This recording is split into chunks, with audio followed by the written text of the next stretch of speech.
The cards speak. Justice listens. Welcome to the unseen. Truth doesn't hide forever, not from the eyes that see.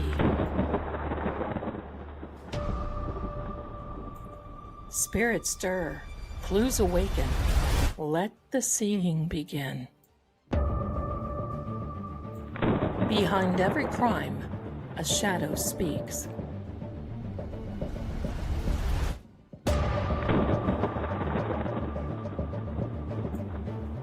I'm Lady Zelda. Welcome to Seeing Crime.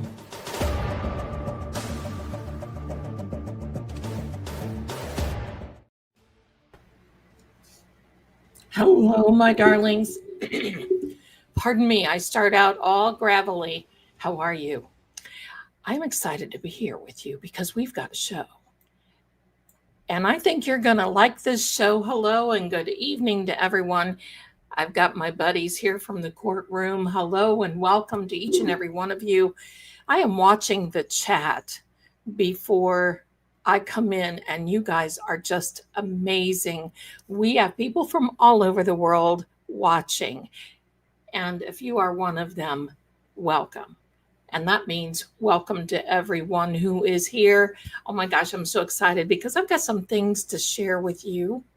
that are going to be, I think you're going to like it. And a lot of this is going to start making sense. Now, I want to welcome True Oracle and that side today. And I've got to tell you what you guys have done. And it's a good thing. And I just want to show you. Just give me a second while I pull this up because we are so happy. Look at this. We are now on True Oracle at 3,500 subscribers. Listen, that to us is just fantastic. And it is a lot because we've been at this for a little while. And then all of a sudden it's like, boom, boom. And it's like, wow, just wow. So thank you so much. Thank you. Thank you. And not this week, but next week, we will have another giveaway from the True Oracle channel. So, and I keep pointing over this way because I'll tell you why. I have both chats up, so I make sure that I see everything that is going on and all of this. So there you go. So I appreciate it. I don't want to miss a thing with any of you. Okay. So A-okay, all is well. And we're going to be celebrating. Patty, just know I got your messages. Okay. No worries. I got you. I got you. The other thing that I want to announce tonight, mark your calendars for next Saturday at 7 p.m. Eastern. That's May 24th. Where is May going? Hello? Where is May going? Now, I did say that May was going to be a wild month for the Karen Reed case, but we're going to be here. So I want you to please, pardon me, hair, fur, everything. I want you to please mark your calendars, and I will be sending out links and announcements. I will be a guest appearing on a show called Calling All Beings at 7 p.m. Eastern Time. That's New York time, next Saturday at 7 p.m. So that is May 24th. Now, what we're going to do is I'm going to be on that show. And then after we're done, because I think it's only going to be about an hour and a half from what I'm told, what we will do is we will come right back here. We will then have a live here, and we will have a giveaway for True Oracle. So please do me a favor. And if you're not already subscribed to True Oracle, Fate and Fortune with True Oracle, please feel free to consider doing that now or as soon as you can. And as you're coming in, please hit that like button and the subscribe because we sure love to have you. I have no idea what the topic of conversation is going to be while I'm with Calling All Beings. That's DJ. But you know what? It doesn't matter because I'm so happy. Yes. Yes. So there we go.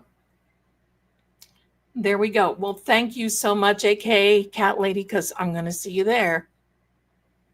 So that'll be good. I know a couple of other ones too that are over there.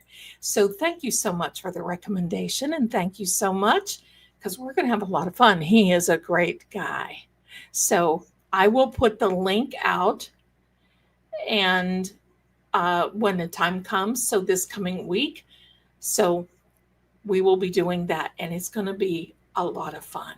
So thank you so much for being here.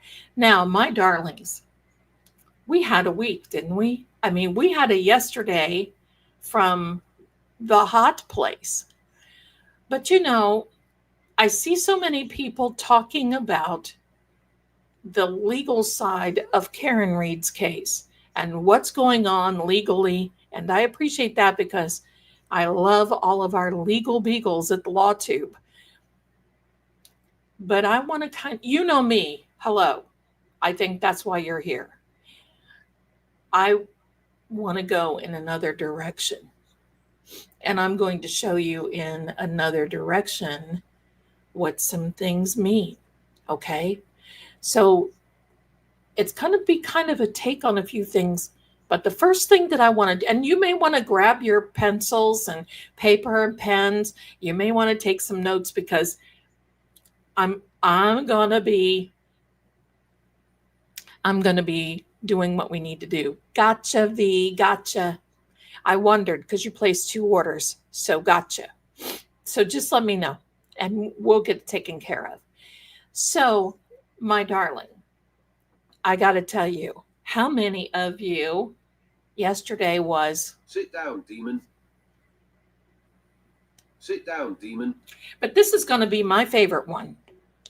FBI, open up!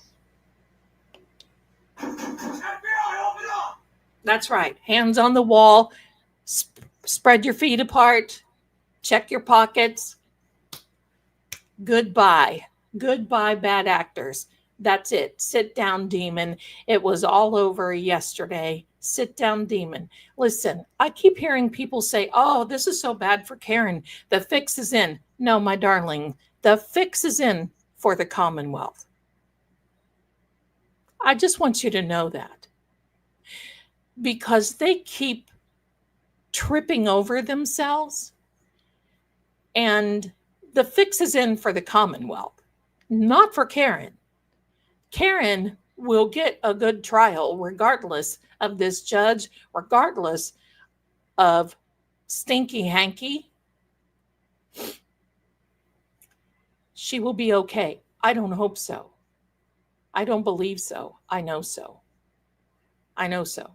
It's going to work out okay. It's going to be okay. So there we go. And look, I made a big cup of coffee tonight. We're here for the duration because I've got some things to share with you. And look at my little coffee mug. Those are ghosts. Oh my heck.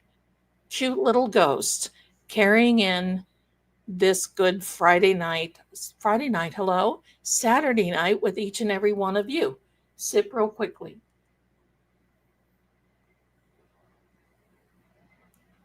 Don't have bad feelings about this. Have bad feelings. You know, when we stand up to evil, we have to be confident in our ways to stand up. We have to be confident in knowing what they are putting forth will be taken out. I want you to, every time you feel bad, I want you to think of Genesis chapter 50, where Joseph, you know, the man of many colors, the coat of many colors, who was really done badly. I'm not going to say some words, but really done badly by his brothers. And he suffered for years. And then one day, he became the leader. And you know what, my darling? You know what? You know what he said? Genesis chapter 50. What was meant for my harm, God turned to the good. And this is exactly, I want you to stand on that. This is exactly what's going to happen with Karen and everybody else. And there we go. End. God said it, done. End. Stand up. Stand up to this type of spirit. Stand up to them and say, no, not today, devil. Sit down, demon. This will backfire on them. And I got to tell you, yes. And yes, Kim, I did get your email. It was wonderful. Thank you so much. So with that, I want to tell you,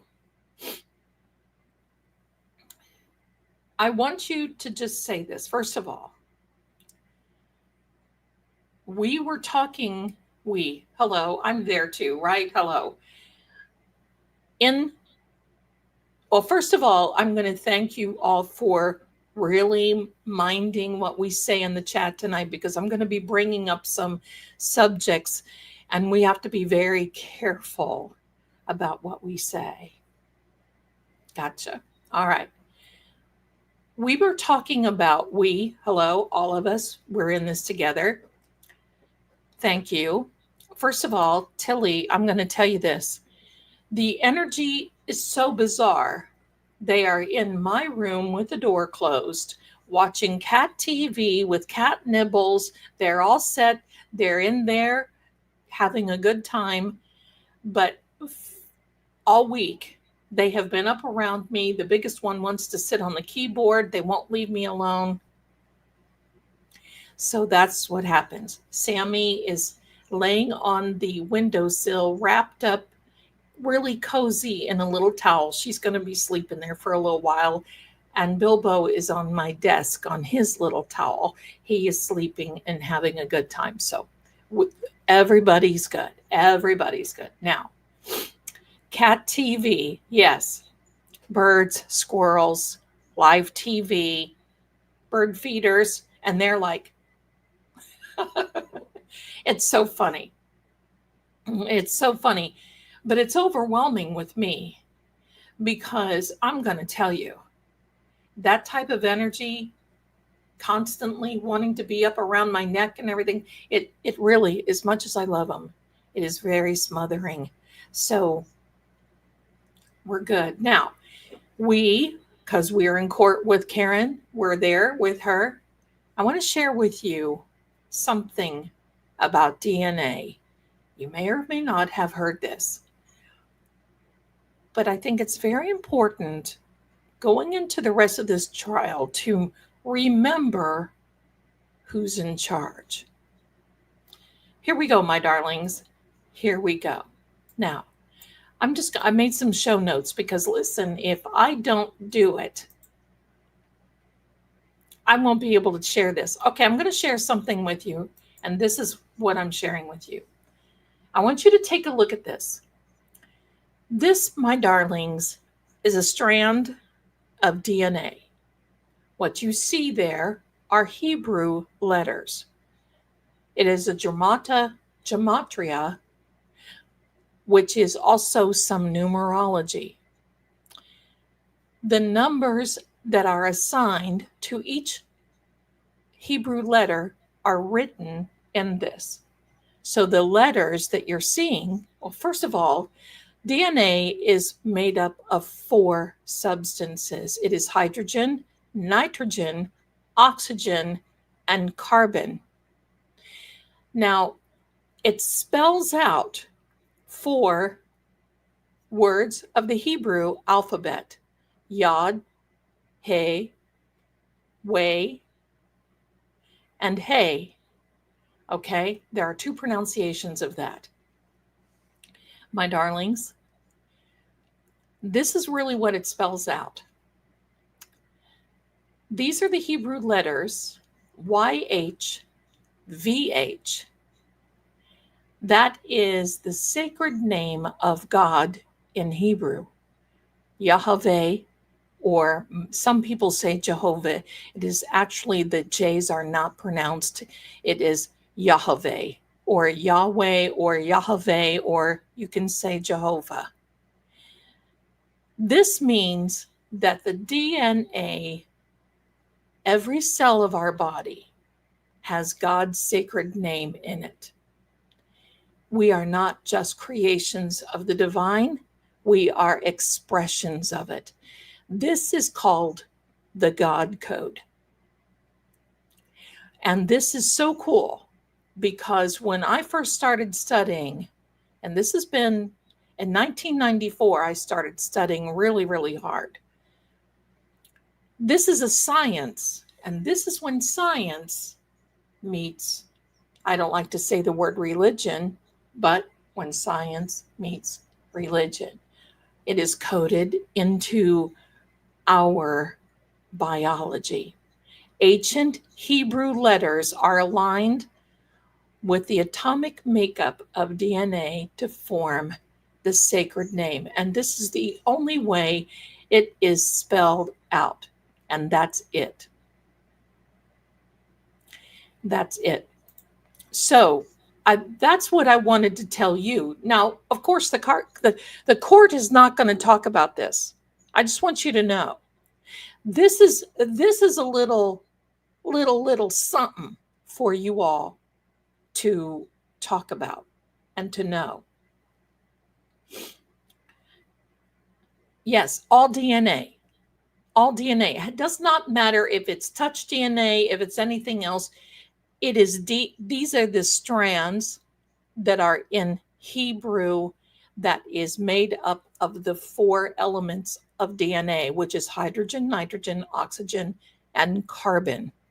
So any DNA, it can be any DNA, human DNA, you're going to find, if you look scientifically into the makeup, you will see YHVH. And just for those of you who remember the crucifixion, YHVH were the letters that were above Christ's head. So there you go, my darling. That's what I want you to know. It doesn't matter. It doesn't matter what type it is. It doesn't matter. The McAlberts cannot change this. It cannot be changed. So there you go, my darlings. Now,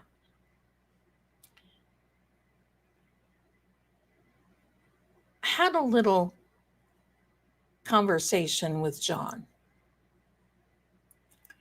And it's been since day before yesterday and yesterday. And I mean, my energy has been off. I have been like off. And this is why. Because you know me, I want to dig down deep into some of these EVPs that we've been getting. One of the words, don't put it in the chat, please, starts with a G. The other one is basement. There are a few other words that come out. And sometimes I have to do this in silence where I'm not distracted, because you can see I'm very easily distracted, but I'll tell you what, there's a lot going on when you're running all this. So I just want you to know that he has explained a little bit more as to what has happened. And then we're going to get into the latest stunt about Hanky. But I want to give you this. I want to give you this first so that you can, and of course, I had to write down my notes. So let me get there. There has been a lot of chatter about the J that has been in the back of John's head. Now, I want you to know I was able to see some of those photos, and you don't want to see them. They are gut-wrenching, and it's quite horrible. So there's been a lot of talk about that little, it looks like a Nike J, but it's a little J, and it looks like it's a little check mark, kind of, on the, as you're looking at the back of John's head. It is on the left-hand side of the wound. That has not come from being whipped. I'm going to tell you what most likely happened based on what I got. So the bottom line is this. That mark most likely came from something that was sticking out.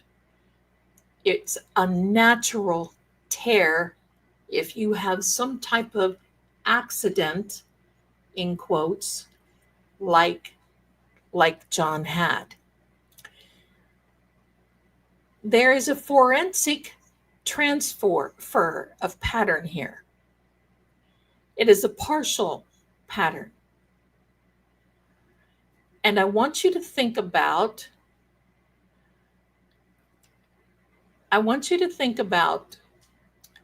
what was in the basement. It was a weight set. So the biggest thing is I'm seeing a lot on X that this is, because it's blunt force trauma. But that little check mark does not go in line with an impact from how do I want to say it? A G, okay? There's a lot of plausible theories, but they do not fit. So this is what I've come up with based on, and it is my opinion, okay? Based on the information that we have from the trial from Karen and from these EVPs. So, and I'm hesitating because I want to say the right things, because it is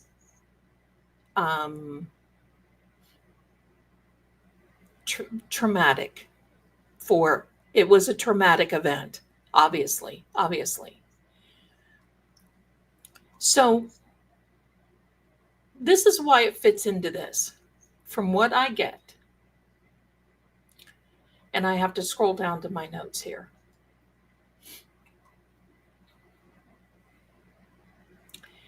Because this is so crazy that this case just doesn't smell of foul play. It reeks of orchestration, as though this has been orchestrated. And then this is going to lead into one more thing. And this is what I do. I am a psychic investigator. This is how, if someone brought this case to me today without knowing anything about this case, this is exactly what I would be telling whomever brought it to me. Okay? So here we go. And I'm just going to kind of give you this little timeline. And forgive me if the timeline is a little off, okay? Because the elements are what we're supposed to be talking about. On January 28th of 2022, there is a gathering. The gathering at 34 Fairview Road, the home of Officer Brian Albert. The energy of that house is so heavy, and the basement holds an unnerving resonance of spirits and whispers of tension. So during the late night were some EVP recordings that hint of a conflict, and that the word G, that thing that you hold, comes up with the word basement, comes up with many other things, but it does not come to an accident. Just remember what shadows, remember, flesh tries to bury. The basement is the moment of the trauma. That's what he's given me. From what I understand, from what he's given me, he was somewhat surprised, holding a drink in a glass. There was a confrontation. The glass came up, hit in the face. At this point, it's so hard and takes him off balance that he falls backwards. And it was that point, when he fell backwards, that his head was split. And catching his head on one of the round things that you lift weights can cause the J mark, because it is not an imprint. It is almost a rub. And that is how he is basically telling me that gets there. So here's how it happens.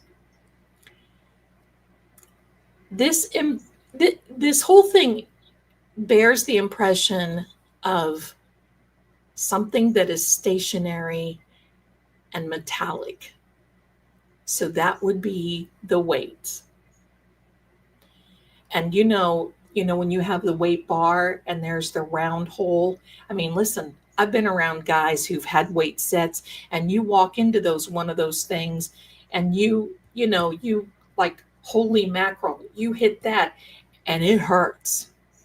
And I've known people who have gotten hit by that kind of sort of. But listen to this.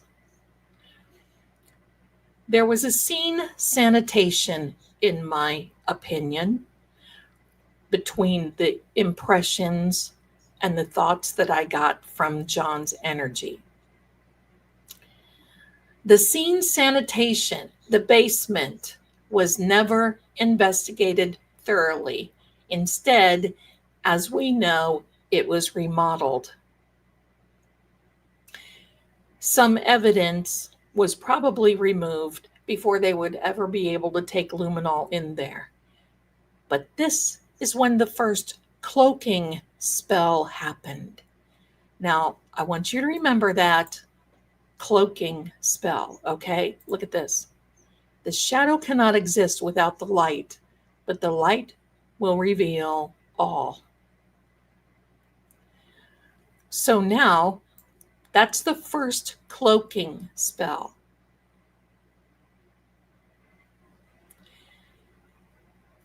All of a sudden, January 29th of 2022, John appears on the front lawn. The narrative is shaped. Karen allegedly reversed into him at 24 miles an hour, which is factually not correct. But the injury does not come from a car strike. There is limited red stuff at the scene, as we know.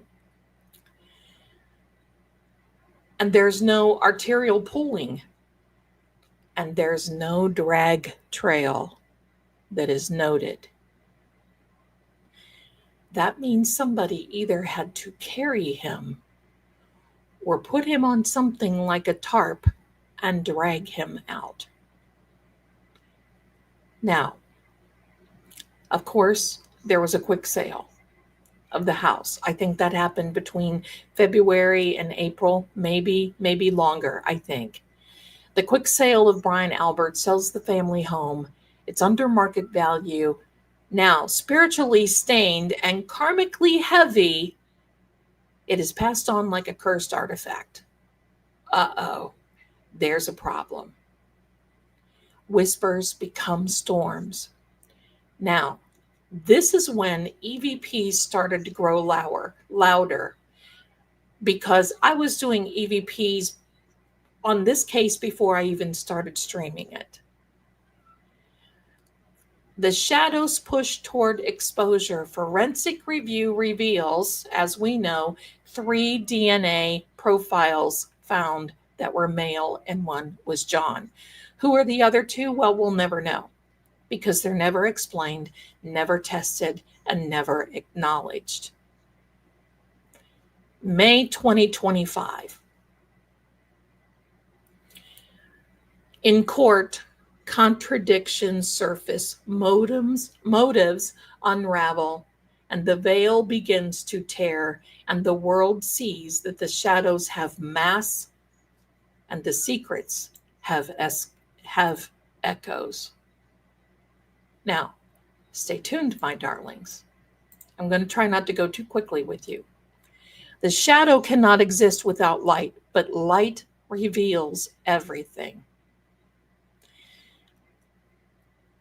The one thing that we have not heard yet from any type of, and I think the ME yesterday, Irene Scortabello, the ME, came up with the bulging eyes, bilateral proptosis. I hope I'm saying that correctly. This is caused by intracranial pressure or a skull fracture. So bottom line, he gets smacked in the face, he goes backwards, hits his head, things split open, the red stuff goes all over, and he cracks his skull. This may only be a part of it because it doesn't explain the glass in the nostril, except that he was holding a glass and it was smacked into his face. That's when he tried to start fighting. That's when all of this craziness ensued.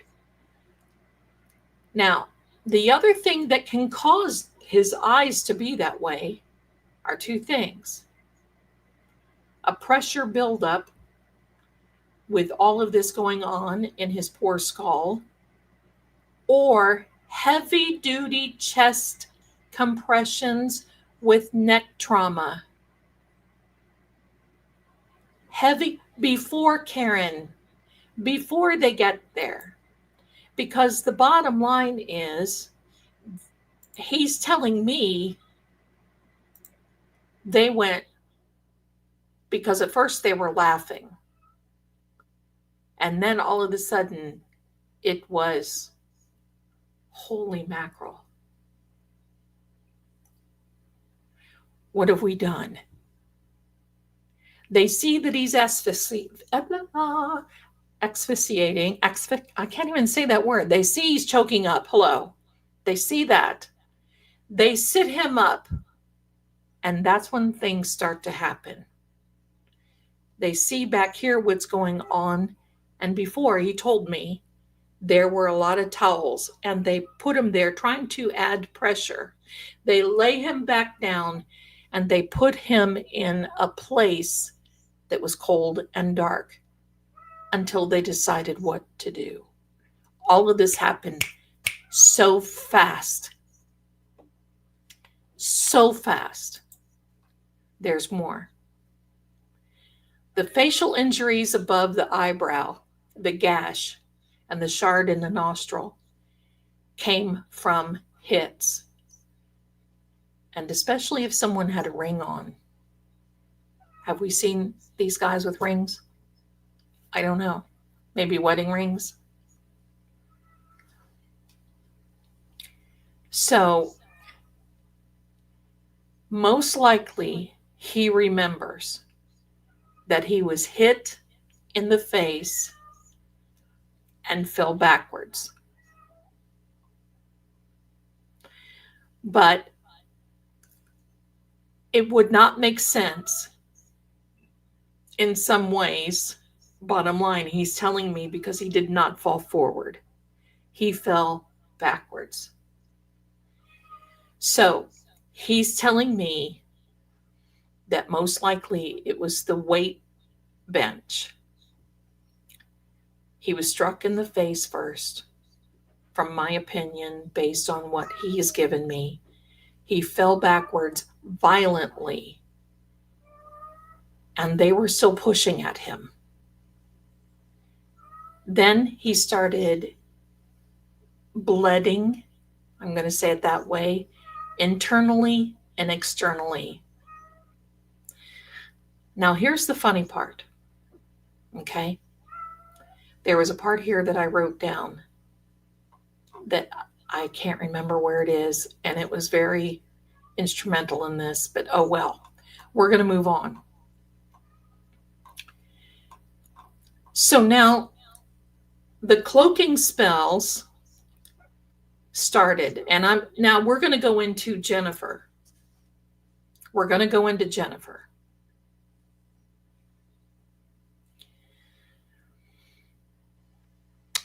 You know, somebody could have used one of those knuckle things.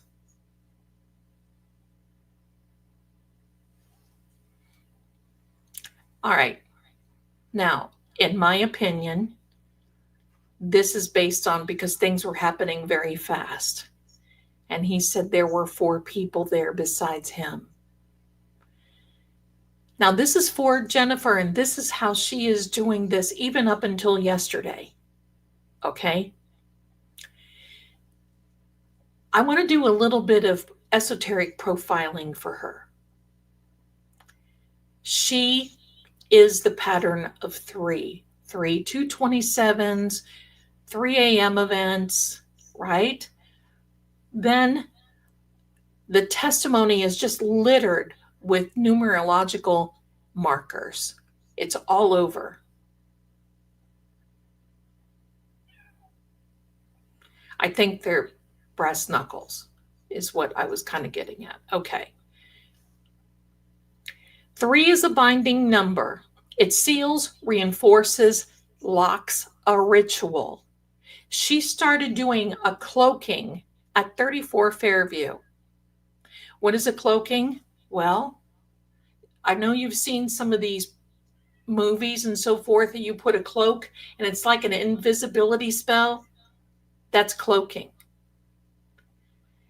But it can also be cast to falsify a memory. And particularly when she repeats it as a mantra. So look at Carrie Roberts. Look at some of these other witnesses who did not testify like this before, but now they are testifying. Oh yeah, I heard this. They didn't hear anything. It's not in the reports. It's not anywhere they put it. They did not hear anything. But they are under this cloaking. They're under the cloaking. When you say it 3 times, it becomes real. But for her, but for Jennifer, in my opinion, it's an attempt to overwrite the truth. That's it. It's an attempt to overwrite the truth. Her testimony has a strange cadence. And if you go back and look at it, it's not emotional, it's not grounded. It's usually disembodied, as though it's very mechanical.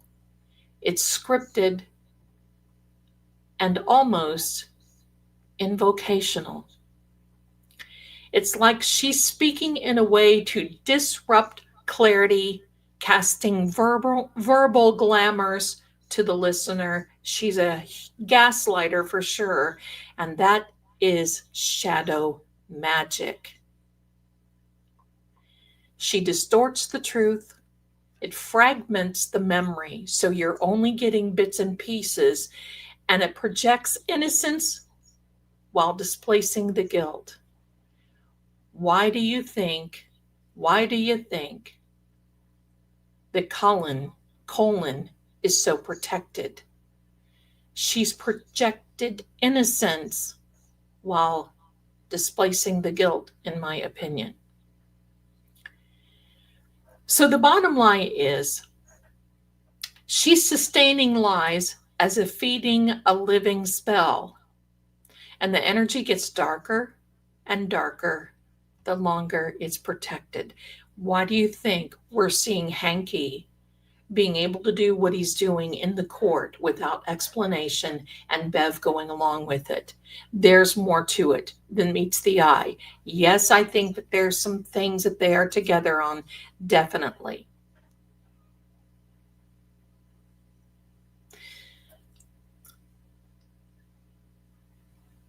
A lie can become an altar. If you continue to sacrifice the truth like Jennifer has, it becomes an altar. And what do you have to do with the altar? You have to bow down to it. You have to worship at that lying altar. There's a psychic warning here for her. There's power in what she's doing. And it's not necessarily because she's skilled, because she isn't, but because she's willing to use spiritual blindness as an armor. She's willing to go to the far depths where no one else would go. But light is more powerful. That's the most dangerous kind of the shadow, what she's doing. She walks between shadows, not because she must, but because she chooses to. This is what she does. In the esoteric realm, every soul carries a resonance, a frequency of light, shadow, or concealment. And with her, spiritual imprint vibrates in the octave of the obscure moon, visible yet veiled. This is the esoteric energy. It's a signature. She has not been selected, she has been summoned. She does not merely lie with words, she lies with energy. She speaks in circles. She repeats numbers, 227, 227. And when I say repeat, she doesn't have to even speak that. It's her actions that speak in that. It's like a binding spell. In numerology, 2 plus 2 plus 7 becomes 11, and that is a binary number, and it is a gateway of duality and hidden knowledge, and it is not good. Repeating that number is not a coincidence, it is a ritual. Consciously or unconsciously, a reinforcement of a false door. She is building lies on her altar, quiet, deliberate, and scaled in threes.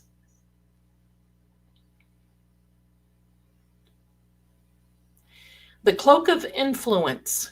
Now we're going to get into this, and I'll get done with this.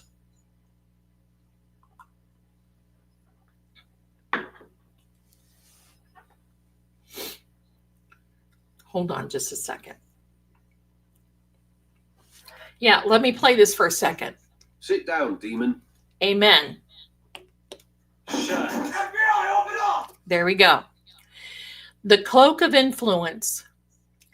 And the psychic, okay, Jennifer appears cloaked. And that's when I've tried to look into her. I can't really see her. I can look at other energy. I can, for those of you that I read, I can look there. I can look at other people's energy. I can look at Karen's. I can look at AJ's. All of these other people, she's cloaked. I can barely see her. She shows up as a glitch. There's 2 other ones that show up like that as well.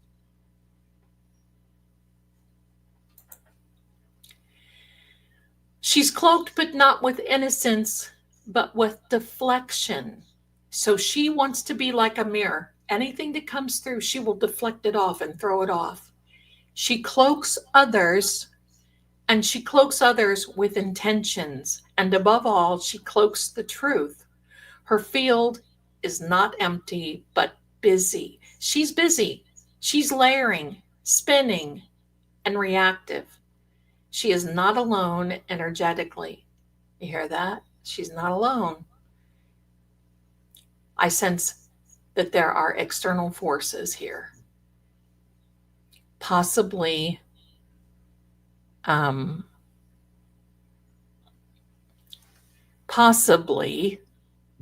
masculine, possibly uninformed, and reinforcing her deception.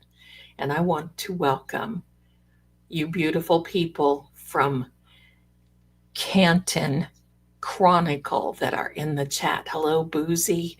Hello there, John. How are you, my darlings? And welcome, welcome, welcome. Thank you for being here. I'm giving a little presentation of what has happened in the last couple of days, psychically, EVPs, all kinds of other things.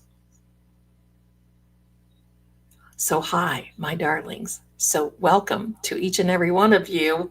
And if you're coming in, please do me a favor. I'm going to just give you a breather for a minute, because this is dark and it's heavy.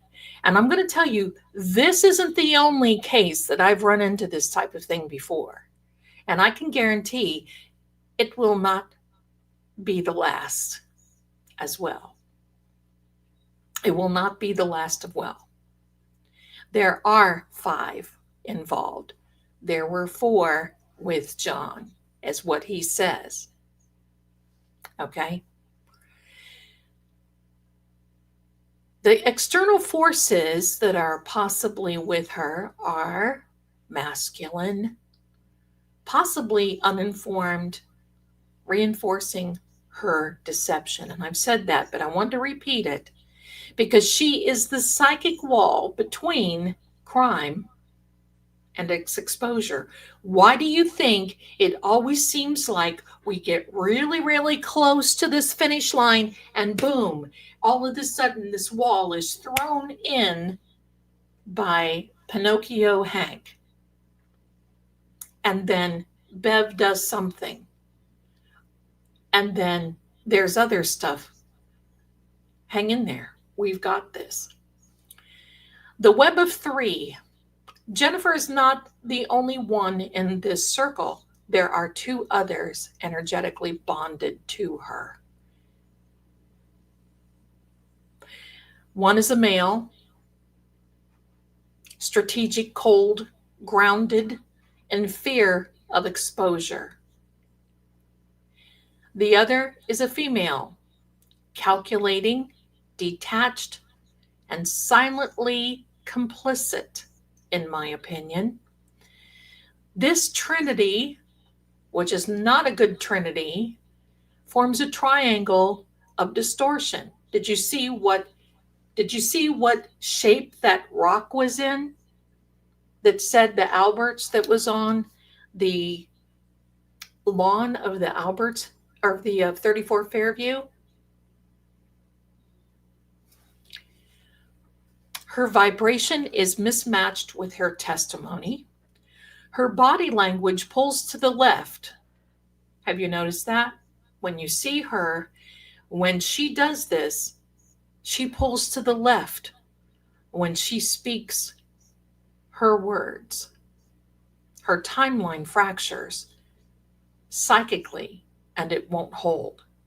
All of this won't hold. She doesn't flinch at any of this, and her aura constricts. The reason the EVP says the G word, and I know all of you know that, it's G word, that makes her not flinch.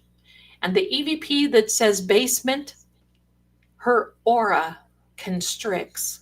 She was there cloaking that night of January 29th or early morning of 2022.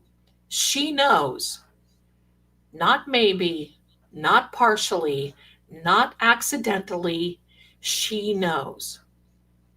The shadow's purpose in all of this is some people lie to protect themselves. She lies to protect the spell because she wants to continue on. The one that says Karen Reed is guilty and no one else is to be blamed. Think about that. She's the one who started this. She's the one who made those calls to Peggy O'Keefe that early morning and planted that seed. She is not just a witness. She is the guardian of illusion, and illusions are made to be shattered. In every trial of darkness, there is one who holds the curtain. You remove the curtain, and the light will burn clear through. So this is what I've done, my darlings. I have made a sigil. A sigil is just something that is like a grimoire. This is the sigil. I am putting this up now to cut the lies of Jennifer McCabe. I'm putting this up now to cut the lies of the court, of the Commonwealth, and those around her. I am doing everything that I can to Work on this energetically. And the reason that I want to put that up there is so all of you, if you want to take a screenshot, if you want to take a picture, if you want to take a do whatever, because I'm going to tell you what, that energy tried to attack me once. And it got sent back to Miss Blowout many, many times bigger. She don't know who she's messing with. And I will fight her until the end. Don't be scared, my darling. Don't be scared. Nothing to be scared about. This works. You've got to fight fire with fire. That's what this is all about. If you want to take a screenshot, take a screenshot. And in fact, what I'll do is I'll put this in the community tab for all of you. And you just know that this will break that. This will break this. These are runes. There are other types of symbols, but you see the sword pointed downward. The sword cuts both ways.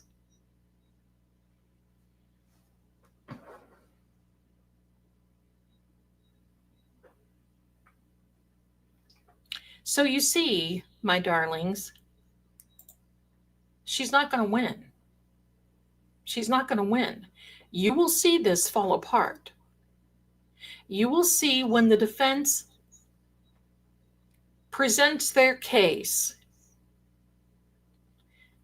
that all of this will fall flat. I'm interested in the call that she made at 5:07 a.m. that morning that John was found on the lawn.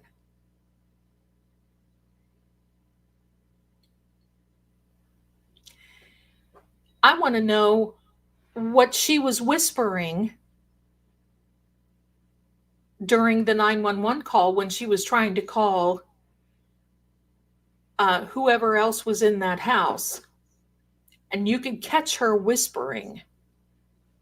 The reason that she did the 5:07 call, and I got to ask you, because most of you out there knows,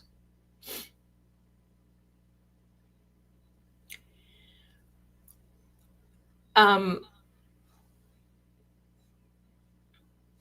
here we go. Sit down, demon. There you go. She called Nicole at 5:07 a.m. That's right, Sandra. Thank you so much, my darling. Sandra's Beatle fans. Sandra for short, because I know ya. So I'm going to say this. There's something connected, because didn't Karen back out of One Meadows Ave at 5:07 that morning? Is that not close to when she hit John's Traverse? What time did that happen? Remember, she was pulling out of One Meadows, going to go meet Jen. Going to go meet.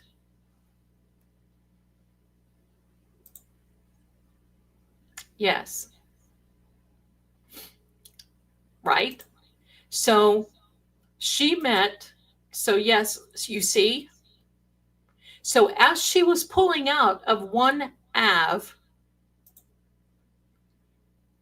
Jennifer was calling somebody at 34 Fairview at the same time. And that was a wake-up call. That was like, hurry up, hurry up. She's on her way. Hurry, hurry. She's on her way. And I want you to know something about this little sleazy weasel, in my opinion. I'm not going to name who it is. Most of you can guess. The little sleazy weasel that presents himself in court as the, harbinger of truth. He kicked himself in the butt yesterday when he wanted to change this timeline. Do you know why? Do you know why, my darlings? I'll tell you why. Because what they did now What they did now is they closed the window they shortened the window of some of these other events that were taking place. And when the defense gets to stand up, it's going to be, oh my gosh. And yes, that's correct. Someone was following Karen. At that same time, they were sitting outside of One Meadows Ave. Sort of, kind of, supposedly, allegedly. So 3 things happened. There we go with the 3 binding spells with Jennifer. Karen was backing out. Pardon me, somebody wanted to text me and say hello, so I'm saying back. Good show, good show. So you see this? 3 things happened. 5:07 was the call from Jennifer McCabe saying, hurry up, she's on her way over here. And then I'm going to try to delay her as quickly as possible. Hurry up, hurry up. Karen, within seconds of 5:07, could have been 5:08, whatever that could have been, was on her way to go meet Carrie and Jennifer, the delay team. The third event was that Karen was being followed that morning. Now we're also going to see more about, that's right, someone opening John's phone and messing with his Ring app. We're going to see, you're going to see this fall apart. And then you're going to also see how, my dear warriors of truth, warriors of righteousness, you're also going to see how they feel that by doing this and changing their timeline because, well, they are cloaked, will go poof in their face. And the reason why is because when you cast this sort of thing on things that you're trying to hide the truth, it will definitely blow up in your face. It will definitely fall apart. It will definitely go to, the truth will come out.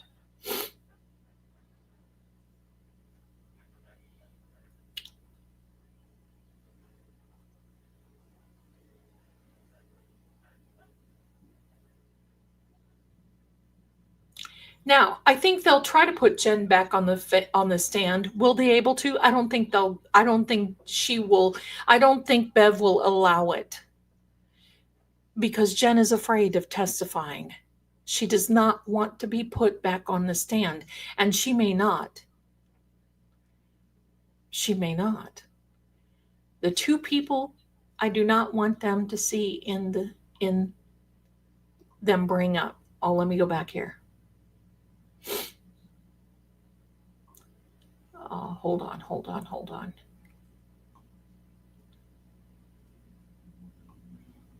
Okay. The 2 people, in my opinion, that should not be put on the stand, and some of you may agree with me, but there's a reason I'm saying this, is Proctor and Higgins. Now, Proctor may be sorta, but he's a wild card. You could get Proctor on the stand, and either side, he could blow up. He could throw whatever darts into the mix, and you could not be able to control it because, quite frankly, he has nothing to lose at this point. Because he's probably not that happy, because it seems like the Commonwealth has wanted to throw him under the bus a few times. And the defense, well, look at this. Higgy, no. Do not put Higgy. The reason that I say not Proctor and not Higgy is because everything is coming out about those 2. And I would say don't put any of the Alberts on either. because they can be cloaked with believability. Leave all of the, like, what was it that they did? What happened? Why isn't this? Why didn't because the one thing that you want is you want the jury to say, why didn't the Commonwealth, why didn't the prosecution call Proctor? He was the lead. Oh, wait, he wasn't the lead. That's right. He was just supposed to be the lead investigator. But why didn't they put Higgins on there? Why do these guys look so suspicious? I don't like that. It leaves the questions open. Thank you so much, my darling. Now, I have gotten too seriously for you guys, so thank you very much. We're going to take a little, because things are heating up. And it hurts me when people write to me and say, "Oh my gosh, I was just so taken out by this and everything." Oh no, stand up. Stand up, because, right? Sit down, demon. That's exactly right. We stand up to this type of energy because you know what? You have to stand up for this. You have to stand up spiritually. There's a spiritual thing going on. Spiritual things. And it's things that we should never have to deal with in life, in reality, but we have to. And that's why when we have this is spiritual warfare, my darlings. This is exactly what it is. It is spiritual warfare. I'm going to put this sigil up again so you can take a look at it. This sword that's depicted in this picture is double-edged. It can go both ways. And when something like that is double-edged, it can cut and it can heal. It can cauterize. And that's what needs to be done. I'm going to say this. My first thing is to energetically put as much energy and effort into the spirituality of this with Karen, because I'm not there. I can't do anything else. And probably if I were there, I'd have to have a GoFundMe and get people either to bail me out or something, whatever. I'd have to get Betterow to or Bradle. So since I'm not there, this is what I can do. No, don't burn the sigil. Don't burn the sigil. Make a copy of it. Use it as a wallpaper. Every time you look at it, you're going to be thinking, that's going to cut the truth. That's going to cut the darkness. Bring the truth in. That's exactly what's going to happen. This is going to fall apart spiritually. And you're going to see, because I'm going to tell you something. There's nothing more blessed and beautiful than negativity falling apart at the seams, and you see it start happening. And I'm saying that it's starting to happen immediately. Immediately. Boozy's eating. What are you eating, Boozy? And you're not sharing with us? I'm telling you, I love you guys. I love you guys. Now, I'm going to take, you guys put up with me because look at this. I just go on. The sigil is an air element. The sigil is an air element, okay? It is an air element.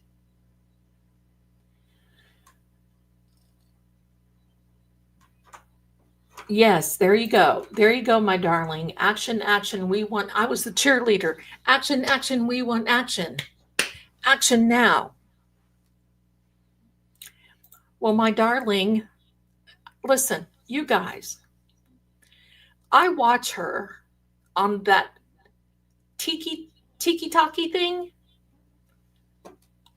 late at night, and I'm telling you, I smile ear to ear. Because she's able to say things on here that we can't, that I can't. So she's feeling groovy. So I love it. Yes, air. It's an air element. It's an air element. So the sigil is air element. There it is again. And I'll put it in my community. I'll put them in my community. Okay. So we're going to see what happens this coming week. It's a 3-day court week, as far as I know. 3-day court week. There, she's my boozy beauty. There we go. 3-day court week. How do I spell what? Sigil is Sigal.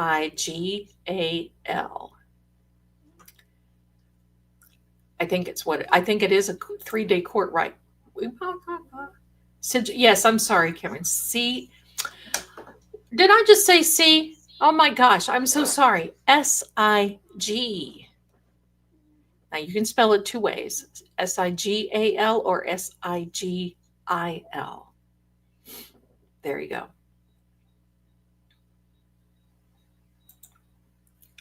I will be glad to smudge, but I like to use salt. I'm a salt girl because I think salt has a much heavier ability to protect. I'll be glad to do it, whatever you want to do. That's fine with me. I hope you're well too, and thanks for popping in here. I just love it. I said S. Okay, thank you. Thank you. I see I get all torn up in this stuff, and hello, I'm ready to go. Because, well, this is what I've done for 100 years since I've been doing this, my darlings. Okay? I mean, I just been doing this.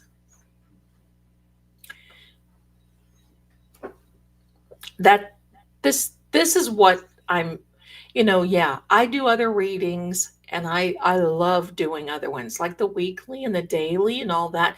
And I think that they're very important for everyone to have that type of determination that comes out and the positivity that comes out, the confidence and those readings. But I was made for this. I was made for the spiritual warfare. And that's where it comes down to. Yeah. If I have anything to say about it, it will be sit down, demon. Exactly. Oh, I forgot to say the paranormal court is now in session.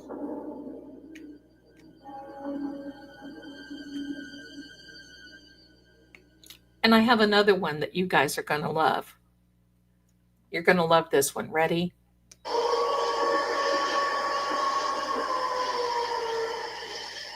There we go. So that is all of my spirit howling. All the howls are shown up to all the bad actors in Canton. And there are so many good people in that area, from that area, the surrounding areas, that are just so flippin' well sick of this.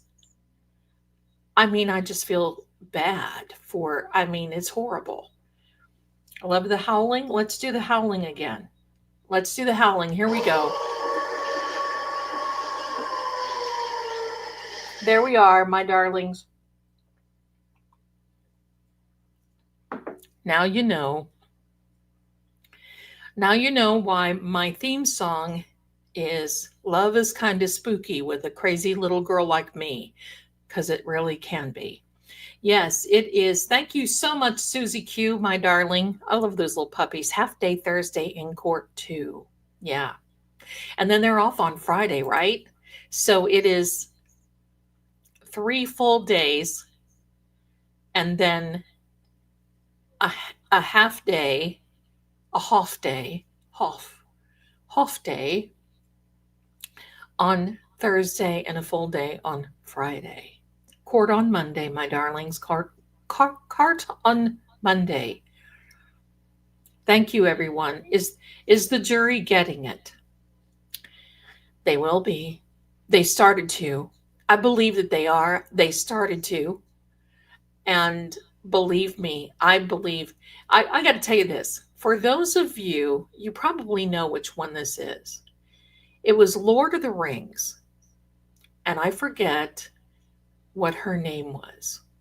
She was an elf, but she was the caster. And she went to the dark side and she looked dark. She basically was like, get out, go back to the faceless, nameless. Yeah, that's what it was. That's about how I feel sometimes. Um, there you go. But they will get there. They will get there. And they will get to the point where they are not the elf of the forest. Yes, she was amazing. The queen of the elves. Yes. Yes. But I'll tell you which one I would be. I would be, who's the other one? Liv Tyler. When she does the, you know, if you want him, come and claim him with the horse, that would be me. Yeah. Let's go. Let's go. That's what I would be doing. Okay. We've got some little things here I want to say thank you for. You guys are probably like, unsubscribe, forget it, I'm out of here. Zelda has gone completely off of her rocker. She's off of her mental game. No, I'm done with that energy because I feel it constantly all the time. Is there court the next Monday? No, I don't think there will be court the following Monday. Kate Blanchett. Thank you, Michelle. That's exactly, I tried to get her. That's exactly who it is. She was something else. And I would play it if I knew I didn't get a copyright strike. But this is like, hello. Ooh, that is wonderful. Okay, give me a second. You guys should watch the prequel series. It's great. Now, which prequel series? I'm missing something. I see that's the bad thing about having to look at chat and saying all these things and then yes.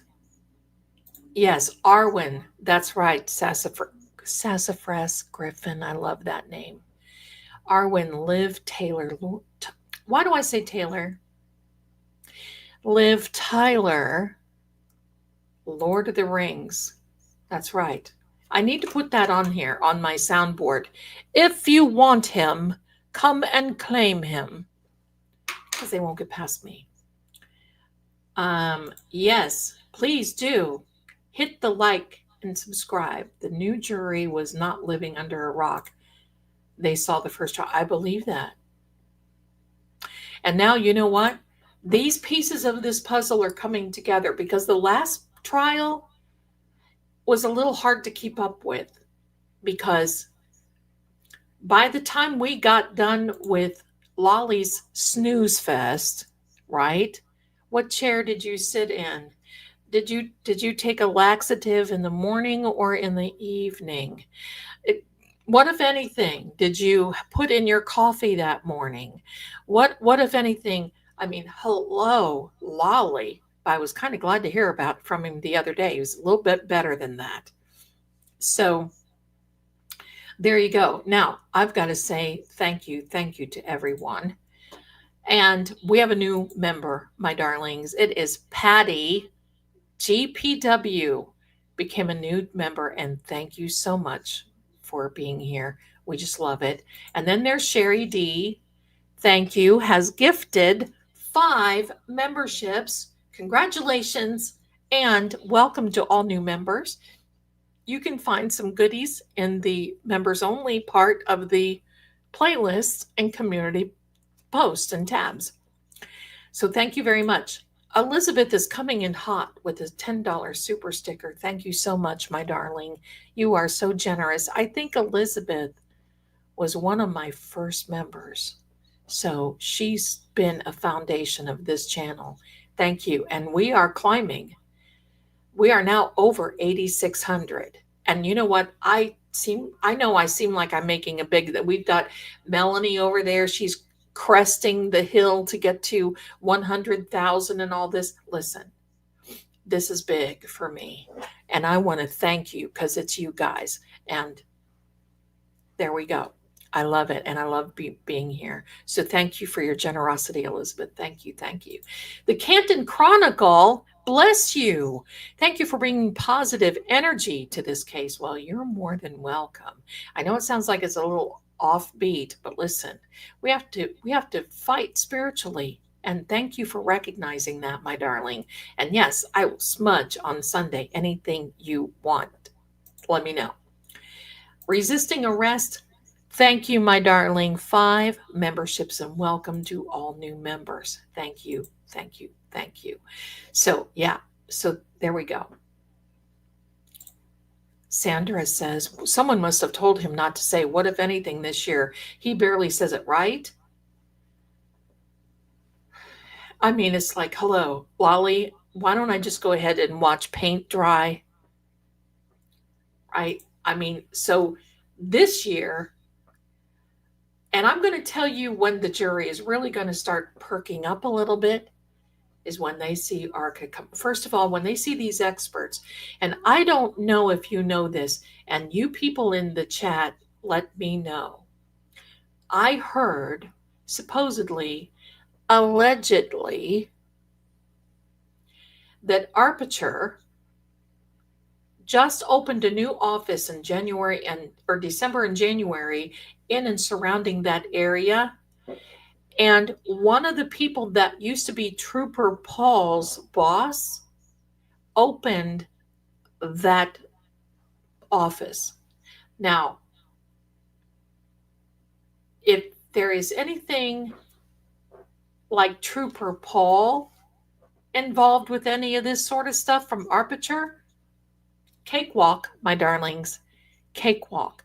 But I'm going to tell you, ARCA, and this time the Crash Daddy delivery is going to be on point. He knows exactly what he's, here's what I'm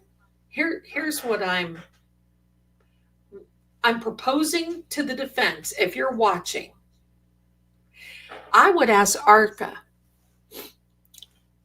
was there a Fred that hired you? What agency? Was there a Fred? Oh, was there more than one Fred? Oh, okay. So what you're telling us is that the Freds were the ones who hired you? It's not called Fred? Oh, okay. My bad. Sounds like it though, doesn't it?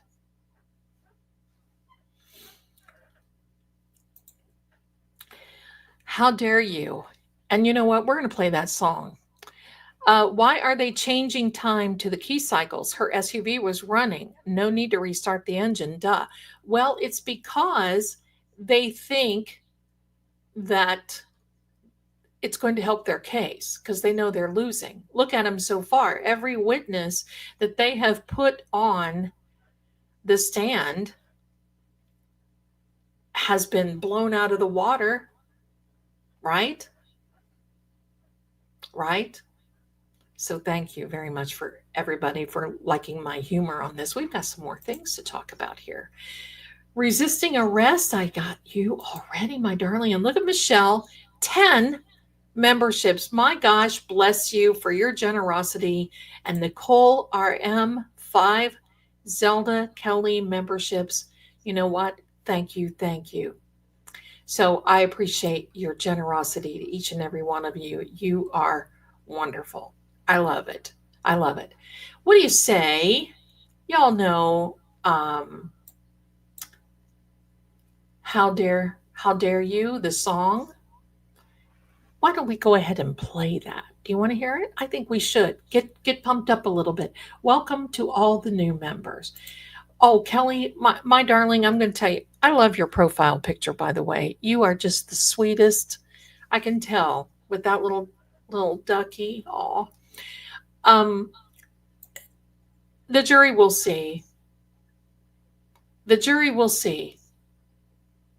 The jury will see. The jury will see.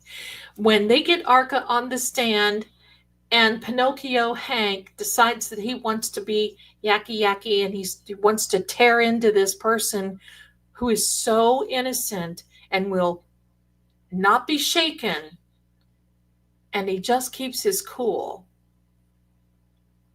Just play it cool, boy, real cool, right? There we go. Oh my gosh. What the duck? Look at, I love you guys, your names. 5 memberships. Thank you, thank you, thank you. You guys are so sweet. They changed it because they're losing. They're losers. That's exactly right. Exactly right. There we go. I said today I hate autocorrect. Well, you know what? Honk Brennan hates autocorrect. It's his worst enemy, right? There we are. So, my darlings, what the duck? Let's play How Dare She? How dare you? Not how dare she. Yeah, how dare you, Jennifer? But how dare you? Let's play that. Loser. There we go. Black suits and white shirt screams. Yes. You know what? I wish somebody would rent an ice cream truck and drive it around with that little song going around the courthouse. Oh my gosh. Oh my gosh. That would make my century. So, all right, my darlings, let's play a song. Let's get moving. Let's get moving. Here we go. Oh, and silence is my name. Lockjaw. Lockjaw, right? That's it. That's what they all seem to have. Don't worry, honey. They call me too. They call me too. Hold on. I've got to thank somebody here.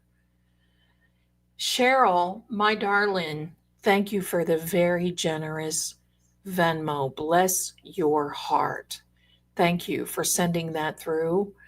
So appreciated and it's so generous. Thank you so much for doing that. You little sweet darling. All right, here we go. Let's play a song and let's get moving. Oh, not before we say thank you to Michelle again for another 10. Oh my goodness. Thank you, thank you. Bless you, bless you. Thank you. Oh, let me see. Let me see here. You'll see the tide of the battle will change. All right, Patty says, Zelda, I have a question. I might have an answer. I know many of you have said you hate mirrors, but what is the same as like crystal or charm? No. Okay. Mirrors can be very dangerous because if you put them across from each other, it creates a vortex that is considered to be almost an portal. If you ever go to the Myrtles or if you go to some of these places that are really paranormal, they will have mirrors across from each other. And if you stand and look into one, it's almost an infinite, you see forever. You don't want to do that. It creates a portal. But I've been seeing a lot of people that will put mirrors like this. They'll be standing here and they'll put them like this, and you can see this side and this side. And if you look enough, it ain't good because it's like it splits you. You're seeing one side and it splits you. So, yeah, you don't want to do that. That's why I never, in the carnival maze, I don't do the mirror thing. I don't do the doll thing. I don't do the mirror thing. Okay, how dare you? Let's go. Let's go. Let's get bopping around here. There we go. I've got it set up. And look whose face is on there. Hello. Here we go, my darlings. Here we are.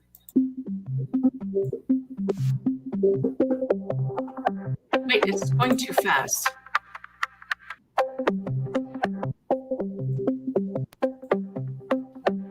Let's start it over. Hello, what was that all about?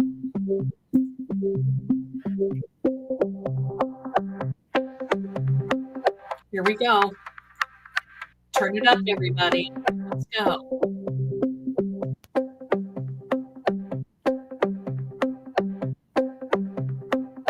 Won't find a fingerprint, how dare you? How dare you? Won't find one drop of spit, how dare you? How dare you? There's no evidence here, how dare you? How dare you? But the truth falls on a deaf ear.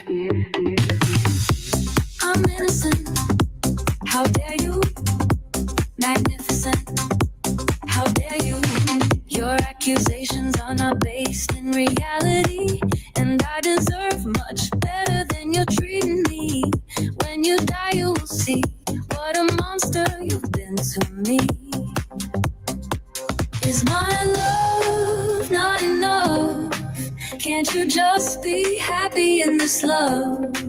Why you gotta make it so rough when we've been blessed with this gift from above? Won't find a finger. How dare you? How dare you? How dare you? How dare you? Won't find one drop of spit. How dare you? How dare you? There's no evidence here. How dare you? How dare you? But the truth falls on a deaf ear. I'm innocent. How dare you? Magnificent. How dare you? You my one. You're my 1, 2. You're my 1, 2, 3. I love you. I need you. Shout out to Derek Carney. In me. I'm innocent. How dare you? Magnificent.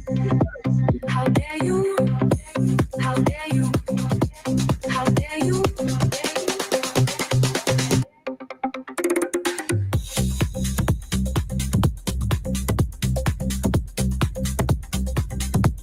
How dare you? Is my love not enough?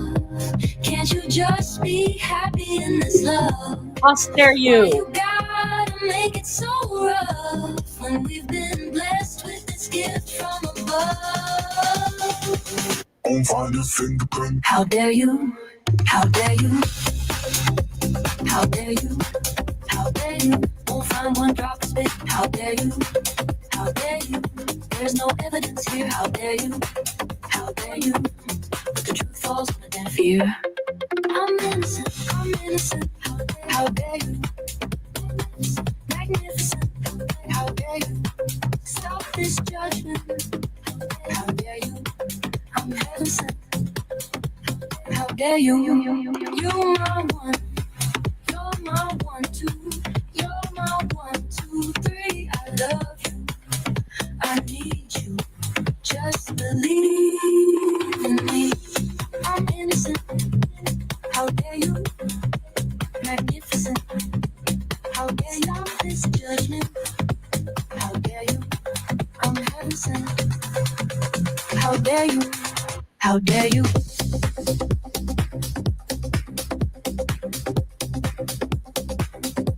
How dare you? How dare you?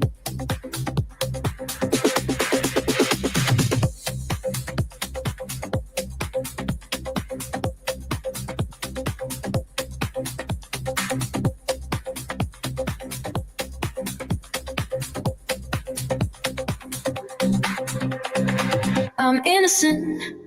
How dare you? Magnificent. How dare you? Get yourself right, 'cause I absolutely don't deserve this. And I've put up with it for way too long.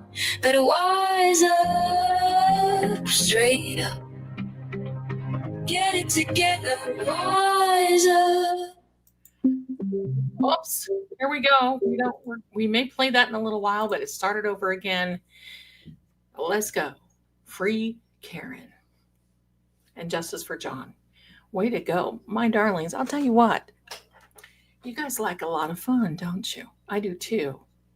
I like to have a lot of fun. I mean, why not? So that got us going, didn't it? That took us out of this thing. I got to tell you, that just keeps the blood flowing. And it gives you a chance to look down and say, Sit down, demon. that's right. Now, the one thing that I was saying to Pinocchio was this. Shut. Shut. Right. Shut. Shut. Shut. Shout out to Derek. I'm going to put this link in the description of both chats. So there we go, my darlings. So yes, guess what time it is? Now that we've heard of all this stuff that's going on, woo, yes. There we go. Here's the sigil one more time. And it's EVP time. So everybody go get a snack. Take a 2-minute break because, hey, look, all that dancing, hello, I need to take just a 2-minute. Just 2 minutes. I shall return. Talk among yourselves, and we will be jazzing in a minute. So here we go, my darlings, and I shall be right back.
Hello there, my darlings.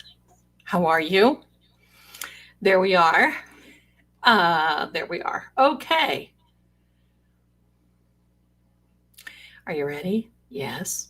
Are we ready? Did you hear the noises in the background? Probably so, but it's okay. It's called life. I forgot to put it on loop. So it looped and then you saw me. So here we are, my darlings.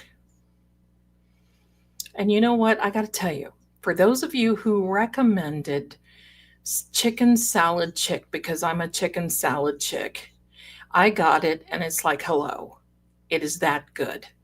Here we go, my darlings. EVB time. Get ready. Okay.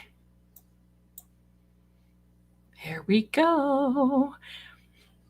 And let me know if we need to change it out. Okay?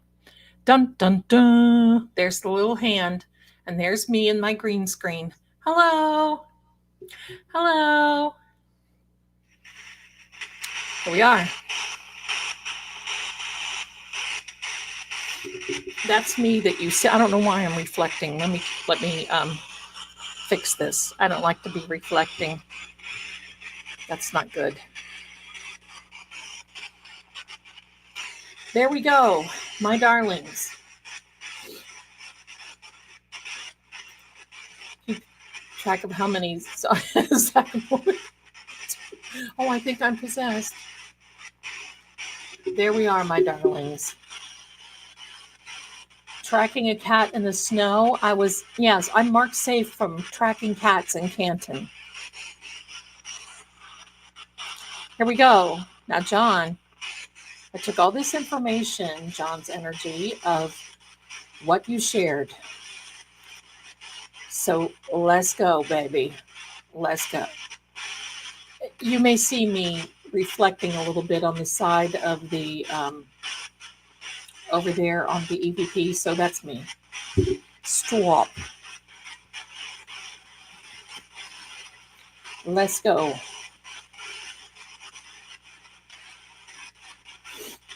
Here we are, John. Here we are. Do me a favor, everybody.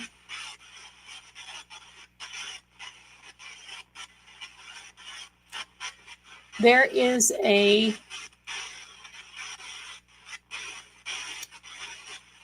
John emoji in the chat. Please put John's emoji in the chat for me. If you are a member, you'll have it on my side. John O'Keefe's emoji. There you go. I don't know. We just have always said that. Standing Stones. Let's go in the Molly Boy TV. I've never seen that, but I've always just said it that way.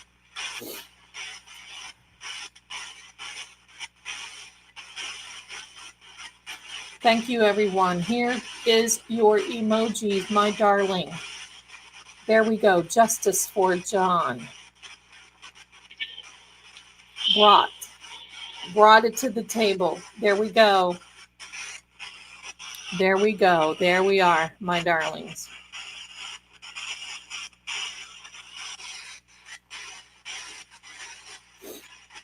Keep looking, honey.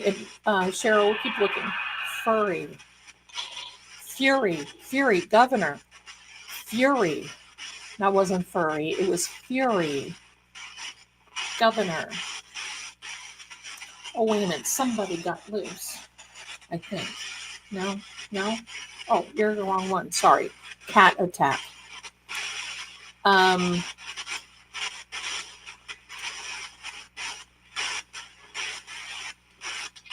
Lobby. So what about lobbying to the governor? Goes all the way to the top. It's going to be a good night, my darlings. There you go. How dare you? Justice for John. Kimberly says, let's ducking go. Welcome. Friendly. Be friendly. Yes. Yes, indeed. Let's be careful what we put in the chat, okay, my darlings? Let's be careful.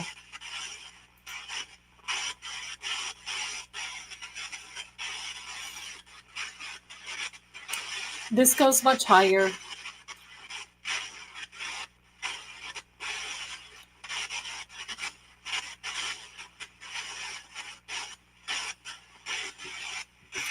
Our friendly Freds.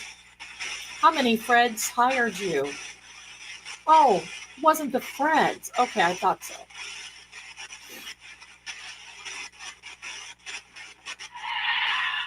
Future. Okay. Religion. See, look at what we've been talking about tonight. DNA, God's name in the DNA strand.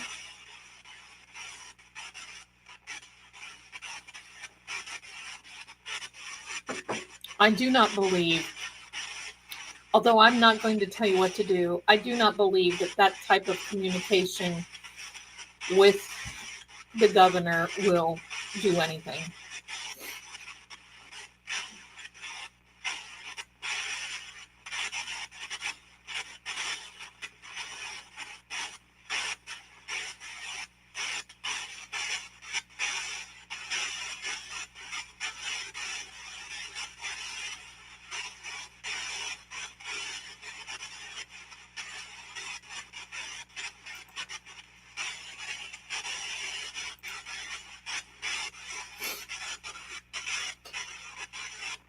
Okay, so what do you think about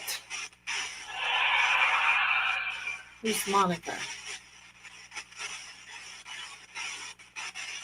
Oh, just a minute. My buddy is needing a little bit of kitty food. Hold on. Bilbo Baggins.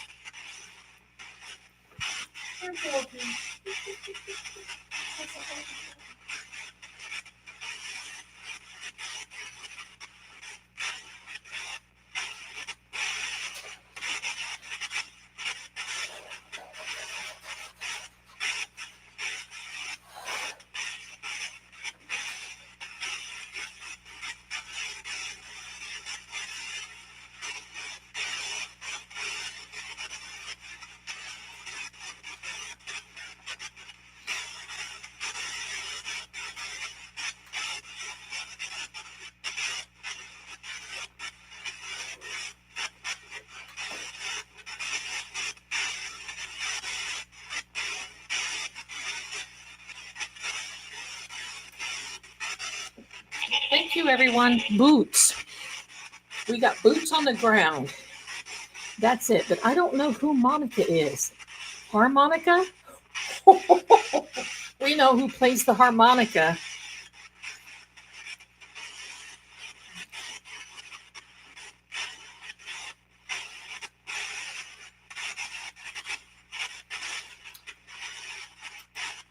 There we go. Yes, harmonica.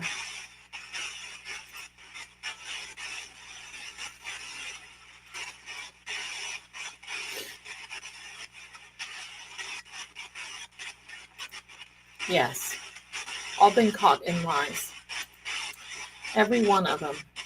With familiar names, yeah.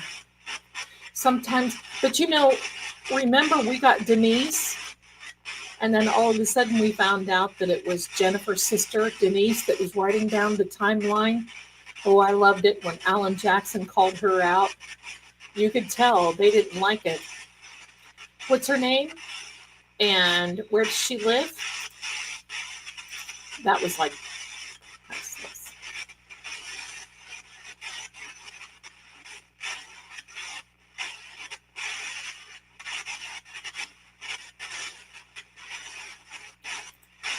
This one is supposed to be beeping before words, but you just never know. You just don't know.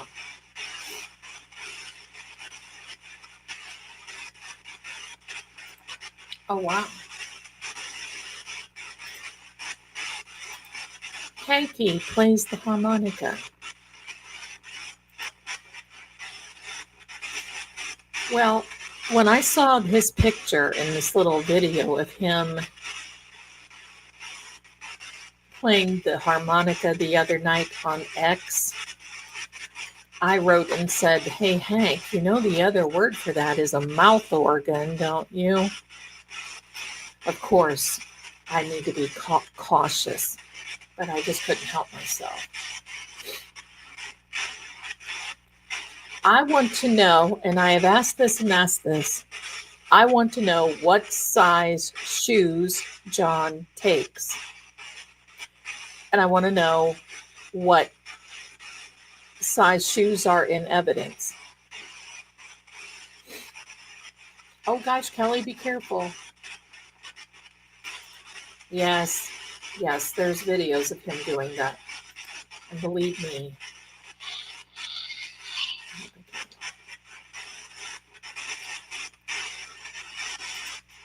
you think he takes a 12 or an 11? Maybe? 13? I don't know.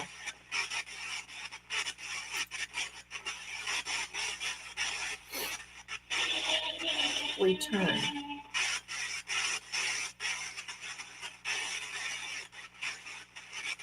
This is supposed to be beeping when a word comes out.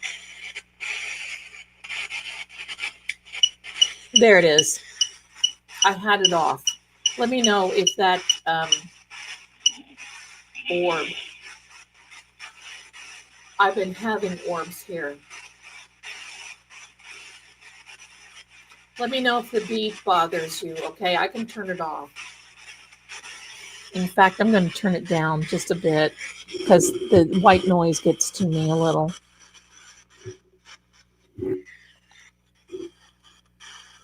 There we are.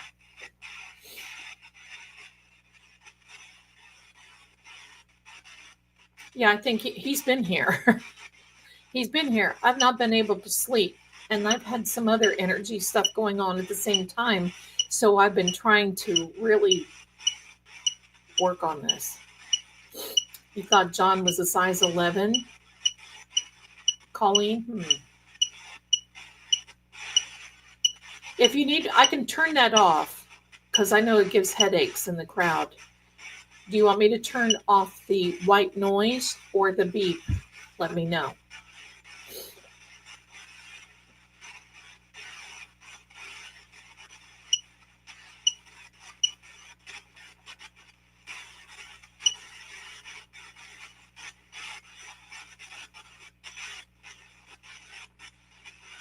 Beep off, please. Okay. It's off. All right, I turned.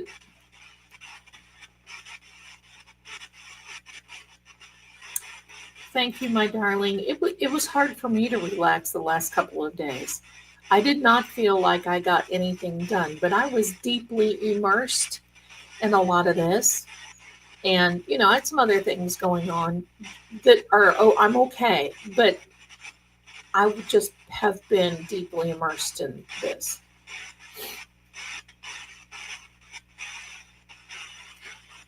While we're waiting on him, there is something else I wanted to share with all of you.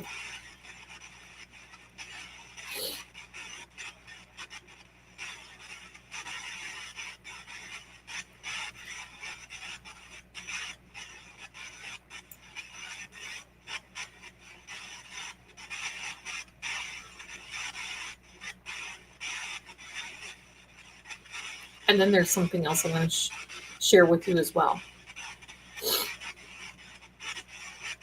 Abigail, sober. I have lots to say about sober.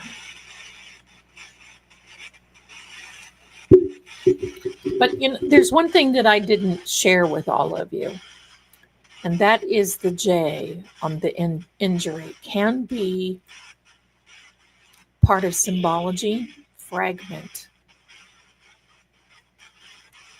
It can be ancient symbology, and it can mean either a hook or a curve or a shepherd's staff. And it's associated in many, many places around the world with being guided. Explain. Yep. With being guided or the crossing from life to spirit. And if the shape was imprinted at death or near death, it may carry a symbolic resonance that calls for attention to the hidden hand or unseen force behind the trauma. Who else has a J in her name? Let's see. I'll give you 10 guesses, and the first 9 don't count. Let me say that to you again. If the shape of a J was imprinted at death or near death, it may carry symbolic resonance that calls attention to a hidden hand or unseen force behind this trauma. I turned the beep off, darlings.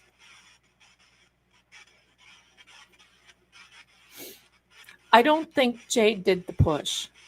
It was an accidental. The way he explained it to me before, heaven.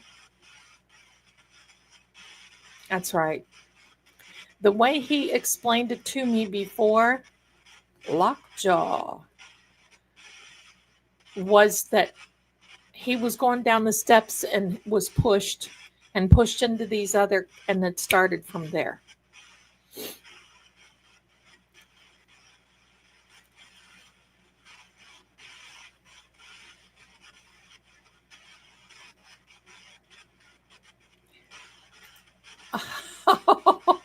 Oh, wow. That's funny.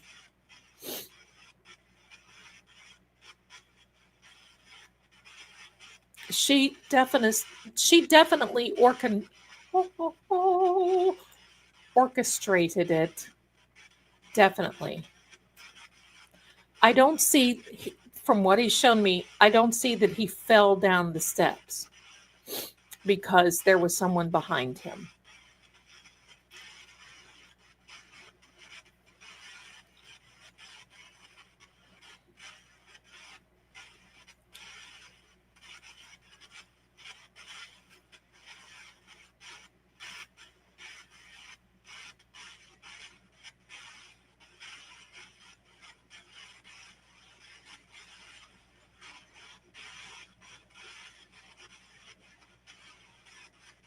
She definitely has controlled the narrative. She's controlled the stories and she has imprinted. You know, if any of you have seen Twilight, there is such a thing as imprinting, and in a not so good way. She has imprinted these stories and these lies, in my opinion.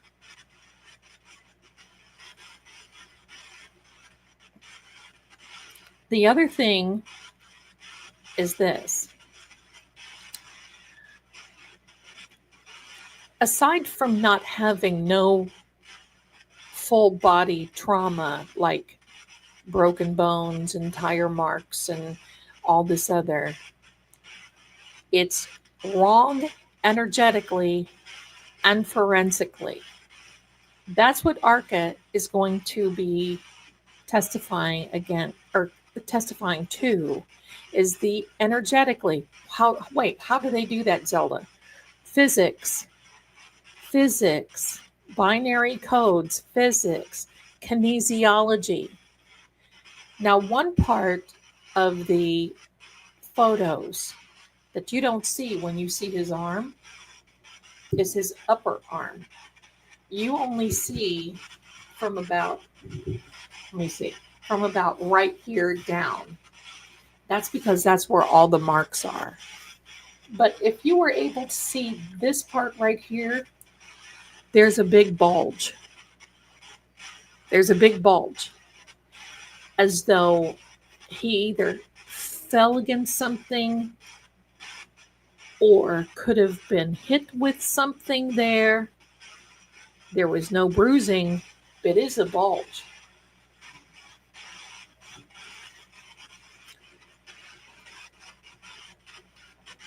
Yes, MM certainly is. MM certainly is. Kelly, I get it. Brother. Oh, Kelly, you're talking about his family sitting there and it says brother. One of the things that bothers me the most is his family sitting there listening to the first and this trial and not stopping to even question anything. It's because they have a cloak over them. This is like they choose to believe the narrative that they've been given. Right? Right? They've chosen this. But who got to them first? Because Paul said in one of the interviews, Paul said in one of the interviews that Karen called and he said to come on, urge.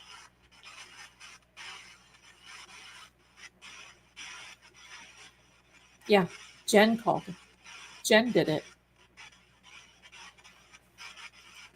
Right? Right?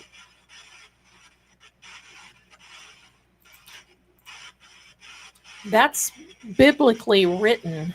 It's called inheriting the wind. When you bring disgrace on your family and your name, sixth. Remember yesterday and the readings, there were a lot of sixes came up.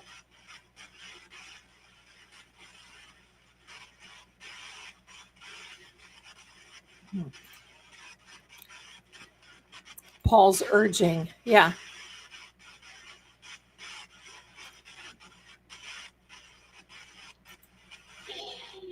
Analyze Hank's misguided entitlement. Yeah. Yes, Rhonda, my darling. Look at that little ginger. Aww. Jen cloaked them and washed and yeah, brainwashed them. Yep. Yep. In my opinion, in our opinions.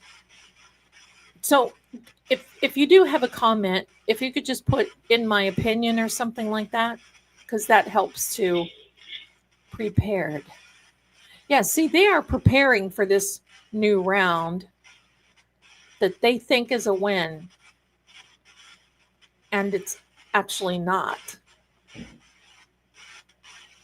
It's actually not.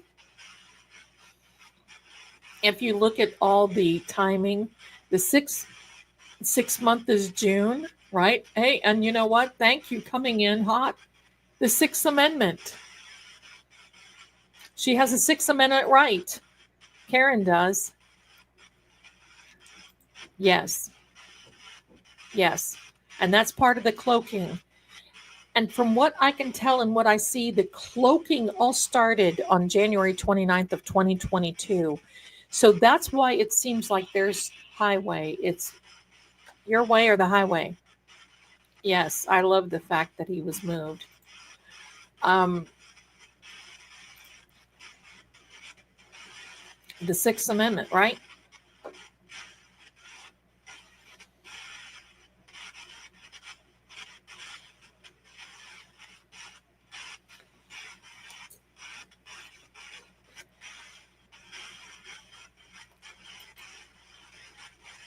Oh, do you? Oh, Kim. There you go, Kimberly.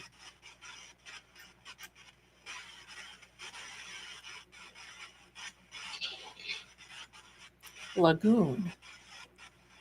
Is it Blue Lagoon? What lagoon? Famous. What is a famous lagoon?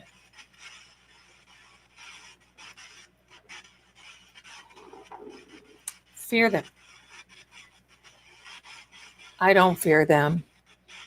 I don't fear them. Sit down, demon. I don't fear them.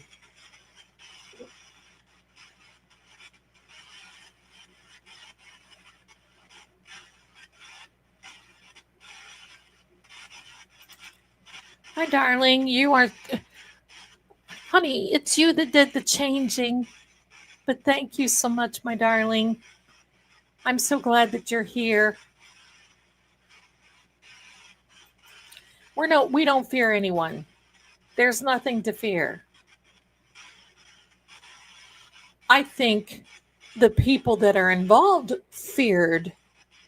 I think the last jury kind of sort of feared them.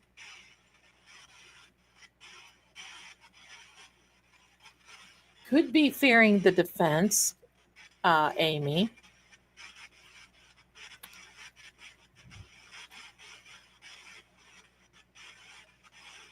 I think fear the defense. Thank you so much, aka the cat lady. Thank you. I want to just take a minute and I want to thank my mods because they work so hard and it's a thankless job. Bless. Oh, hello. I don't know why that came about, but I want to thank you to my mods because they are wonderful. Thank you so much. Thank you. Thank you. Yeah, Abigail Williams was the 13th person from the Salem bit. Yes. Hank fears Arca. He does fear them. That's why he has done everything that he possibly can to, like, get them off. Tickety boom. They are wonderful. I'm sorry, I have to be right back because I need to blow my nose. And it's rude to do it on camera. I'm just going to tell you what I'm doing. I'll be right back.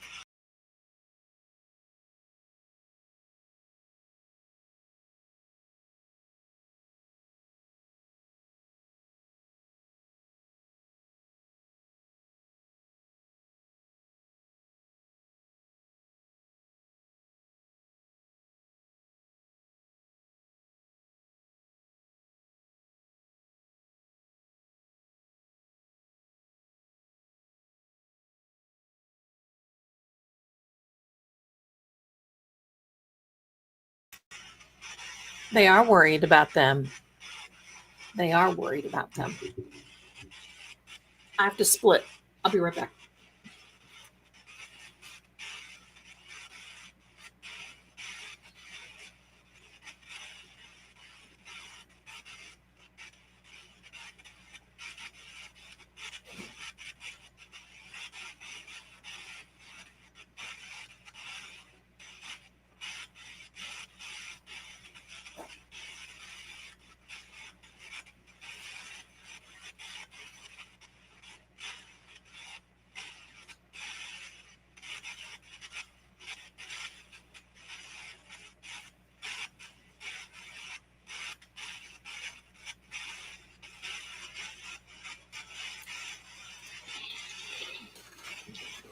Pipe.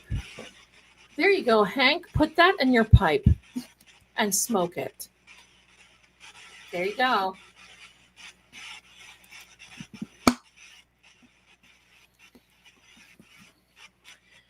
Chicken salad chick. If you know, you know.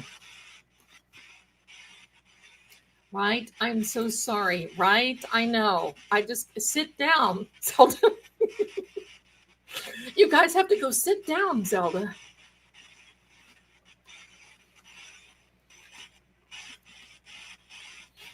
Let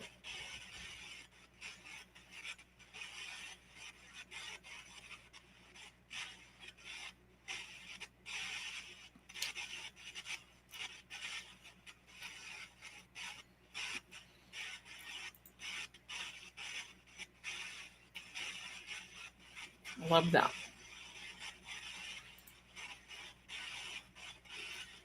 I want a bungee. Yeah, I need a bungee cord. I want to be like Laura Croft when she buys that big house. If I buy a big house and show it to you guys, you know I'll be doing the bungee thing with Laura Croft.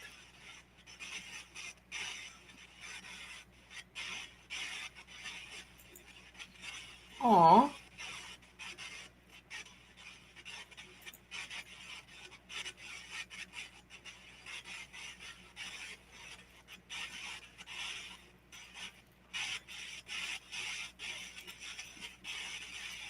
I'm hearing someone meow.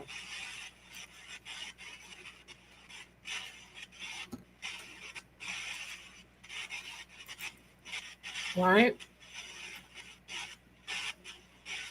I like those Laura Croft movies. I like all of the Lord of Rings, all of that. Fun.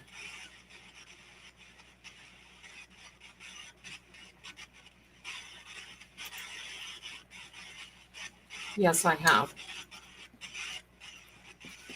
And the funny enough, I don't buy prepared chicken salad, but Arby's roast beef, if you are in the United States, Arby's fast food would make what they call one of their market sandwiches. It's so delicious. It is with pecans and grapes. But you order a chicken salad anywhere else and they give you a bunch of lettuce with a piece of chicken on it, and that's not it. I love chicken salad. Karen's Defense Fund.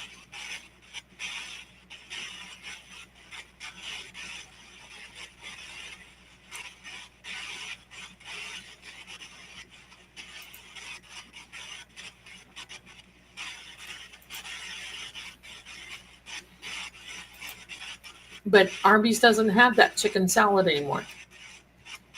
So I don't go to Arby's. I don't do that. But hi, Julia. I'm doing great, darling. How are you? How are you? How are you? Thanks for coming in here. Thank you for being here. Oh, I love that profile picture. Equal parts. Watching from intermission at the Opera House. If else could talk, Lady Zelda, you would love it here. Come to visit. Tell me about it. Tell me about it. One of the most historically haunted place that I've ever been is Philadelphia. Philadelphia. Wild it is.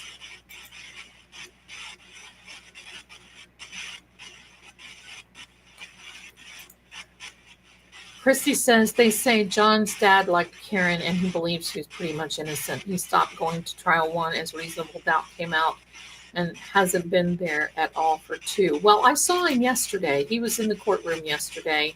I think he's in and out because I think it just depends on how ridiculous things are getting, and things are getting pretty ridiculous. Standing Stones, I stopped at this roast beef shop in Dedham. I got the middle roast beef, which was over $11. Wow. When I was in Long Island going to Montauk, there was a stand along the road that had bagels with cream cheese. I would go back just for that. Homemade bagels, homemade green, and cream cheese. We always get on the food thing. Yeah, Boston is a great city. It really is.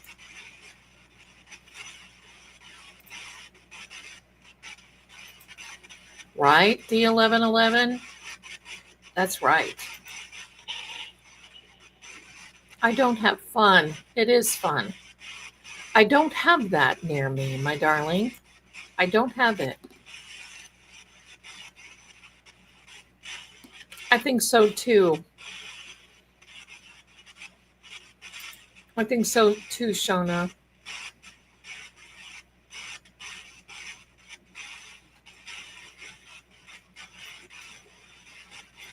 Yeah, John Sr. is living alone for all intents and purposes. I think it has so Philadelphia is because there's so much historically that went on there that sometimes people don't recognize. But they have the cracked Liberty Bell there. And you know, bells were made to clear out evil. And when they changed the international Hertz tune, they changed tuning. You can tell songs are kind of off. They took out a lot of bells because bells would ring on a certain frequency.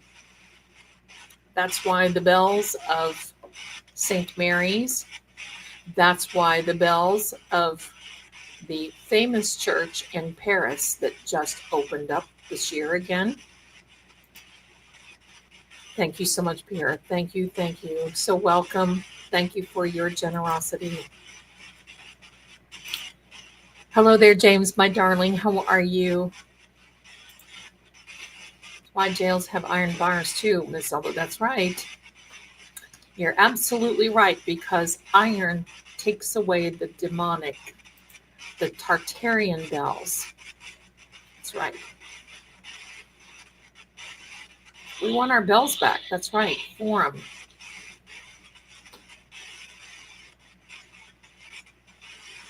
Hoping we can, right? I mean, think about Karen.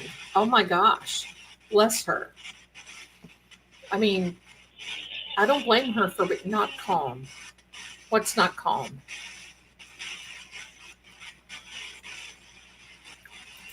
They do. Funny. They do. They do have a healing frequency.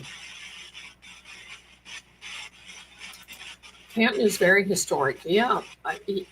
I went through there once, but I didn't stop. I wish now I would have. When this is over, I plan on coming up there.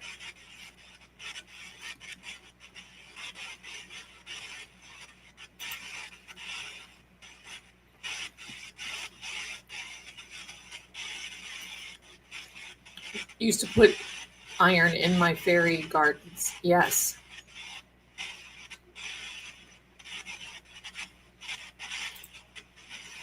Jules Ozzy, free comment. Yeah. Hi Zelda, were you on a psychic line on the telly in the 90s? I was. Beg. I was with Psychic Friends Network. I was on the telly in the 90s with Psychic Friends Network. And I looked about the same. A little older, but still about the same.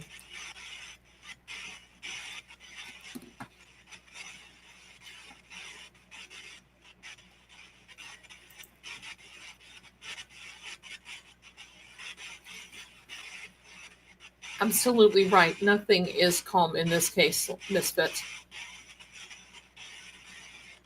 That's right. That's exactly right. Clear as a bell. Erase. I know they want to erase all the evidence.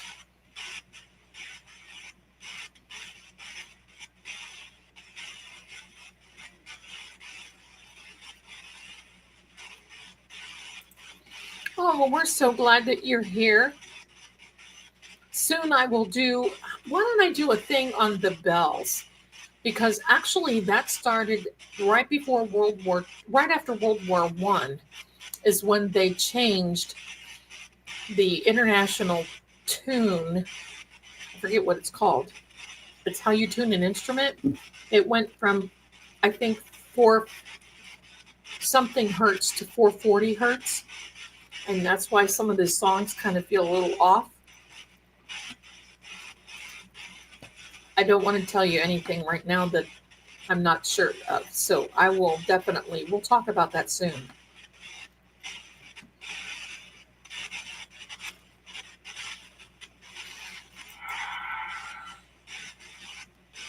Reagan. Right. Who was famous and passed in Canton during a concert or something? I don't know, honey.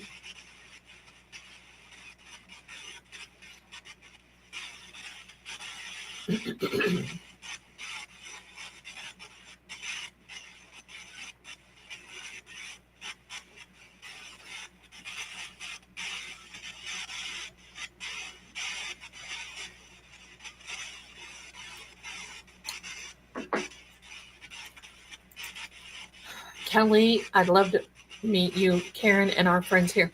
My darling Kelly, I'm going to do everything that I can to try to do something where I can go different places and meet people.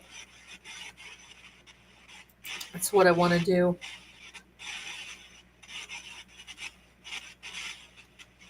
Pardon me. Grew up outside Philadelphia. Boston has a lot of energy. And now living here, boarding Canton. Please come.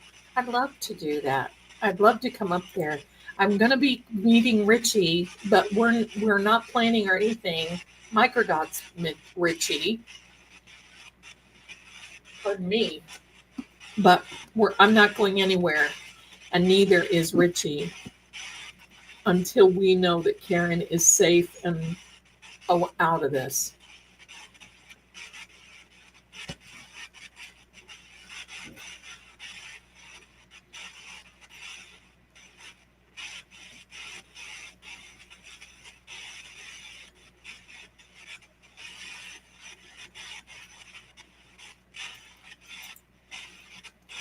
Yes, I did, my darling. I thought you said, how are you? And I said, I'm doing just fine tonight. How are you? Miss Cleo, no, it was from Gently. Yeah, down girl. Gently. No, not Miss Cleo. Dionne Warwick. Dionne Warwick's line, Psychic Friends Network.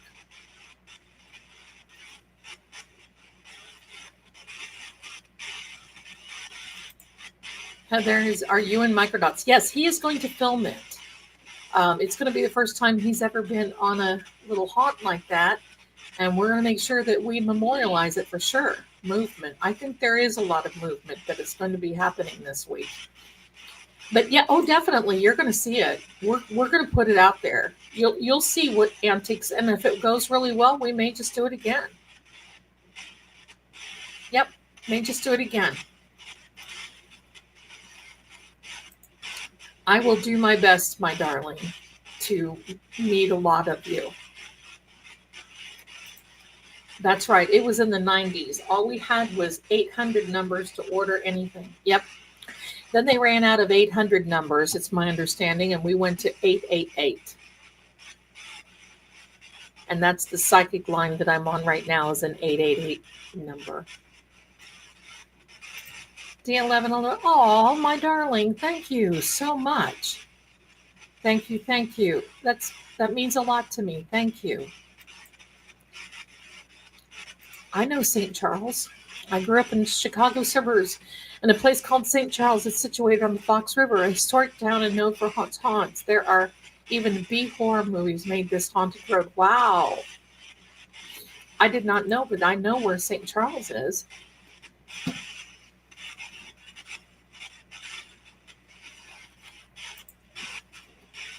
That I grew up down the street from. I still remember when they came from LA to shoot it. It's called Munger Road.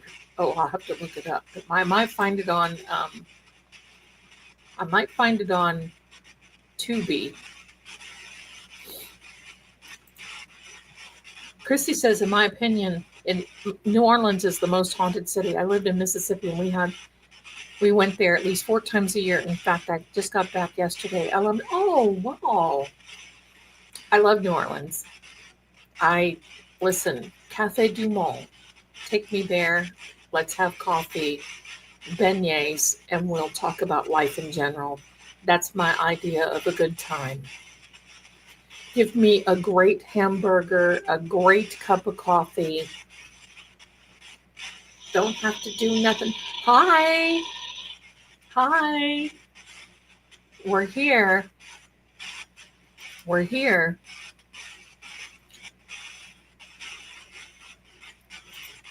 Erase video. Yeah.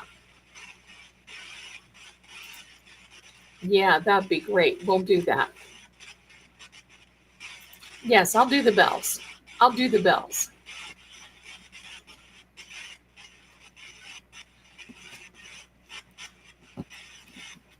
The bells are very healing. That's why the bells usually were not only used as notifications when there was an event happening at the church or synagogue or wherever, but it would be to chase the frequency would chase the demons away. That's why there is such a thing called witches' bells. I don't like to say that word, but they're made and you hang them, they're on a string, and it's for you. You hang them on your front door, your back door, and if they ring, you know something is trying to get in that shouldn't be. I love that. I love bells. Zelda, do you know a lady from Florida, T. Frankovich? Psychic? I don't. She probably should be somebody. I know Anne Rice, she passed away. Anne Rice wrote the book about the real vampire that I know. If he's watching, but that was Interview with a Vampire.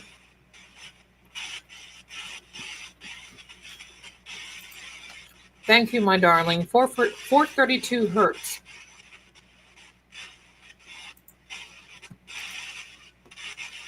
I do feel someone will be prosecuted for their crimes. Alone? I know. I do feel some of them will be prosecuted. All it takes is one to start singing. When we take a break in a little bit, I've got to tell you about a client, pardon me, that I started talking to when I worked for Psychic Friends.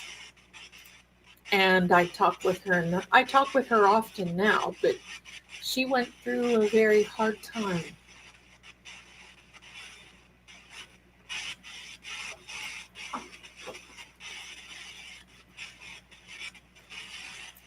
Oh my gosh. Lady Zelda, when I was a kid, I decided to dial 800, then dirty words, and laugh with my cousin. That's hilarious. My dad and mom got the phone bill and yelled, Jennifer, what's this bill from Hong Kong? That is so funny. This chat knows the case. Yeah. Thank you, Beth. You may have to go back to the beginning because it was pretty intense in the beginning, but I explained a lot of things. I think you'll really enjoy it. I got in big trouble. I would say so, my darling. I would say so. I love all these different things we're going to be talking about. It's so interesting. Thank you. You know, it goes along with, to me, there is the belief side because I am a Christian, and then there's the other side, and you can believe in both. I feel so, and it is so interesting, like Samson and Delilah. Zelda, it was a long time ago. It was someone famous. I have to figure it out. Okay. Reagan is my daughter's name. I actually like that name. There you go. I thought bells were bronze. They can be, I think, pretty much anything as long as they're tuned on the correct frequency. The Exorcist. You know something, my darlings? I'd say something about The Exorcist. I had never seen, I believe The Exorcist came out in 1974, tablet. Are you talking about the acrostic tablet? What tablet are you talking about? I think it came out in 1974. I grew up in Ohio, and I remember that they made such a big deal about, bless you, Bilbo. They made such a big deal about it. Churches were trying to get the theaters to ban it and boycott it and all these other stuff. And it was just, you know, you go past these places. I remember, pardon me, we would drive past these theaters and the lines would be long, and it was just, just something else crazy. People would be step, and people would be not being able to sit through the whole thing. Of course, I was young. My sister was young. We certainly weren't allowed to watch it. And so, funny enough,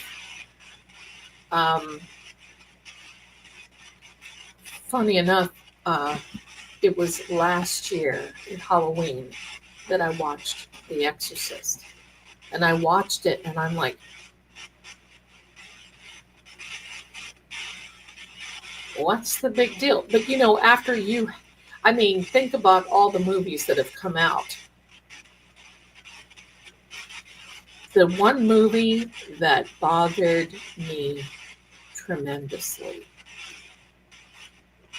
was Night of the Living Dead.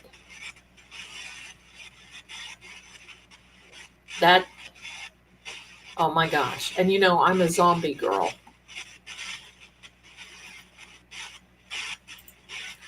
Cameron, how did you learn to shuffle? I have the hardest time with my cards and have practiced a ton, but my thumbs are kind of wonky. I do an overhand shuffle like this, and sometimes the cards, okay. Sometimes the cards don't want to cooperate that much. I see other readers, they just fly through. The cards are flying all over, and that might work for them. It doesn't work for me. I want to maintain that energy within the cards. I don't riffle shuffle the cards, you know, like you do at the, you know, whatever, when you're playing card games and all that other. but it goes slow. You don't have to do the have the cards fly. Just slow, just slow, easy. Fit those cards back in. Take it out again. Just fit them back in. That's how you have to do it, my darling. Slow, slow and steady. You'll win the race. You'll win the race. If a card jumps out, I take notice. I do too. And if especially if it falls to the floor, you need to really take notice that it falls to the floor.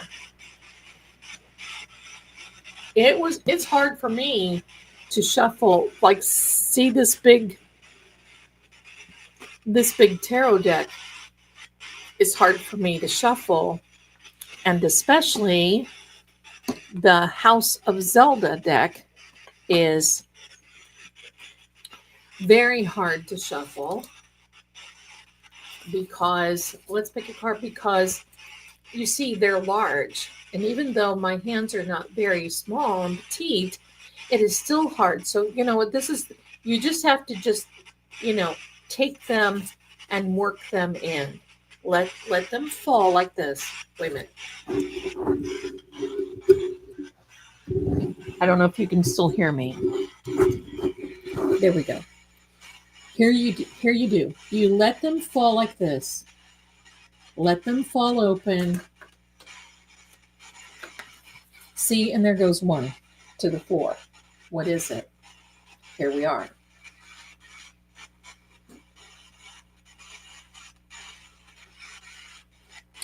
What is it? I didn't look. What is it?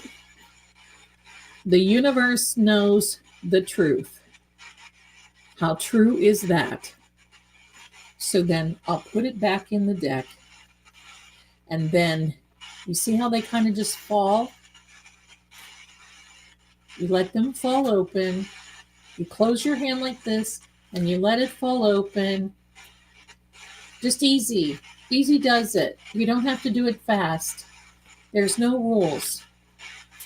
And, as time goes on, you'll be able to do it. But that's just pretty much how to do it, my darling. You can do it. You can do it. The Exorcist never scared me, but the movie that affected me the most when I was young was The Sixth Sense.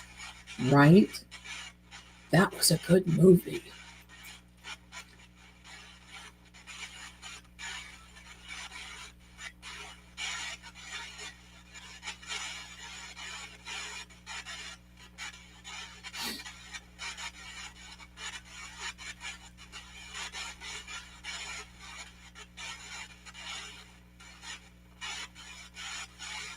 Yeah, there you go. I'm just trying to catch up in the chat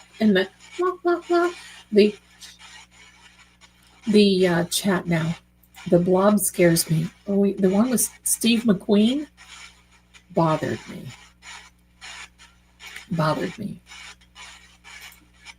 Marie Laveau is a whole new ball game. Myself and my daughter went to Marie Laveau's and got new card decks yesterday. Jealous. I'm glad that you did. That's a lot of fun. There was a woman that I used to know who was a psychic that was in New Orleans. And evidently she lived back in some bayou that was, and I would talk to her daughter because I couldn't understand. Her accent was just thick, Cajun. It was so interesting. But her daughter was 82. Think about that. Her daughter was 82 or 3 years old.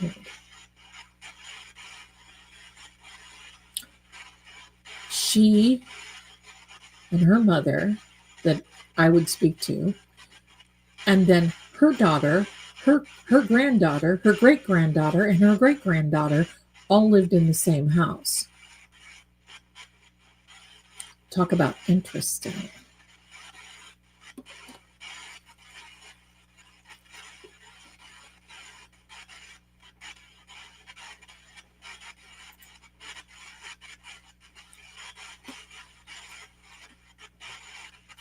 There's sometimes things bother me. And I tell you, a lot of times the paranormal shows, as much as I love them, bother me. And it's not because so much that they are showing what's going on, but it's the fact that um, they do it as a, for entertainment. So they're not cautious and careful about closing portals and what they say, and using devices and all this other. Okay, I mean, I get it. you know Sometimes I get bothered by them. The movie Carrie scares me. That movie, the ending,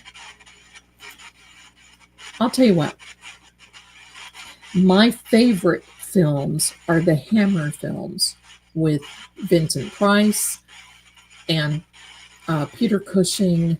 Peter Cushing is my favorite. The Mummy from 1954. Hello, I'm not that old, but is like my favorite. My mother, as a teenager, went to see Psycho. Psycho is disturbing. It really is.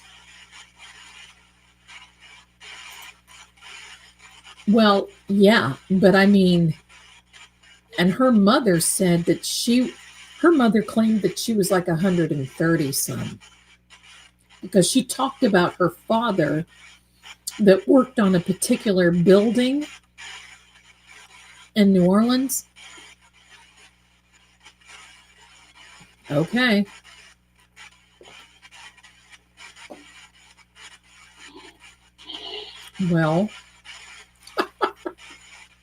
Well, would you like some chicken salad, John? Because it's very tasty. Well, not brave. Who's not brave? Totally. Are you not brave enough to eat this? Totally. Bilbo, don't angel.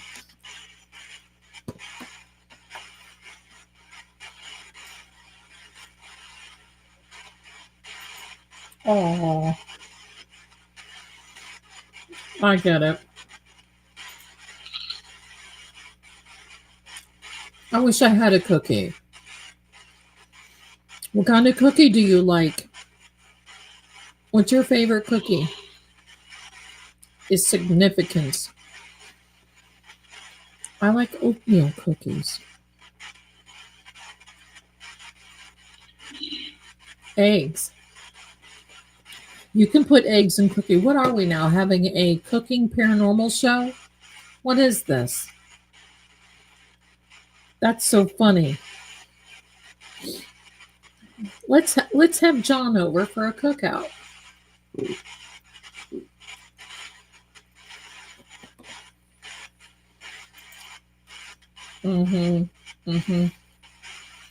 Sometimes they get to be a little much on these movies.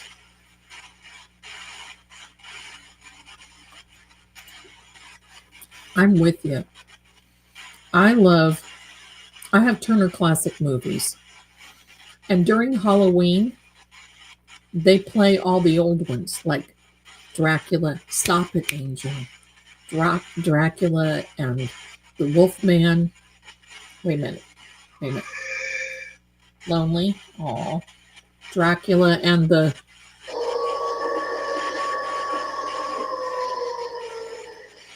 Wolfman.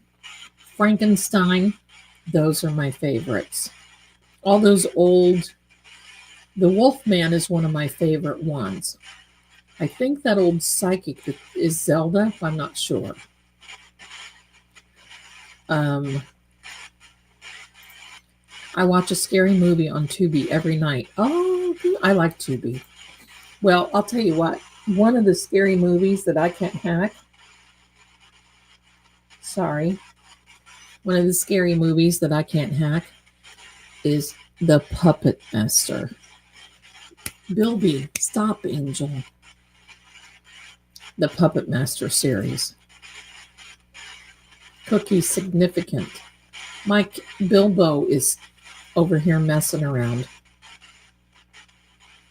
But I love that the house on Haunted Hill. I love that. For that time, Groovy Cheryl, it was amazing for that. And those transformation sequences that they did, off the charts. Alfred Hitchcock is one of my favorite. Yes. Got my late husband. That's right. Sakina, that's right. I got to tell you, Rope was so disturbing. But I got to tell you this. When I was in Spokane, Washington, Tactic. I think there was a lot of Tactic. When I lived in Spokane, Washington, there was a little place that had a theater upstairs. And there was a Mexican restaurant downstairs. And my former husband, the Navy officer, and I would go.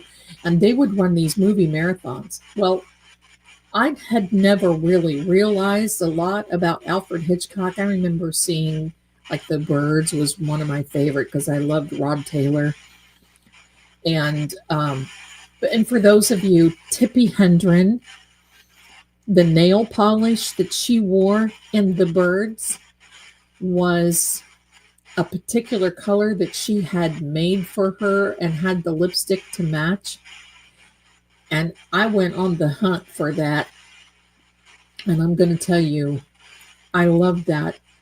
And so anyway, but she was very big on nail care after that and making polishes for women. So she was a trendsetter. So they had this trilogy for Alfred Hitchcock, and it was, I think, on a Saturday night. But it started at like 6 p.m. So we went to this beautiful Mexican restaurant. It was just wonderful. And we ate our dinner. We went upstairs and we saw Vertigo rates. We saw Vertigo, Rear Window, and The Man Who Knew Too Much. I was hooked. Then they had another 3.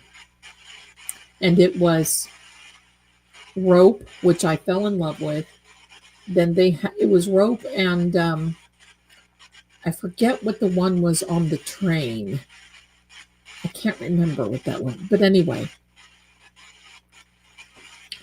eggs have entered the chat.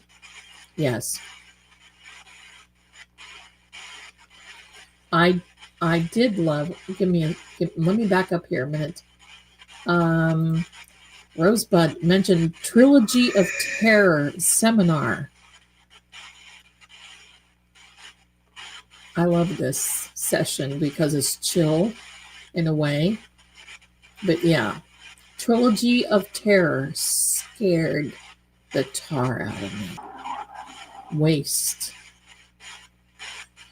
That reminds me, John, of your belt buckle. Where did that come from? You know what was on your belt buckle? Whose was that? Yeah, please follow me. Subscribe. Mike.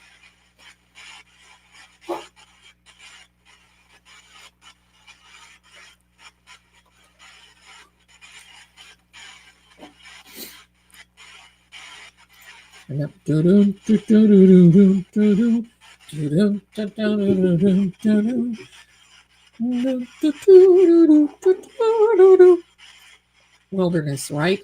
And Twilight Zone. I still watch the Twilight Zone.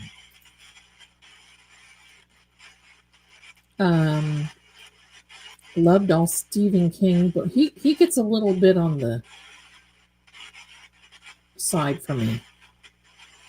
But I watched a lot of it. Pet Sematary. Couldn't hack that.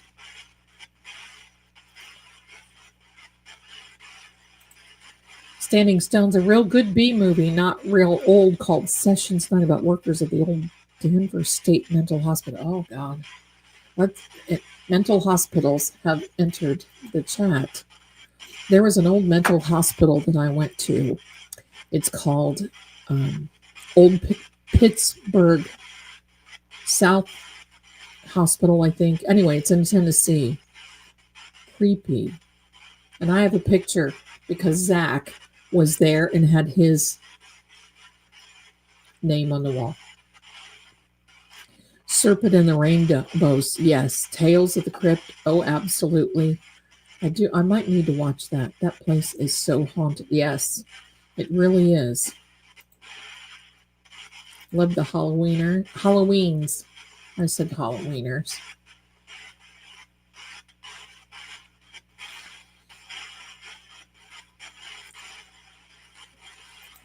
Oh, really? Wow. I want to go to Old Pittsburgh. Now there's the one in Tennessee, and then there's the I think that's Old Pittsburgh South something. I'm not sure, but that is like Zach Baggins from Ghost Adventures, Tales of the Dark Side, right? Whatever Happened to Baby Jane? That was a weird movie, wasn't it? I put my EVP app on and my first word was Jameson. Higgy's drink. If it says ginger, right?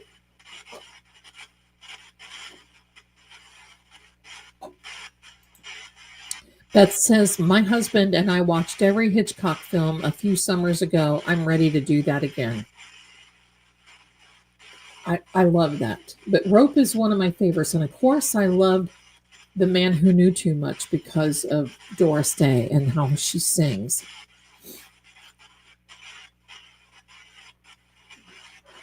Love Betty Davis too. I loved Betty Davis when she played in Now Voyager. That's not a scary movie, but I thought it was very good.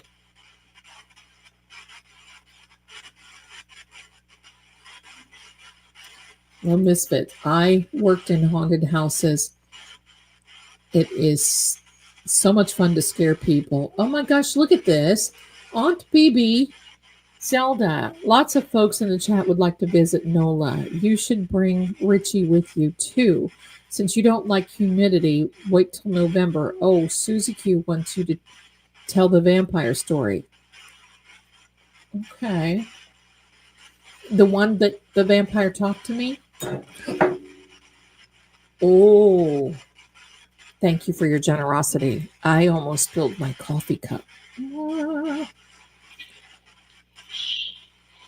I moved faster than Mr. Miyagi, saving this coffee cup from coming down off of my table. Wow. I love with 6 makes it. I do too. Okay, let me see here. Beth, I love rope constant. Yes. Hi, Karen. How are you, my darling? Just getting home from work? There you are. Well, I'm so glad. Relax, my darlings. We're here. A room with a view. That's a good one. Baby Jane was a weird movie. Yes, it was.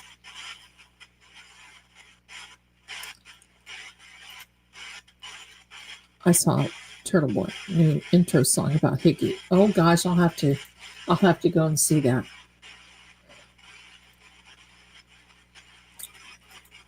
I lived in St. Augustine, and it's one of my favorite all-time places in the whole world. Lots of weird things happened in St. Augustine. Lots of weird things. Anything about Rosemary's Baby? Yes, Karen. Oh my heck. There's much to be said about Rosemary. Term. What is the term, my darling? What term are we talking about? Okay, John, what term are we talking about? Tell us.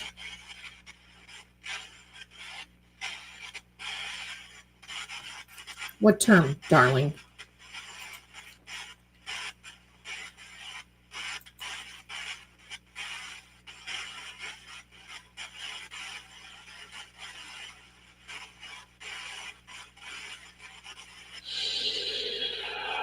Suit.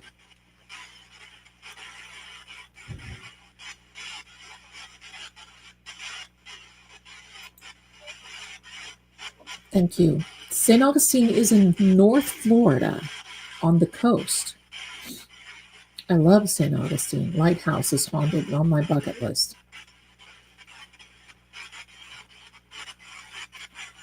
Oh, oh. Hair flowing, growing. Okay.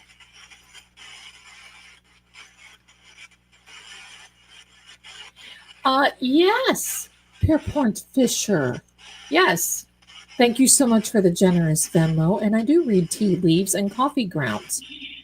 I do that a lot. Lynn. Who is Lynn? I was there. Nice old Spanish town. Jonestown in Ashland, Mass. Is built up on top of an underground railroad to free the slaves. Really? That's interesting.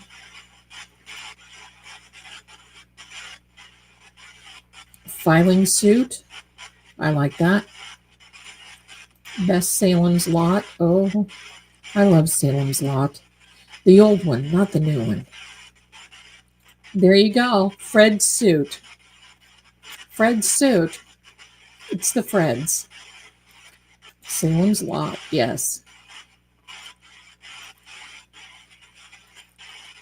Lawsuit. The hair on the car that was not a human hair. Was it a dog hair?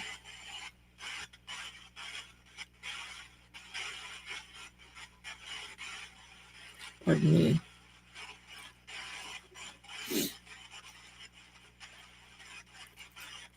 Oh, never been anywhere in East.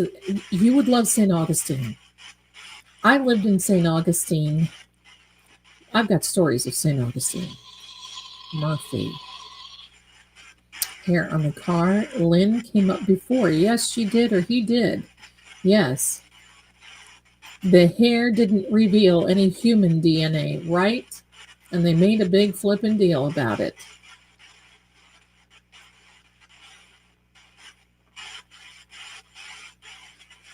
Could be T. Thanks for being in here, darling. There we go. Hair on the car could have been from synthetic wood. Could have been. But it could have been from a puppy.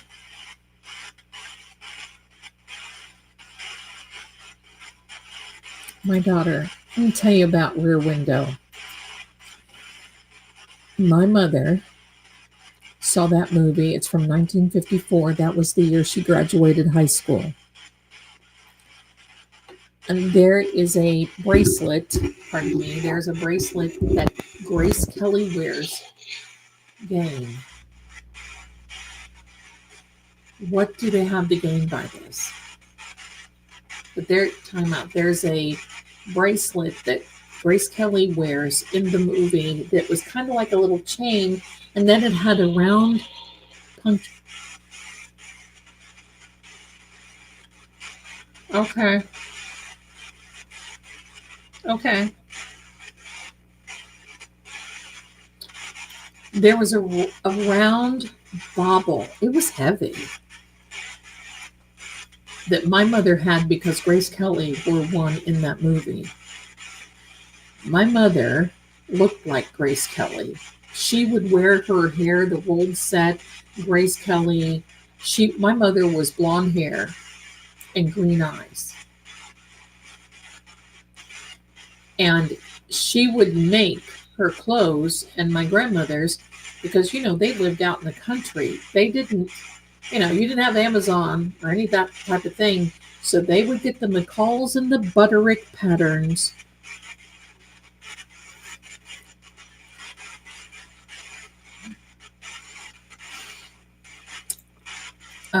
Teeth puncture in John's hoodie.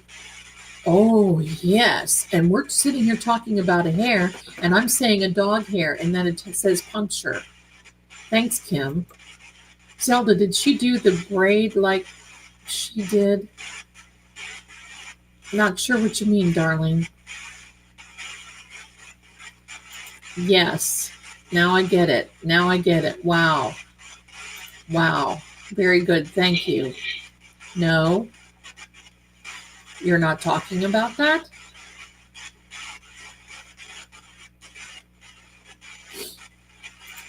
Oh, I know what you mean. Okay. The wax paper, like brown and pink cloth and cut out. I get it.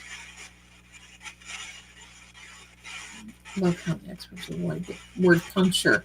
Right, Aaron? When referring to the hoodie. I saw that again earlier today. Well, Mimi, hi. I just noticed I'm a member. Must have been from someone generous, so thank you. Yes, for sure. Like Grace Kelly. No, she never did that because her hair was shorter like it was in Rear Window. So, but if she could have, she would have.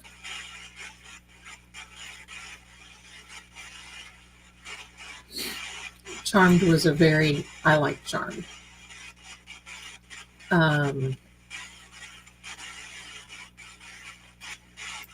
No, don't be quiet. No, no, no, no. Don't be quiet. I'm just trying to catch up on things, honey.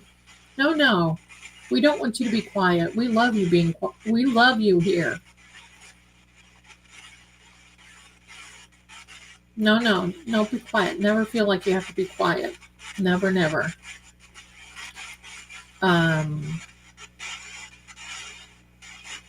My mom was blonde hair and green-eyed and had short bob haircut. Yeah.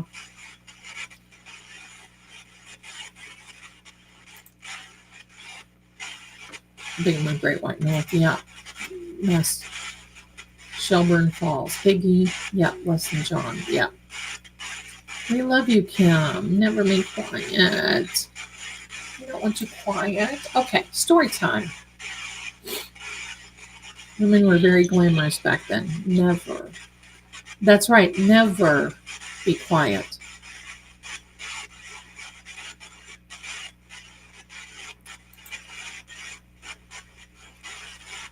That's right.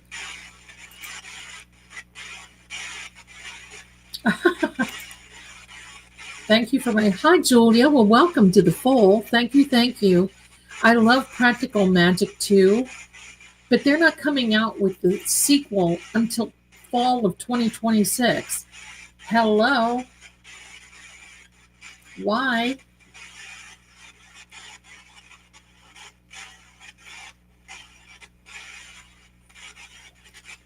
Far from it, Pierre.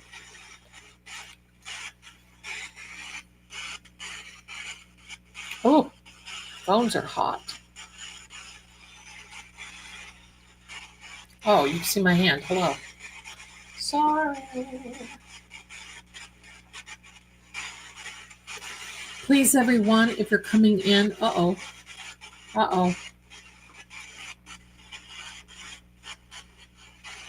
Are we back again? Yes. Please, everyone, if you come in, hit the like button. Please subscribe. Yeah, there's a sequel coming out with all the original cast, and they're going to have part 2, and they say it's just as good. But you know, I'm sus about sequels.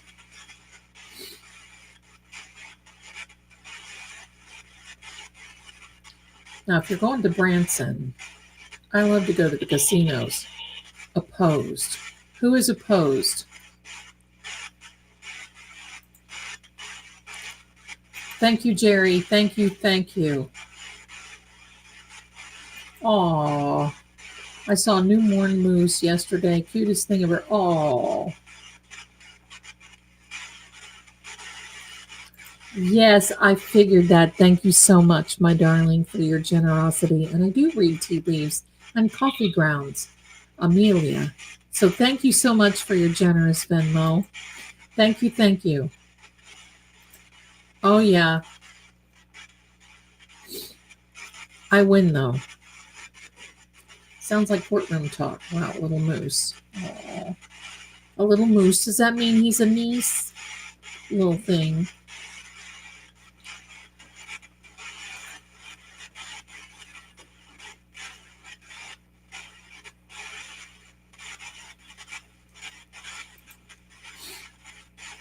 Amelia is opposed. Llama pajama. There we go. How do you read tea leaves, coffee grounds? I'd love to have one done. cage. Was Chloe in a cage? Did they put her in a cage?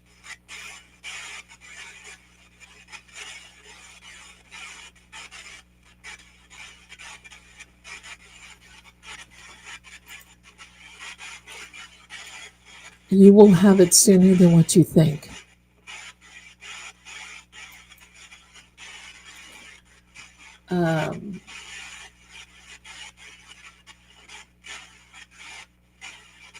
Cage.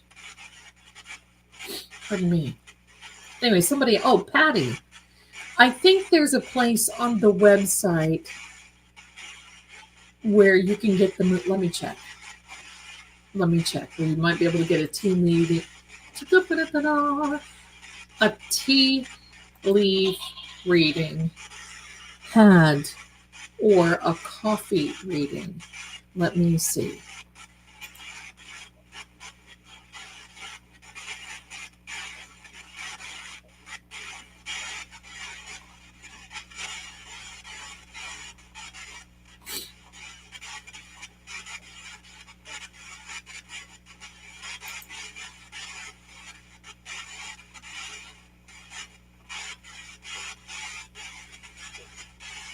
It's not on the website, but I'll have Mrs. Marie put a link for that if you want to get a tea leaf reading or a coffee grounds reading. You can certainly do that for sure. John really isn't saying too much tonight. He spent a lot of energy over the last 2 days, and actually he's kind of chill, which I'm really kind of glad that he is, because it has been off the chain here, to the point where I have, you know what, let's do this. Hold on. My husband said he felt Chloe's neck was broken. Oh, I'm sorry.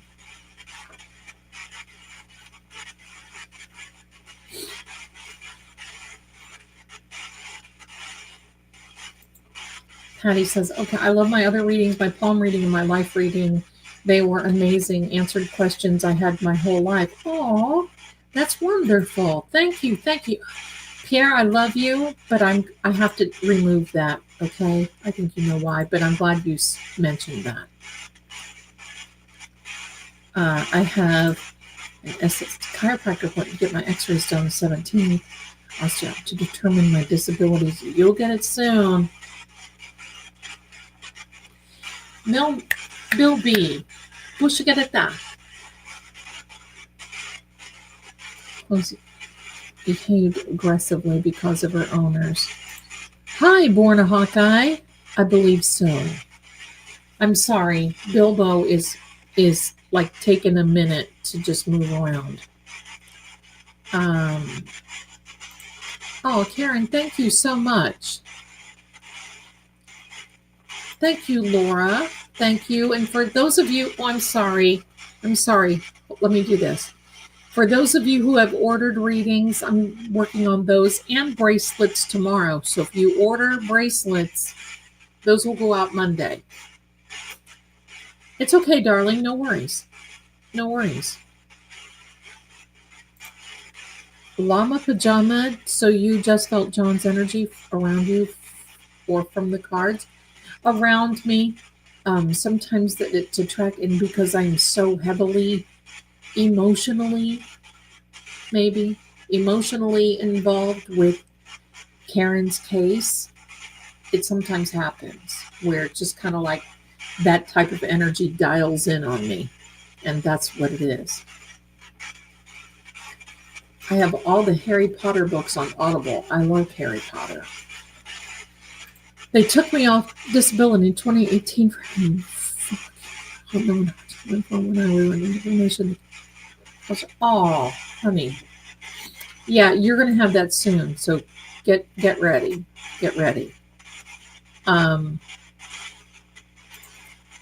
Tilly 40444. I love that. That's an angel number. Thank you, Zelda, for your channel. I adore your beautiful, mischievous cats. Thank you. Well, right now, I'm not adoring the fact that Bilbo is being just want to play around. And yeah, I think he's feeling good. He's older, so work. It is work. Thank you so much.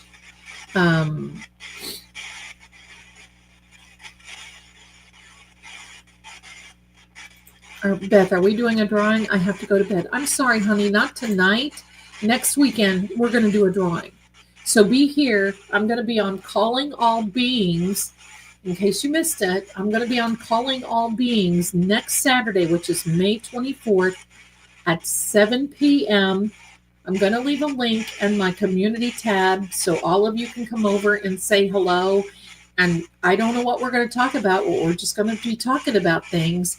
And then I want you to come on over back here and we will do a giveaway because for some reason StreamYard isn't connecting with my Seeing Crime channel. So we will do it on True Oracle. And I want to do it on True Oracle anyway because of you guys. We now have 3,500 subscribers, and that's all because of you. So we will have a drawing next weekend. So after I guest on Calling All Beings, I will come back here. We will do a live. Okay. Thank you so much. Thank you, Jerry. Thank you. Thank you. I don't think Chloe was rehomed. I'm pretty sure. Oh, two of my fur babies are snoring away. I'm still wide-eyed. Oh, bless your heart. Oh, now we're getting somewhere because I have always said that if she is called, I think she will be an amazing witness. Yes, definitely. Bless you, Marisma. Thank you. Congrats. Thank you so much, my darling. Thank you. Thank you. Look at this. Yeah. Annie Chung. Yes. Absolutely. And you're attracting those numbers too. Once you start seeing those numbers, you'll start attracting those as well. The Asian House. I will be sure to watch all shows. Thank you, my darling Beth. Good night to you, my sweetheart. Good night. Good night. Thank you for being here. Bless you. Bless you. Asian House. Yep.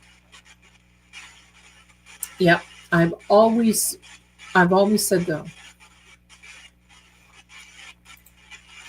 Oh, really? Nan and Larry DUI were on Calling All Beings tonight? Oh, that's interesting. Mrs. Chung, thanks for letting me know that, Nicole. Mrs. Chung, yep. Annie Chung.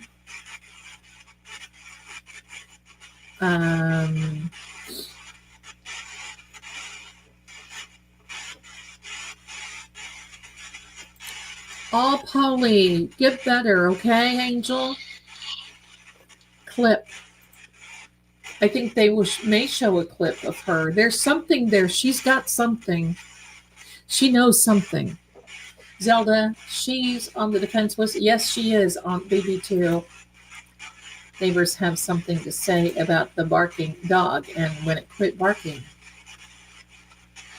Yes. Llama pajama. Listen, I could eat it anytime. But I'm going through this phase that from now on, anytime I eat Chinese food, I get very sleepy and I can't. Oops. Something happened here. There we are. House. And it makes me sleepy.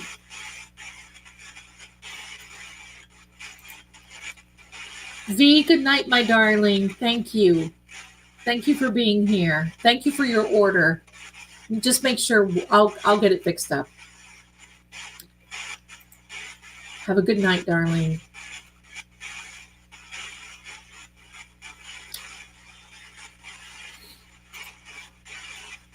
They live at 32 next door, right? Yeah. Not yet. Then they're next door. So I bet she heard and knows a lot more than what we could even consider. I've always said she's going to be awesome. Nicole says Miss Chung probably heard all the commotion and looked outside. Maybe she saw them. Could be. Could be. I think she knows more than what anyone could ever know. It's probably why she wasn't. I mean, think about this, my darlings. What's going to happen when they bring Annie Chung to the witness list and they say, "Did you live next door?" Yes, I did. Did the investigators come and interview you? Why no? Nobody showed up. Nobody interviewed. Why? Why didn't they interview you? There's a man passed down in the snow. Why? Pause. There's a man passed down in the snow. Good night, my darling bee.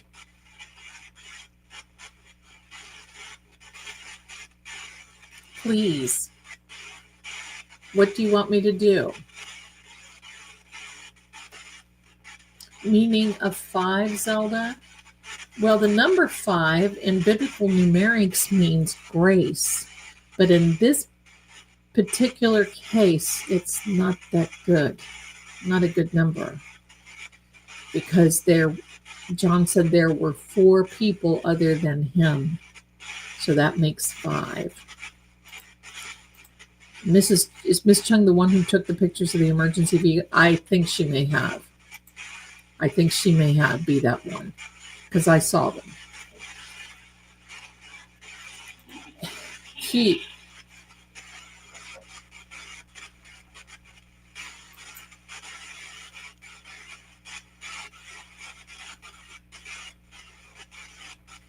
How many times have I been saying something about the key? The cards come up in the key.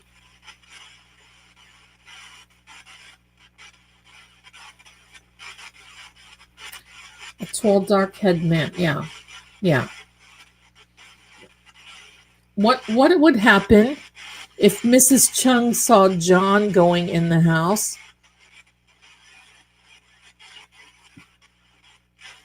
What would happen if Mrs. Chung gets on the witness stand and says,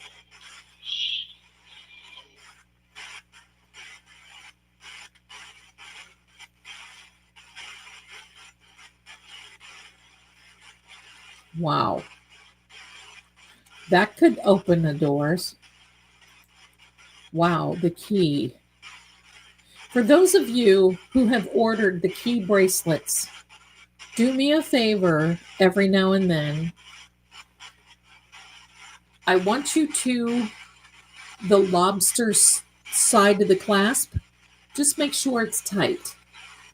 That way it doesn't fall off and your beads don't come off. Just turn it a little bit and make sure it's tight. He has said that before. How did I? We all had. That's right. Zelda, look at the numbers at Chung House. 5, yeah? 32. Gently, there's that again. She's the key in this case, maybe. I'm going to tell you. There's a bigger part of, and believe me, Miss Chung, I can tell you right now, she's a force to be reckoned with. She won't be messed with. If they call her and Hank starts messing with her, she will stay steady. She better be careful. And I think that's why Hank doesn't like all of this that's about to come out. He's trying to have another distraction.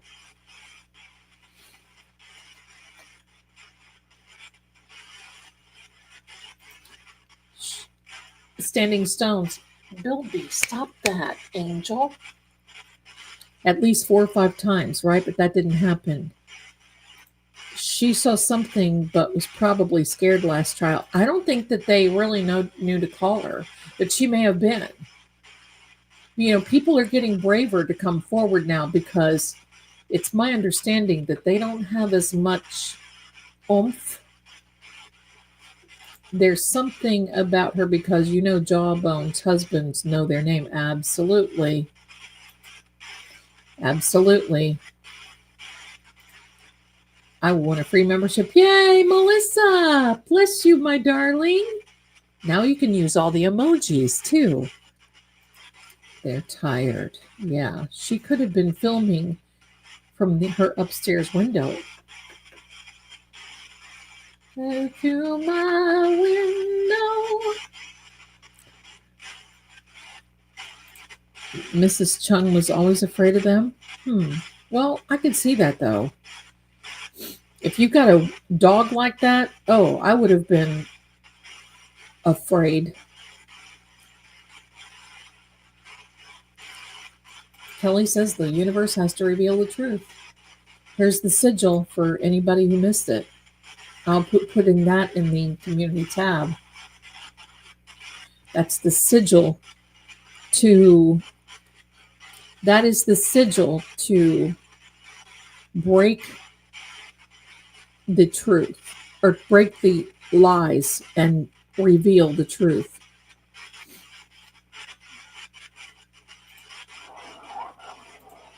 Advance. Okay. He's got a look about him. I'm going to tell you something. The paranormal stuff and all this stuff doesn't bother me. But being around these types of people, knowing what they're capable of, I mean, look what they've done. That bothers me. You know.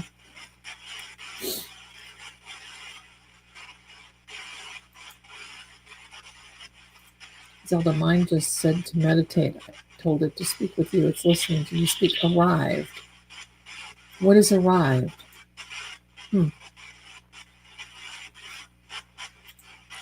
I agree, Groovy. I mean, absolutely. Incentive. I think there is incentive. Witnesses to, yep. Can someone pull one card for me? My son just called. I really hit the direction. Aw. Well, let's not put all that in the chat, okay? Because I don't want anybody to get distracted, but I will pull a card for you, Amanda.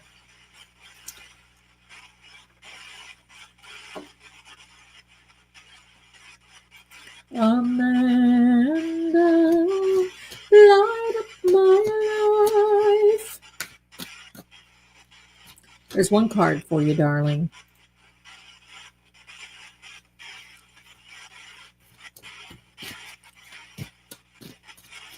Oh, Leah.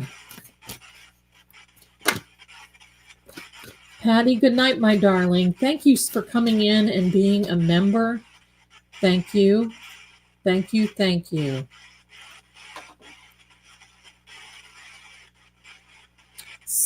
Higgy.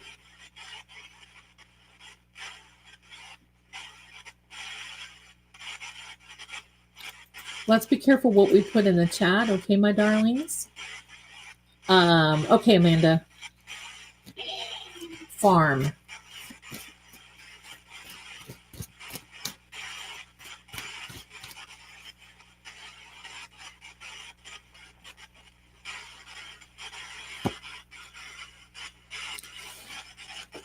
It's time that you regained your peace. It's time to understand that you've done everything that you can possibly do. And sometimes when we're in a quandary, slower. That's right. Slow down. Sometimes when we are in a quandary, the best thing to do is nothing. Do nothing right now. Your pathway will be shown to you very, very soon. Oh, I pulled out the Four of Swords. It's a card of having peace. It's a card of taking rest. And it's a card of basically saying, okay, you need to just kind of like take a breath because your path will be revealed to you. And you don't have to, everything that happens, we don't have to push a path or complete outcome right now. You have to wait for the universe to catch up and give you an idea of what's going on. That's what I'm getting, my darling. There you go. I hope that helps you. I want to tell you something about Higgy.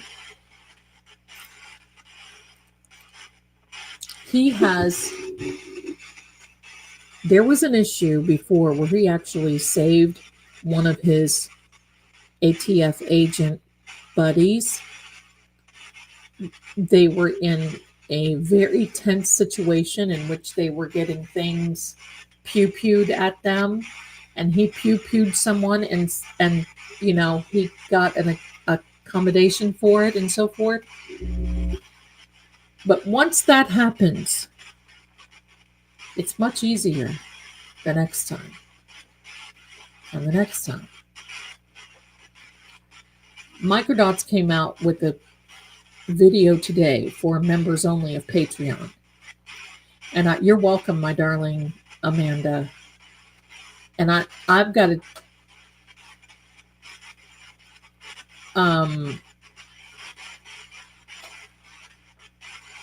don't worry. Everything is fine. Just hang on. You don't have to just take a breath and hang on. These things can change at the drop of a hat. So just don't let your mind race, okay? Yeah, don't let your mind race.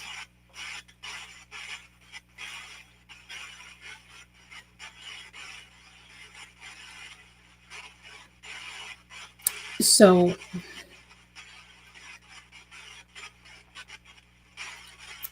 when I saw that video of Microdots today, baby can be a birth of a new beginning. Baby can be, I'm not going to say that's literal, but stop, Angel.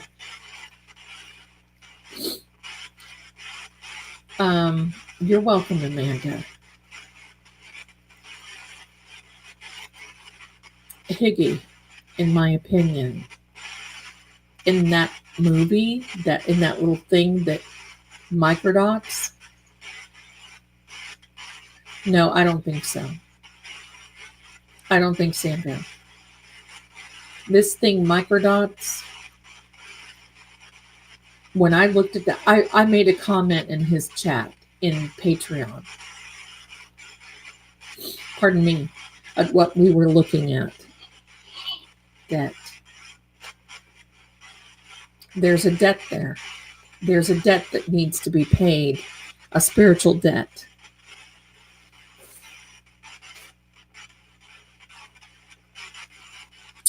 Billy, stop, Angel.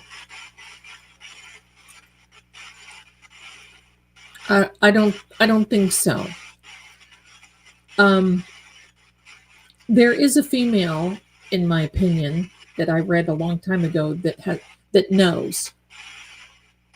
Someone spoke to her about what happened that night.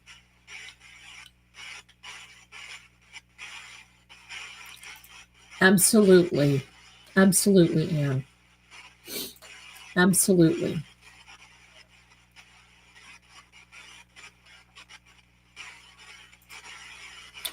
About the decorated Zelda. Yeah.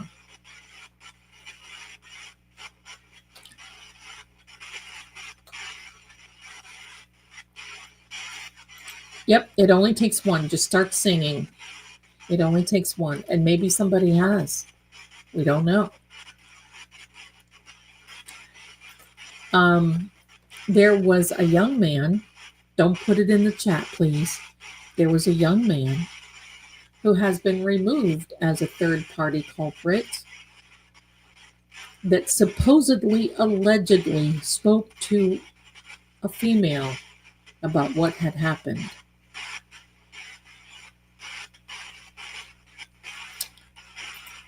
Piggy baby, now there you go, green eye. Piggy baby. Right? I don't like that stuff. It's gonna be a regular guy.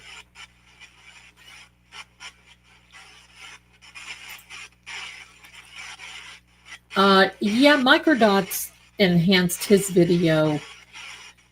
I think that is a reflection in that one. I've seen it a few times, but it was Higgy walking around and being on the phone and, all this other. Yeah.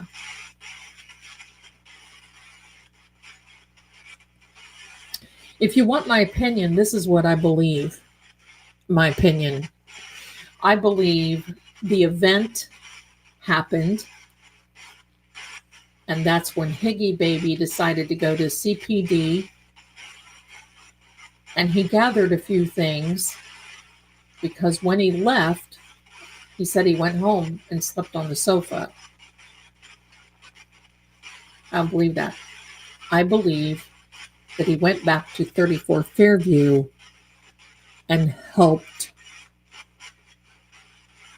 put things into shape.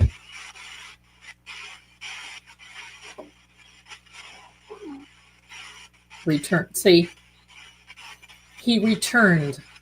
I believe he returned to 34 Fairview. Yeah, that's the one Microdot have is like 13 minutes long, uninterrupted. No, nothing. It shows it's very good. I don't know if he's going to put it out on YouTube. I think he will, but he's got a little bit of work to do on it yet. But that's what I get. That's what I get. He was in a hurry. And that duffel bag that he got out of that one vehicle was large.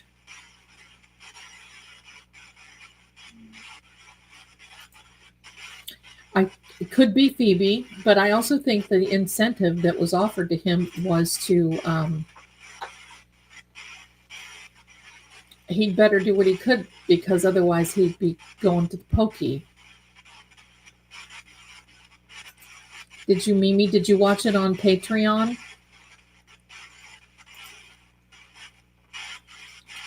Because he's not put it out yet. This is brand new.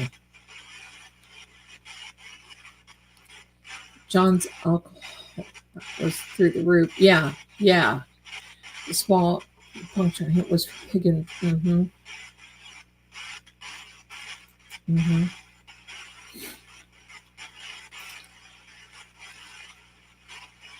We gotcha. In fact, I kind of like the typos.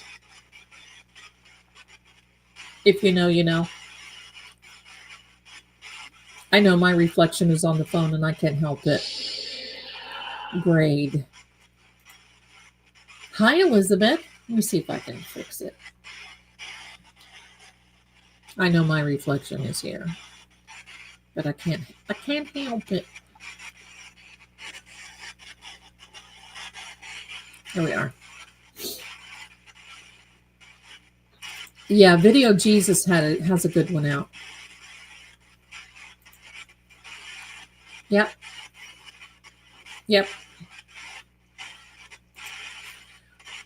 I think the defense would love to have her return, but I'm not so certain that Auntie Bev nor the Pinocchio will let her come back subsequent. That's a big word, isn't it? Yeah, Video Jesus. Yeah, I saw that one. Detective grade here.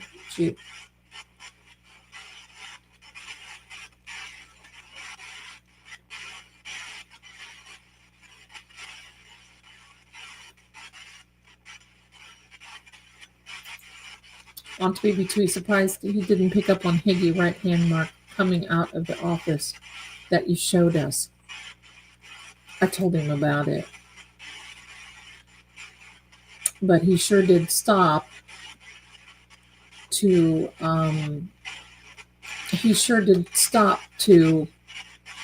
make sure no one was coming down the hall.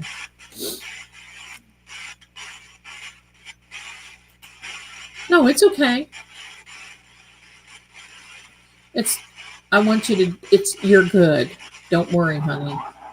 Limit. Yeah.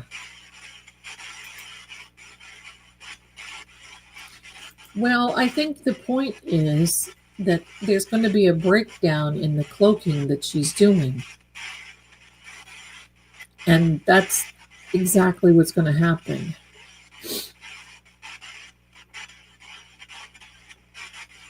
I think so too, Nicole. I think so too.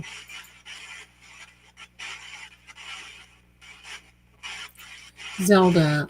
Okay, I posted a comment about that too this afternoon. Okay, good.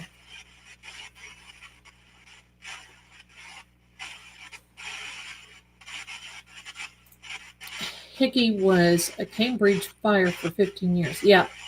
6 of those a lieutenant, then went to ATF. That duffel bag looks familiar to a medic bag from his vehicle. Yep.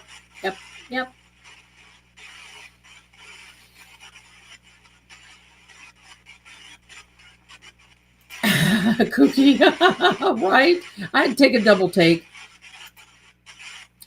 Melissa, as nurses, we and doctors always keep an IV administration kit at home in case our family needs fluids. There was a nurse that was at that party that night.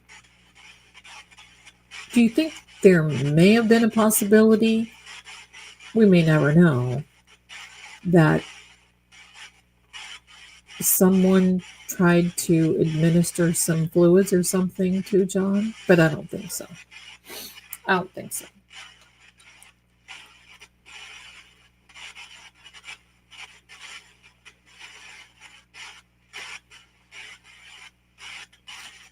Oh yeah, everybody's been wanting True Oracle. Let me give you the link. You can go over there because everybody over there is missing their chat buddies. Here you guys go. I'll see it, or I'll see you there. So if you want to go on over there, and it's very, very helpful to us overall. There is the link, my darling, to head on over to True Oracle. Oh wow, look at this energy. Amen. Melissa, same here. My daughter is a phlebotomist. Oh, minor. Keep supplies with her in the car and backpack just in case of emergency. Robot. So something could have been robotic. Please stop, Bilbo Angel. Strength.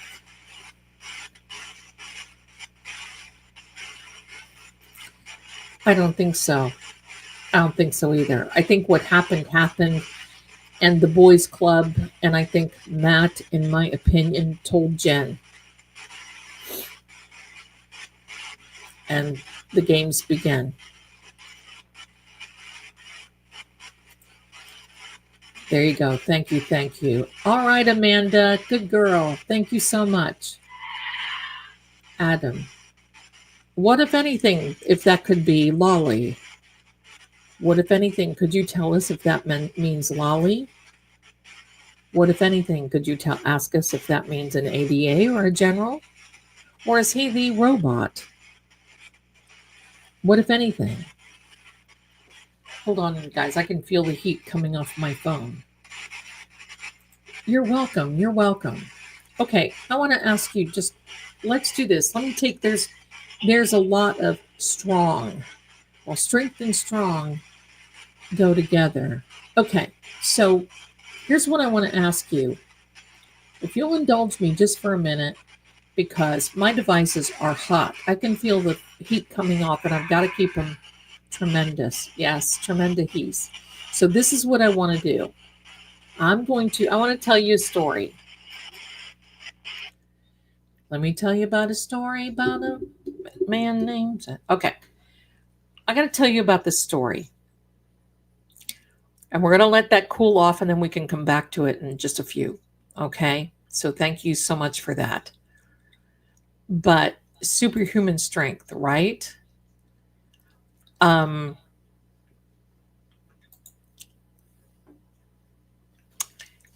I had a client that first called me. I lived in Virginia when I was on the Psychic Friends Network. This client, and she's probably watching, her name is Mary Ann. You can go on. In fact, I'll put the link in the description if you want to sometime, or not the description, in the chat. Hold on. I'll put the link there. You can go in and you can read her comments under my name. And her name is Mary Ann, just so you know. And this will be the link to the psychic line where I happen to take psychic calls. I'm going to put that in the chat. Here we are.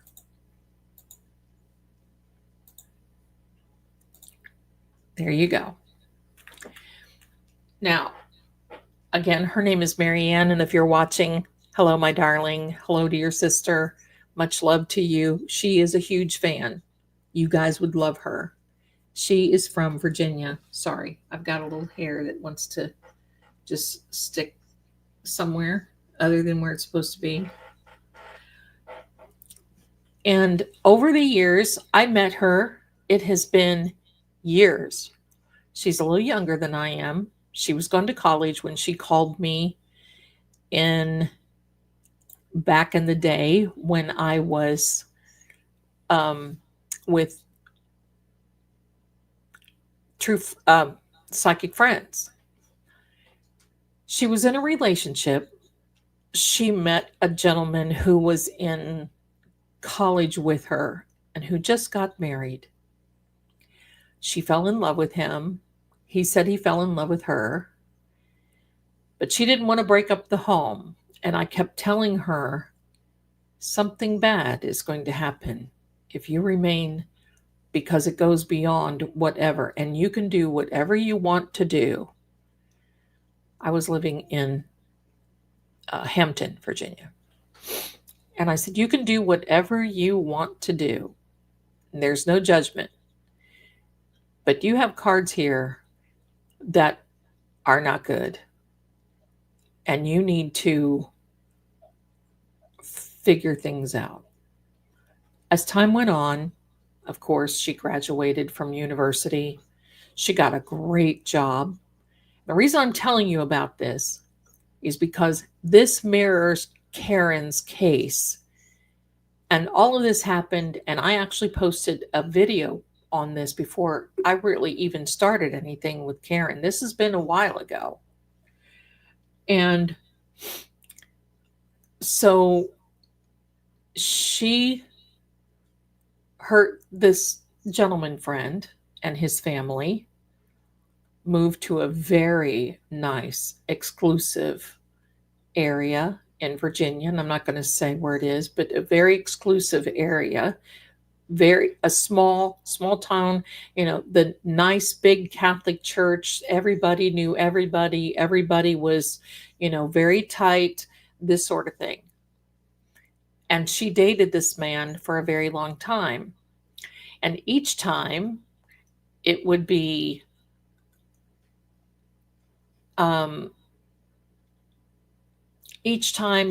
this, well, I can't leave now because my youngest is going into kindergarten and they need me.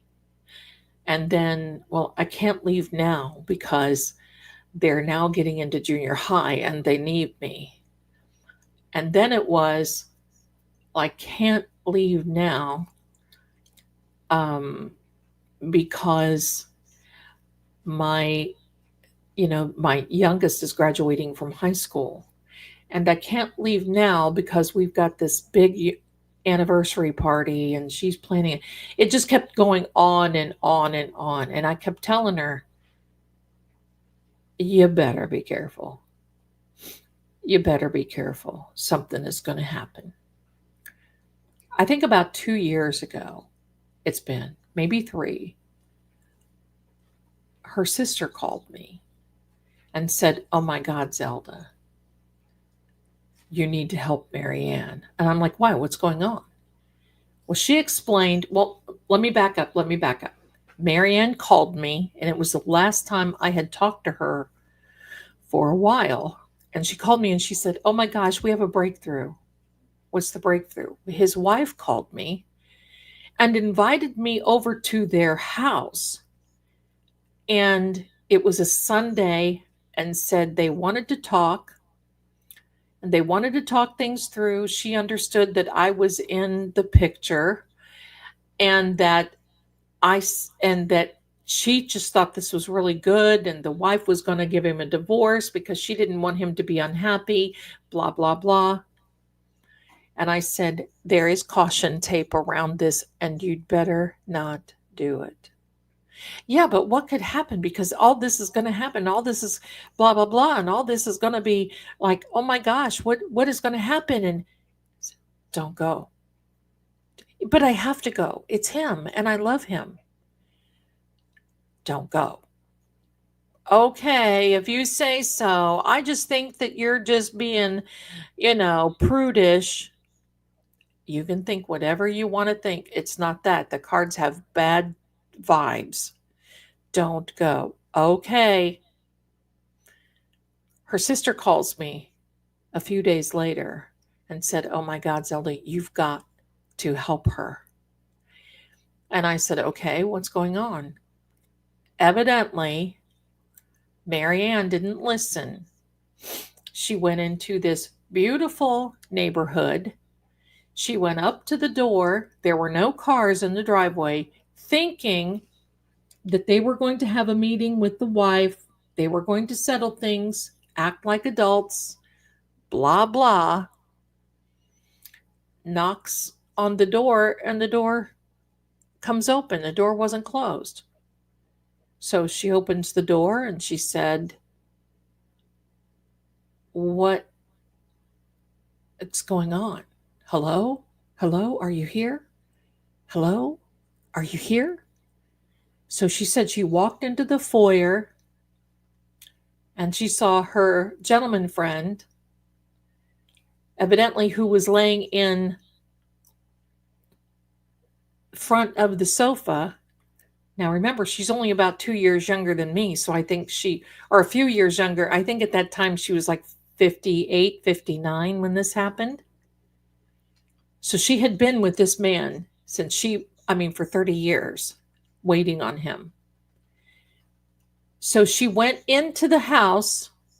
She sees this much of his legs and his feet upward. He was laying on the floor and he was in front of the sofa. She runs over to him. There was a sharp object. We're not going to say what it is.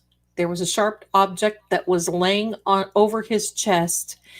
And there was the same stuff that John had lost 3 liters of all over the place. She panics. She grabs the sharp thing off of his chest. She starts trying to give him CPR. The next thing she knows, she's hearing, "Ma'am, stand up right now. Turn around. Put your hands behind your back." And the police were in the house. The police came. They arrested her for the M word. And it was bad. Her fingernails was on that which unalived him. Everything pointed to her as doing this. And he was no longer alive, laying on the floor. They took her immediately. And did not give her bail. Now, he was a part of the big Catholic Church.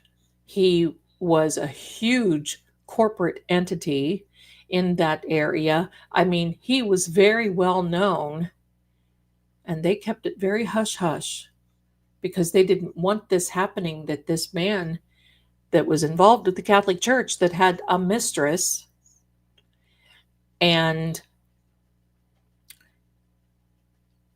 so they just kept it quiet. They kept it out of the papers. They kept it quiet. They kept it everything. They wanted to get it resolved, put Marianne away.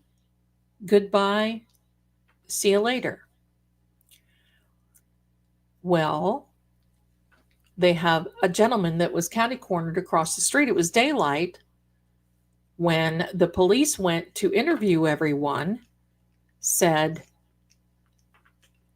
I saw her go in the house.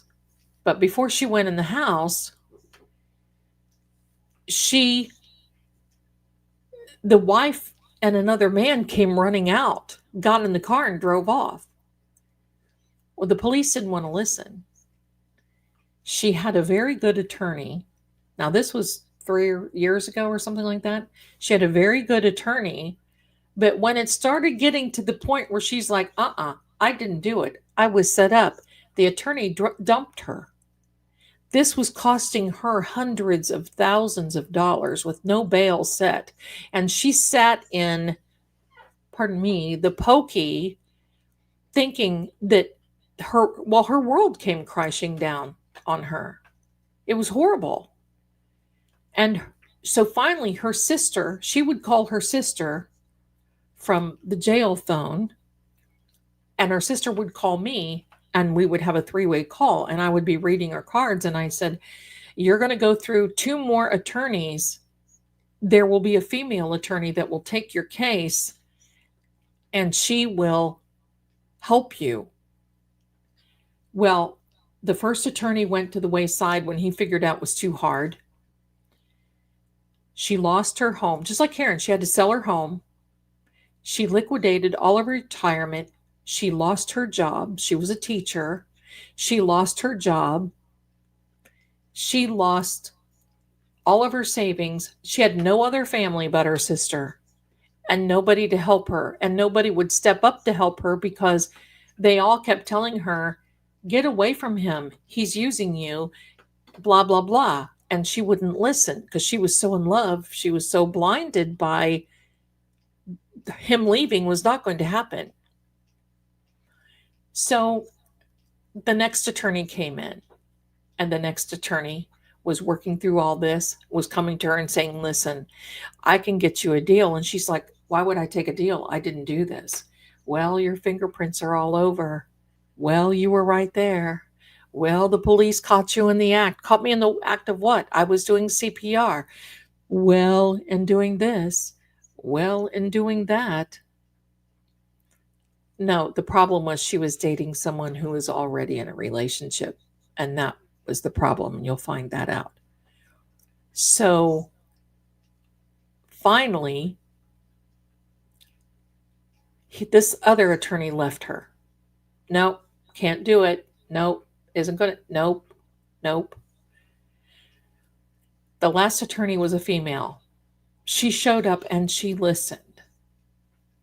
She called the sister, and the sister put me on. And I explained how I had spoken to her for years about, you better be careful. You better not do this. You better do this. You better do that. You better not do this. You better not do this. In the meantime, the wife files for the insurance, the life insurance, which was over $1 million, I think, maybe even more. And so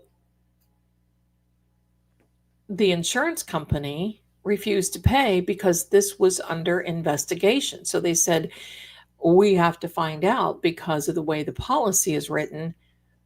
We have to wait. We want to wait. We want to make sure. So finally, the female lawyer, starts trying to talk to the wife. And then starts talking to the man that ran out of. They went back. They talked to this neighbor again. They had talked to the other neighbors. The other neighbors, said they had seen this man at this house before, and that they saw the the man and his wife running out of the house, and then just then they saw all these policemen pull up. Was with like 5 or 10 minutes later. Okay, so long story short, the insurance didn't pay. The wife was getting mad.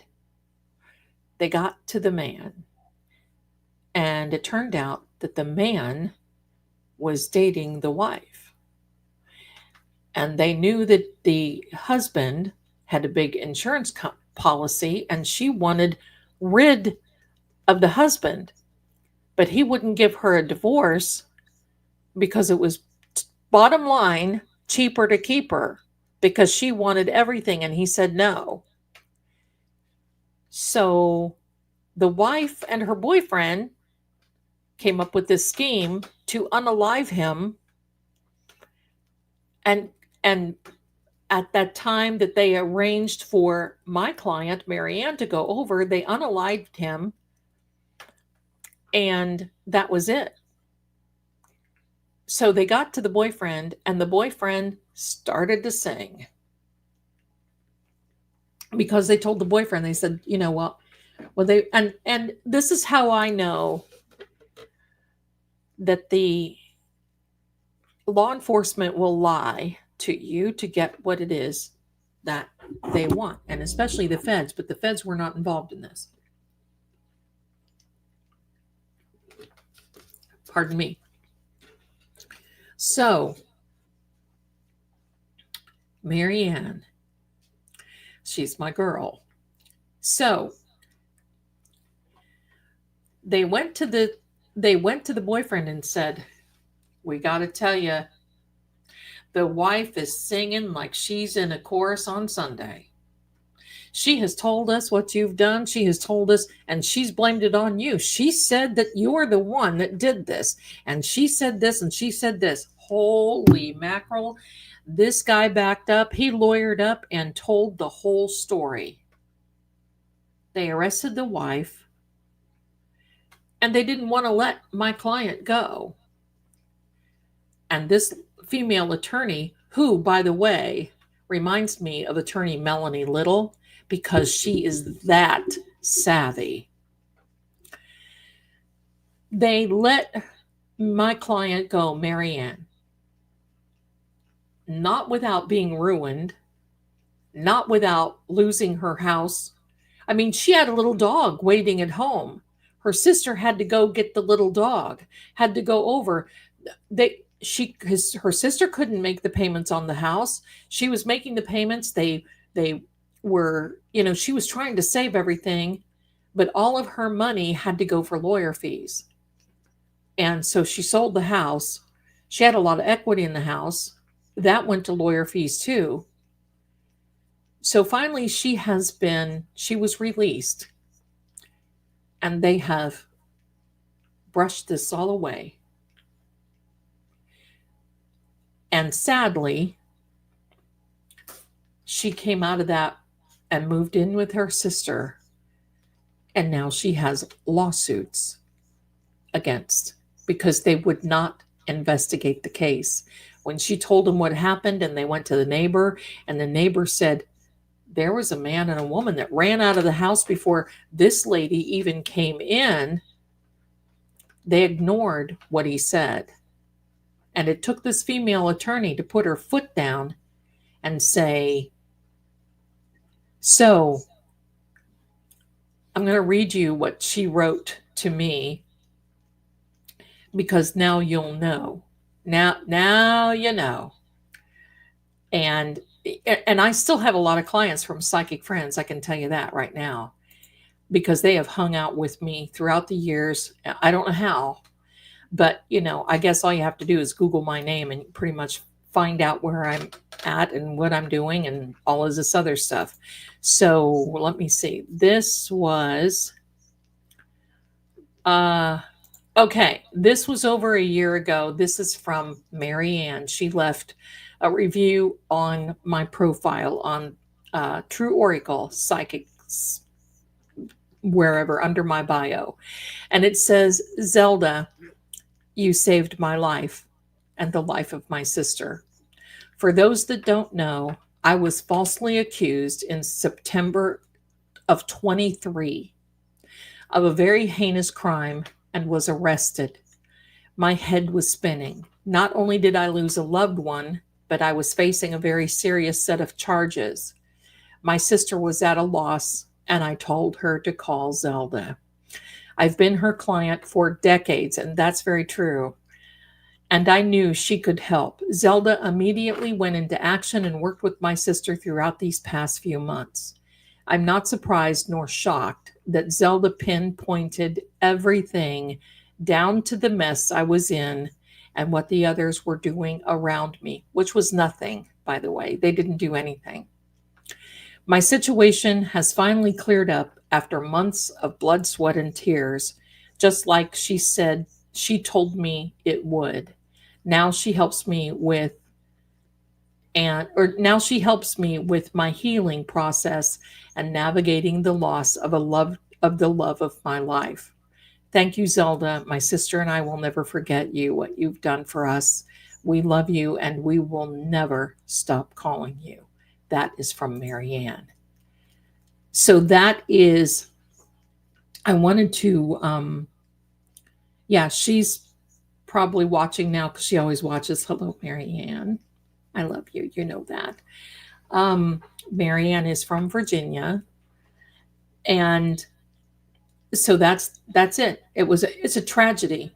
And when I first heard of Karen, because this happened, as I read, in September of 2023. So I didn't even know anything about Karen. I wasn't really even doing anything on this. So, oh my God. My green-eyed darling, wait till you go to the casino with me. You won't be crying, that you'll be laughing your head off because I'll make you laugh so hard. We will go. We will go. But, I had to stand by her. But first of all, I told her, I said, from now on, when I tell you not to do something or when I tell you to do something and it's in the cards and it's just not me being a prude, you need to listen. You need to listen because it was so strong that she was just, and see this is the part that wasn't like Karen. She was overshadowed with, but I love him type thing. And I told her, I said, oh, you'll get over it. You get you a man that can come over when you want, that can take you out, take you places, go on trips with you, and you're not sitting at home listening to, I'm sorry, Marianne, but we have to cancel our trip because I've got this happening or I've got that happening. And bottom line is, I'm sorry that he was unalived the way he is, but he had the best of both worlds. And that's what I told her. He had the best of both worlds. Love was definitely blind. That is true, Rosebud and Marianne. I love you.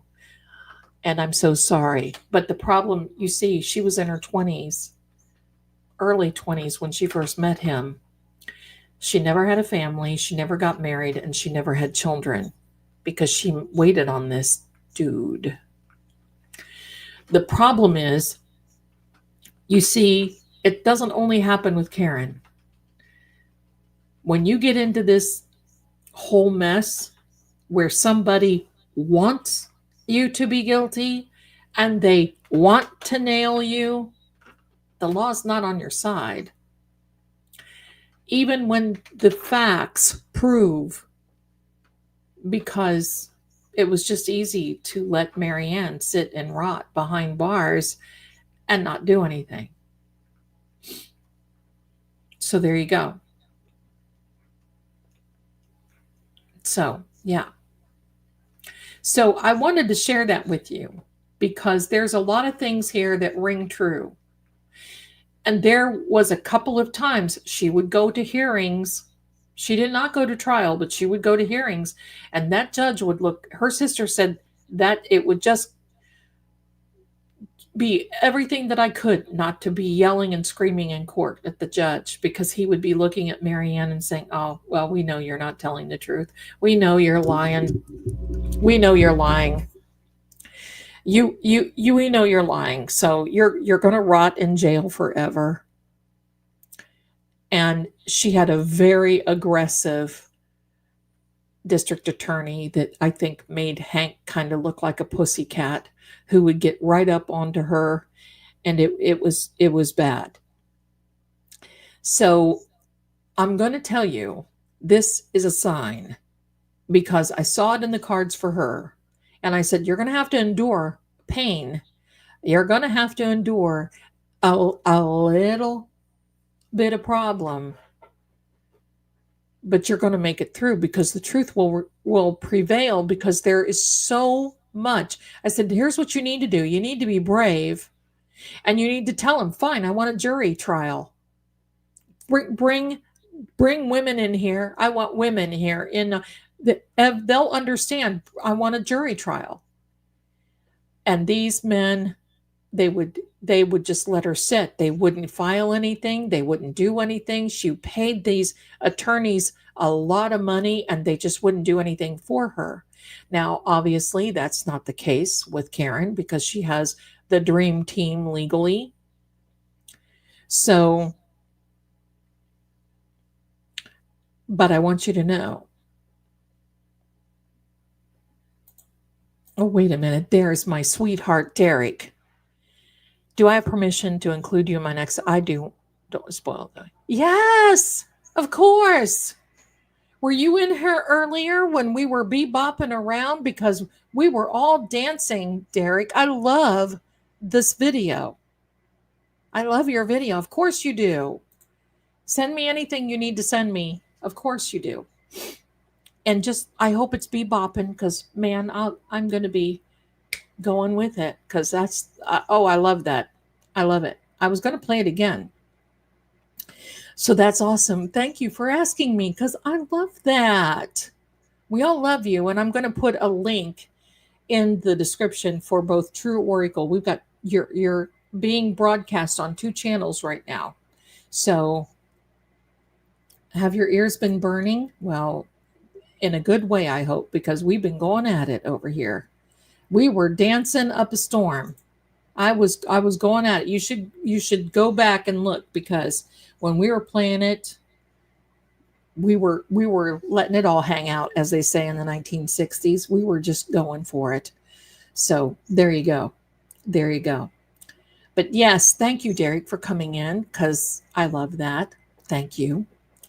But my darlings, if you want me to sing in one, I'll sing in one too. Just let me know. But you didn't interrupt me. You're good. You're good. You didn't interrupt me at all. I love it. I love that you say hello. But I want you to know, my darlings,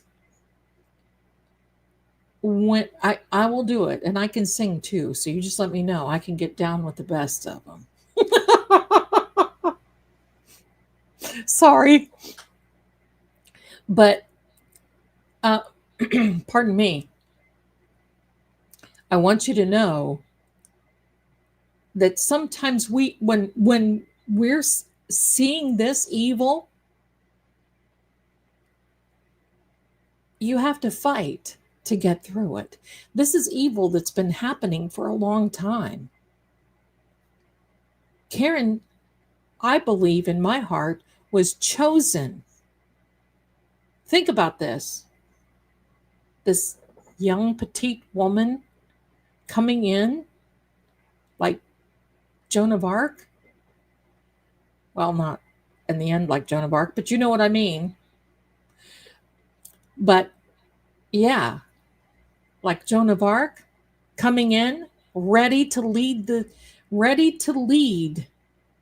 And that's what's exactly she's doing. I want you to know something.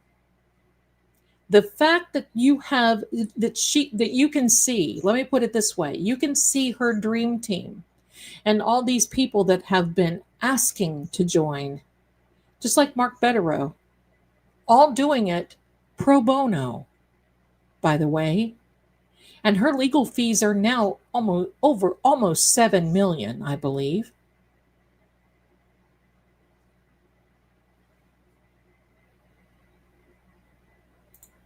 Oh my gosh.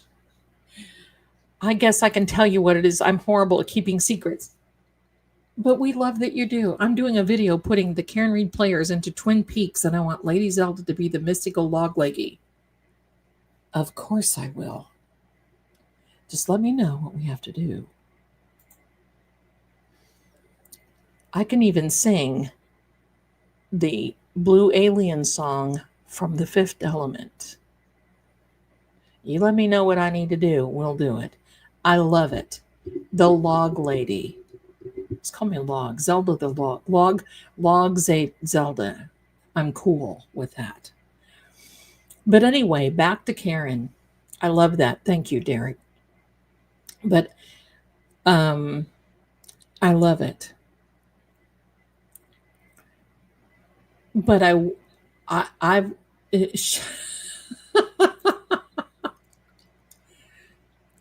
to Matana, you said that let me see if I can hit this.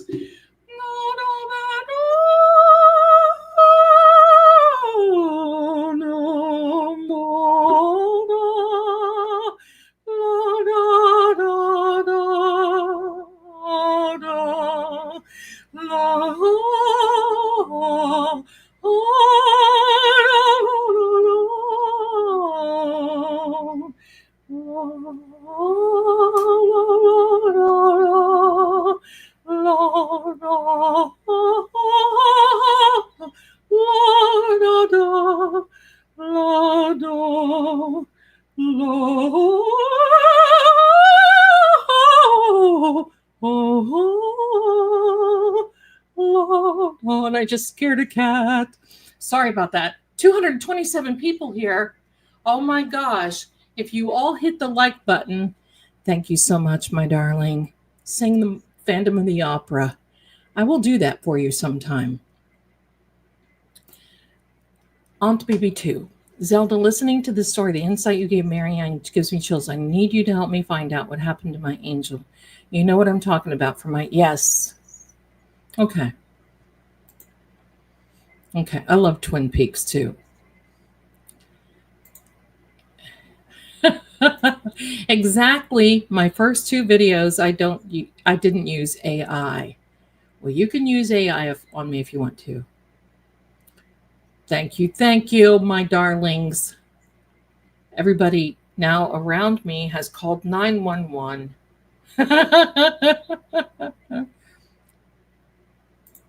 Sing my angel of music. You're so funny. I will get up on... I love the Phantom of the Opera, but I will do that. I will do that soon. Derek, do you have anyone out with Melanie Little? I saw Melanie on, I think your on the thumbnail. It's a Grateful Dead theme. I love it. I love it.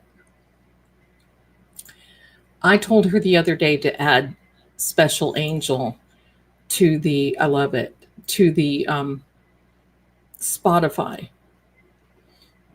Because we all think that Melanie Little is our special angel.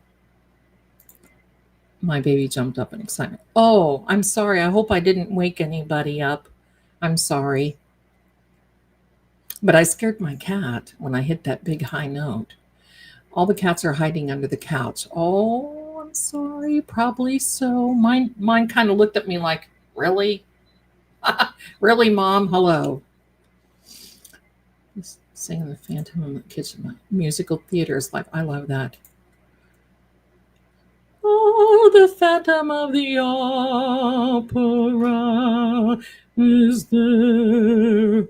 Da, da, da, da, da, da, da, da, da, da, Phantom of the Opera is there. Okay, there we go. What's my absolute favorite operatic role? It is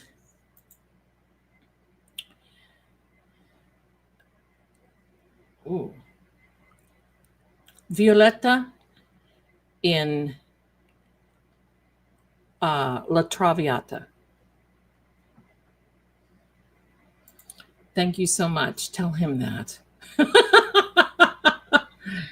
Thank you so much. Thank you. Thank you. Um, thank you so much. I love musical theater too. Bravo. Thank you. If you know Violetta from La Traviata, that is a coloratura. And it's very because now that I'm older, my voice has lowered. And it's because I'm always talking so deep. But you're not supposed to talk, in the range that your voice is in. See? One of my other favorite is the Easter song from, I can't remember where that's from. La Traviata is beautiful. It is beautiful. Thank you, Kelly. I try. I was raised on the farm. And I realized that if I felt that and I started singing opera when I was trained, when I was young. And I told you that story. But yeah, I did study music. I did. Started at a very young age. I was 12 when I started studying opera. And so, yeah. And I think I started out with the ones that everybody starts out with, the real easy ones. My voice was very high back then, extremely. And if I worked on it, it would probably go back to the way it was. Mimi, hi. So Zelda, you had opera appear as a notification. Yep. Then you had a comment from a follower at the Boston Opera. Now you're singing opera, The Theory of Three. Can definitely be. Thanks for picking that up. That's right. She was. And Pat Benatar was an opera. She studied opera. And I love Pat Benatar. She still sings to this day. Really, she does. I don't have a music degree.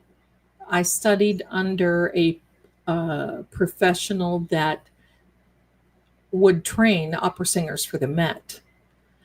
And I had an opportunity to sing for the Met, and I had an opportunity to sing for the Merv Griffin show back on the day, but my dad would not let me. So that ended that. There you go. Hit me with your best shot. Yeah, I love it. Oh, Llama Pajama, nice. Very nice.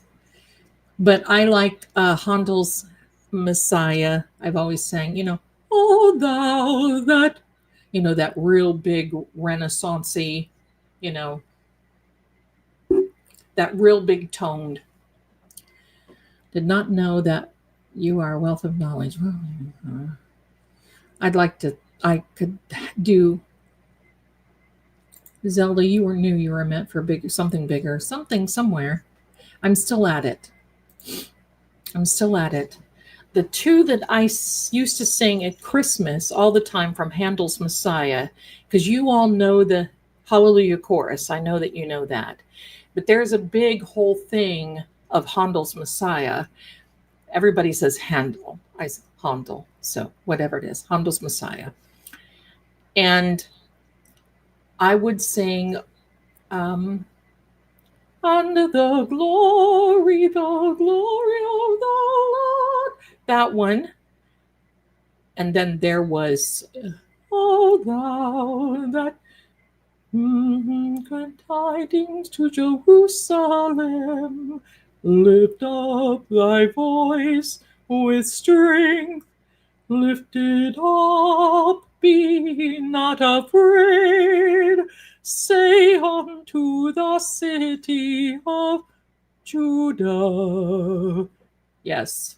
Say unto the city of Judah, behold our God, behold our God. See, it's all that big. Oh. So, anyway, so there we are, my darlings. Boston Baroque does Messiah every year. People should know it's not expensive to go. I love that. And I always loved going to where they did the Messiah, because most times when you go at like a Christmas, they'll invite people to come down to sing the Hallelujah chorus. And I would always go. I love that. I love the Hallelujah chorus, and I'll sing it at any time. So anyway, that is the story of Mary Ann, the Professor and Mary Ann. Yes.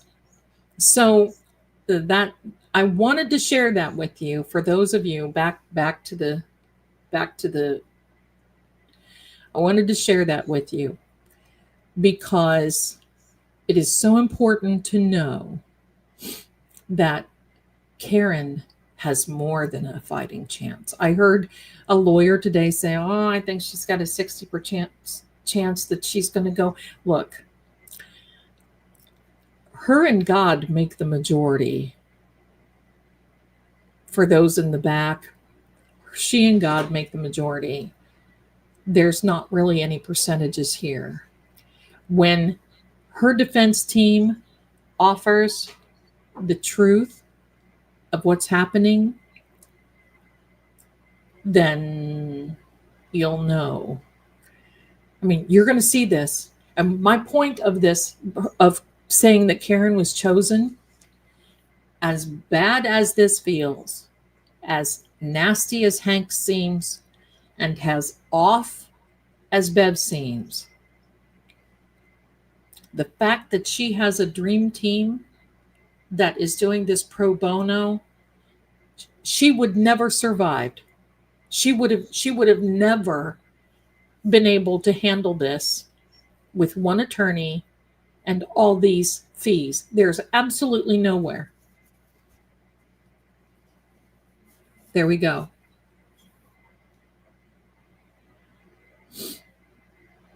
So there you are, my darlings. The fact that I was with Mary Ann through this maybe makes me a little bit more, I don't know, accustomed to when law enforcement don't want to pay attention, because that's what they did to her. They just decided, oh, well, we have somebody. And the priest with the Catholic Church, oh, no, you can't say anything. He's one of our biggest benefactors. Our church is in his will. Here, there, take that. What are you talking about? You want to put an innocent woman away because of something that someone else, because of something that this guy did that wasn't my client's fault? Please get a life. Here. Wait, where are we? Here. Sit down, demon. Right.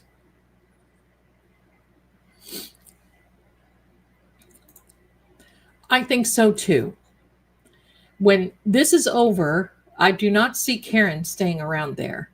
But what I will tell you is I see Karen helping those who have been wrongly accused, but only after she's able to rest. Because think about this.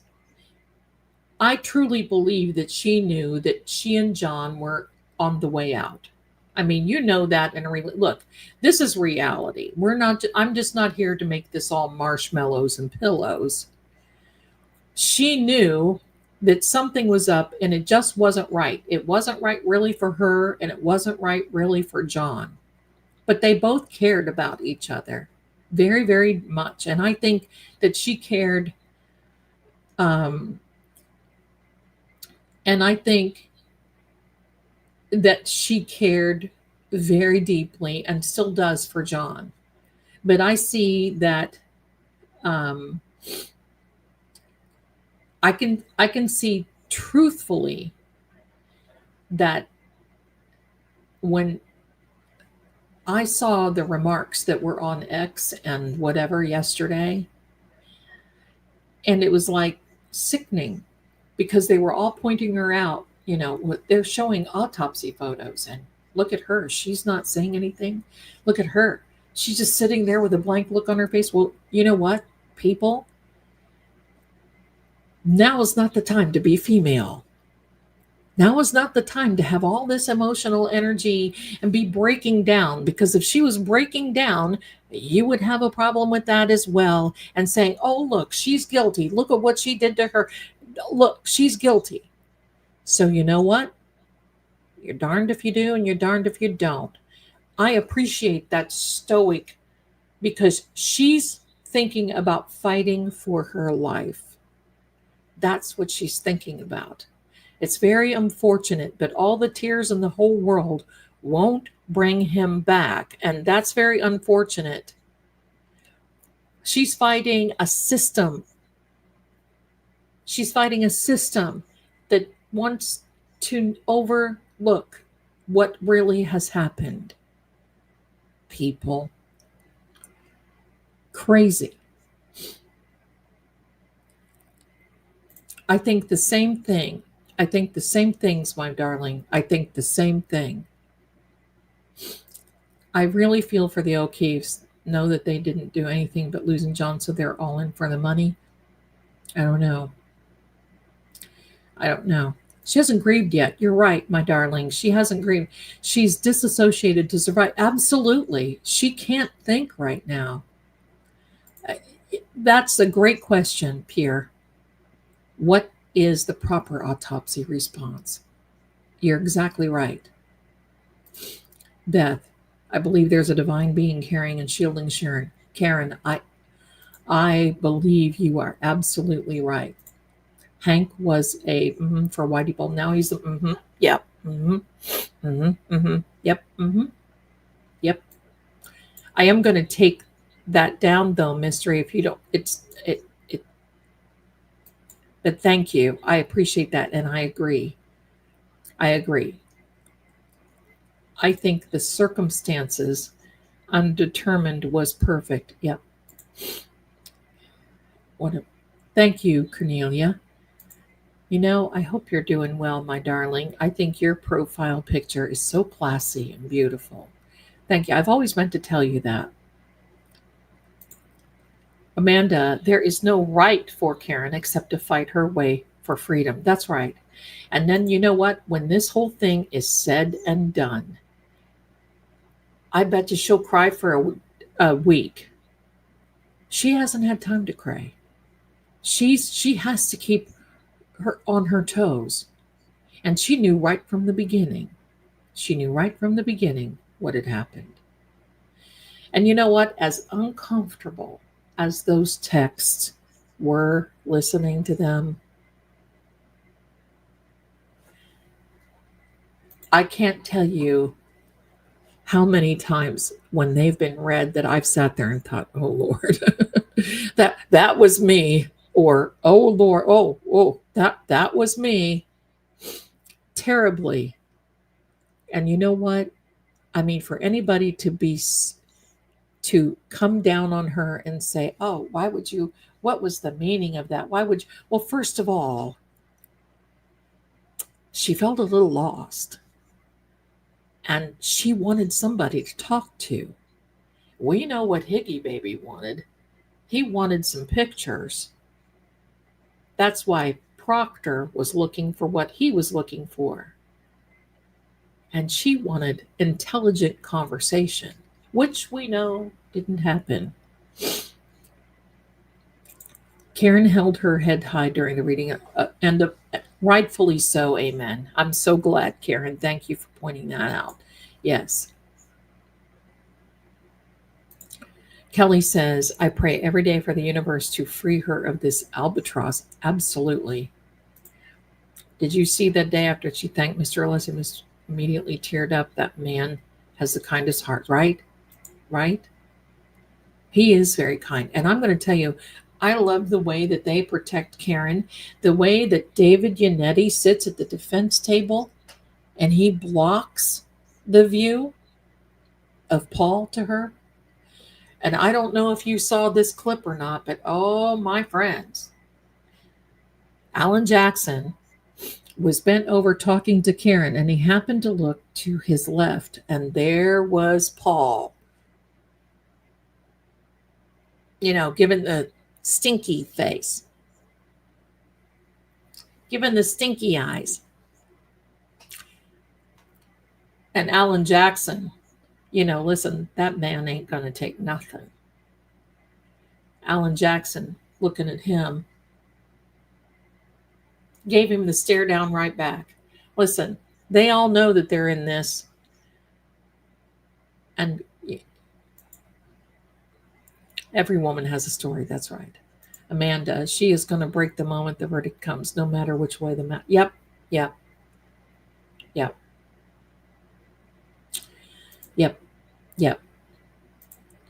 He got a picture of a cocktail glass. Right. What about the driving count that's one of the three? Well, first of all, they don't even have a police report on that. And I don't think that they're going to do anything on that at all. I think they'll try, but I don't think so. Because first of all, I believe that the blood alcohol tests cannot be believed because they're just, it's not, it wasn't done correctly is my understanding by the time it got to the forensic part of it. So we just don't even know. Leah, don't get me started about her. That ex that sits there every day, I'd like to psycho. Girl, John is the one that got away. And I want to tap her on the shoulder. I Sit down, demon. I want to tap her on the shoulder, and I just want to go, ma'am,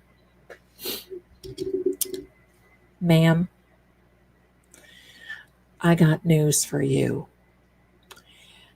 You were gone 25 years ago. Karen came in.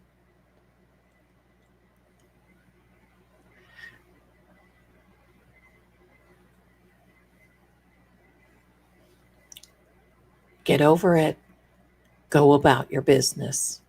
There's no money here for you. No one wants to hear what you have to say. You've got a weird, creepy vibe with coming through to this. Are you trying to channel John to come back to you? We don't know, but this is weird as well as creepy.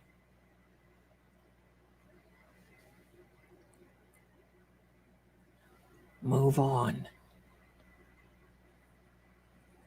I hate to be that cold, but hello. Oh, there went Sam coming through. Cling on. Yeah, she's like a stage 5 clingy. She's a stage 5 clinger. That's who she is. Does the ex work right? I have to ask myself that. I had to change my schedule at work to actually watch the trial. And then I'm working in the afternoons and I have to stop and start and stop and start. So there we go. Let me see. Oh, the second trial. It's happening again. Double entry. Right. So my darlings, it did. Paul printed hard. It did. It did. It's sad. Oh, God, yes. Bella's mom.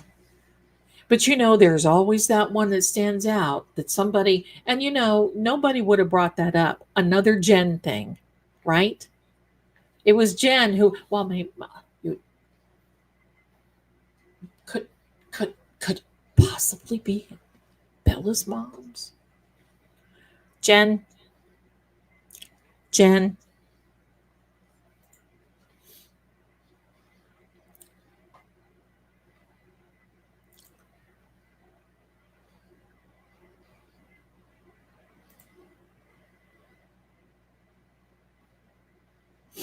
Yeah. They have no accident reports, no nothing. Boom. Done. Jawbone is a master manipulator. If you want to know what I've said about Jawbone, go back to the beginning. She's still at it. We're uncloaking her. It's good. Right? If you were Bella, would you just not be wanting to just shrink? How many times around in the locally do you think Bella is saying, "Oh"? How many times do you think people are harassing poor Bella and her mom? That's horrible. One of John's ex-friends with Karen and thinks Karen is innocent. So there's that, right? And even Aaron, who's not been in court for, pardon me. Thank you, Amanda. That demon fueled all of Karen's insecurities and wrote the entire script. What did it for me, my darlings? I'm going to say it again. Are we ready? The moment that Karen is pulling out of the driveway at 1 Meadows Avenue and just pops John's Traverse enough to crack his tail light. Thank you to whomever sent me the Venmo, by the way. Thank you, thank you. I'll look in a second. Cracks his tail light. Jan's on the phone. Hello. Yeah, you better hurry up. There's a man passed out in the snow. No, she didn't say that. I had to do that to mock her. But I'm sure it was, hurry up. She's on her way. I'll delay her as much as we can. Hurry up, hurry up. Same time. That's no coincidence. 5:07 in the morning, Karen's backing out, and 5:07, Jawbone's on the phone. Can we say 200 calls deleted in 2 days or 24 hours? 200 calls, Jen? I'm on a psychic line, for heavens. I've never had that many calls. 200 calls? For the love of all that's holy. What in the world? Oh, Derek said something funny. What is it? Let me go back. I once sent a text to my mom telling her about a really cool thrift store called Urban Ore in Berkeley. Autocorrect changed it from warehouse. Good one, Derek. Good one. That's a good one. That's right. Sit down, demon. Right? Think about that. When the defense, see, the little things matter. There are 9 women. No shade on the men now. Come on. But there's 9 women that are on this jury, and they're younger women. Do we honestly think they're not going to sit here and go, oh shoot, those text messages? Yeah, that was me. Oh, or do you think they're going to sit there and go, oh, that Karen, me? No, because obviously they're doing something, because Bev has to give them an expression to just clearly shut up. Don't make any facials. Don't do this. Don't do that. Please allow the lawyers to make their case. Please, wah, wah, wah, wah, wah, wah, wah.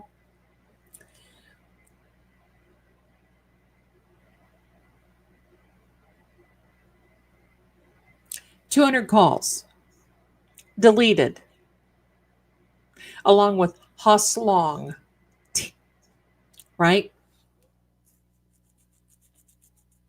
Right? Kristen, she needs parental controls on her phone that prohibit her from talking to people during certain hours, right? She has way too much time to go. Think about this. The Freds. I'm going to call them the Freds from now on. The Freds. How many was there? No, there was one. There was more than one Fred. So that makes them the Freds. The Freds that drive the ice cream truck, who drive up and who she denies Oh, this isn't my house. And then they figure they know better. And then they call her and she's like, "Oh, okay, well give me 10 minutes." Oh my god. The friends. The friends around here. Oh my god. Matt, you better come home. Matthew. Who's making noise? Must be Sammy. It's got to be Sammy. Oh my god. Matthew, you better come home. The friends are here. Okay, I'll talk to you later. Call whom you need to. Click. Oh my god. Brian, the friends are here. What am I supposed to say? Oh my god. Okay, I'll talk to you later. Click. Peg. Sammy, are you making a lot of noise, Angel? Oh, I guess so. She's coming through. Pegging. Oh, Peg. The friends are here. Oh my god. What are we going to do? Oh my god. Have you talked to them? Oh, I don't know. Hello, Carrie. Hello, the friends are here. I've got to go because I got to brush my teeth and hurry up. I'll talk to you later. And can you imagine the moment they didn't even get down off her front porch? Seriously, the phone would you not want to be a phone operator from Andy from Mayberry RFD, sorry, no T, that could be listening in? Hello? Oh my god. Could you don't oh Carrie, and can you believe it? I bet that one who's Fred, I bet Fred's foot wasn't even down off the front stoop. And she's on the phone. Oh my God. They said this. Oh, you don't have to tell me how wonderful I am. I handled them perfectly. I mean, after all, I'm going to help them solve this case. Oink, oink. You can hear it. And justice for all. Right. Oh, Carrie, this is what I told them. Peg says we better get together and we better draw out a timeline. Oh, yeah, get my sister Denise over. Oh, yeah, that's what we've got to do. And then right away, Matt says, oh my God. You know, he's always on these diets. You never know what kind of, he was downstairs getting a snack and nobody ever knows. Oh, wait a minute, hold on. It's my hairdresser. She wants me to come over and get a blowout.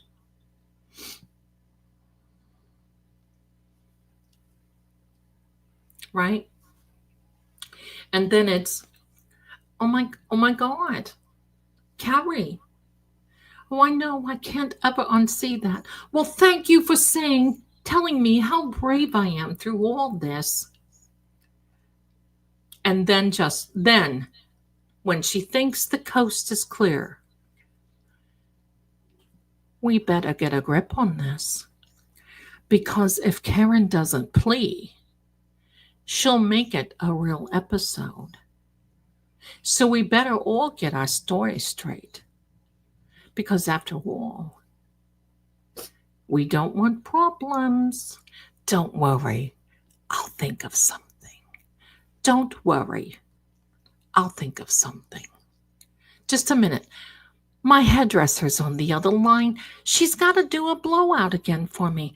While I'm there, I'm going to tan too. And maybe get a few highlights. I'll talk to you later.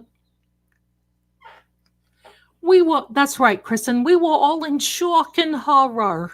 Shock and horror we were. Oh my heck, shock and horror. That's right. It's because of Yuri. They were, yeah, right.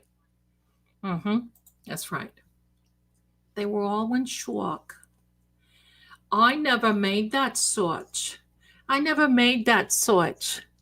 No, just a minute. The cross I've got hanging around my neck is starting to heat up a little bit. I've got to take my cross off. It's starting to burn me. Go figure. What is that? I'm in shock and horror. I've been traumatized for months. And you know, the harassment is just out of bounds. Yeah. Well, my darlings, she started her stuff, the cloaking, January 29th of 2022. Now, you know what? It doesn't take much. You know what? You guys egg me on. When I see that you're laughing and doing all this stuff, and it eggs me on. So, you know.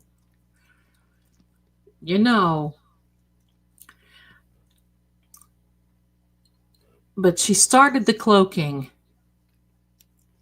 on January 29th. Now, for those of you who don't really know, cloaking can be as much, it doesn't take a big ritual, it doesn't take a big thing to happen. You don't have to have these, big altar candles and all this other. Your altar is the lies that have been told. And the fact that you keep feeding that energy, the lies on that altar. The cloaking comes from, don't worry, I'll handle it. Don't worry. All we have to do is set the seed. Don't worry. Don't worry. Right? Right? Oh, yeah. And when she tells Carrie, shut the flock up. Shut up, Carrie. Oh. And you know what? Carrie talked to them. She's a talker. She's a talker. She talked to them. She told them everything. Can you see it? Can you see it? Carrie, what did you say about the ice cream truck driver, right? Did you tide the ice cream truck driver, right? There you go. Oh, the thing she chuckled and sneered at is so right? That's right. And there was one part that there was fear come over her. And you know what fear was? Is when Alan Jackson said, oh, you sat there with your sister, Denise? Yeah. Was she here today? Yeah. Where is she? She's sitting over there. What's her name? Denise. What's her last name? So and so. And she's looking over there like, oh, yeah. There were a couple of times. Alan gets her. And see, Alan doesn't back off from her. He knows her type. Are you Miss Hyena? Are you? That's good. I'm so, see, isn't laughing better? Laughing takes away all this demonic stuff. That's right. Thank you. She couldn't remember a lot of things. That's right. She remembered what she wanted to remember. She remembered the lies. You see, for somebody like that, it doesn't take much to just remember the script because she has it all down. She's got it in an outline up here. She's got it embedded. That's the deal. And hello, Sammy. Hello, my angel. But that's how you cloak. That's how you cast. And she dabbles. She's not a big practitioner. She knows enough to know that she shouldn't know enough. And she told, I think it's one of her neighbors one time,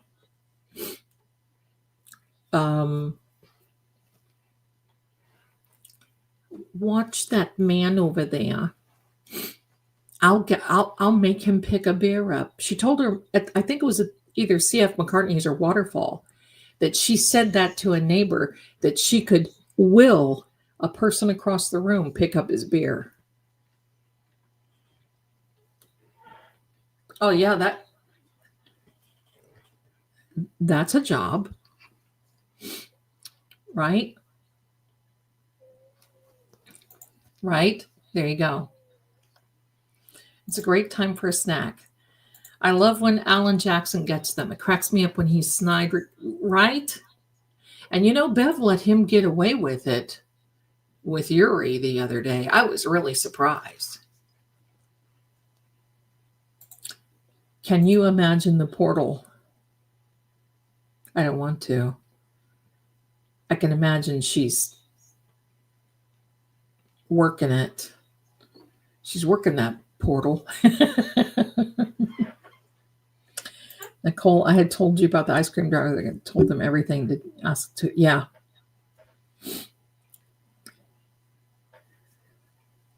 Oh, that Bev. Yep. Yep. Also, a lot of power in the pen to paper. Yep. She used her sister to manifest the dark plan, and she used Carrie to carry it out.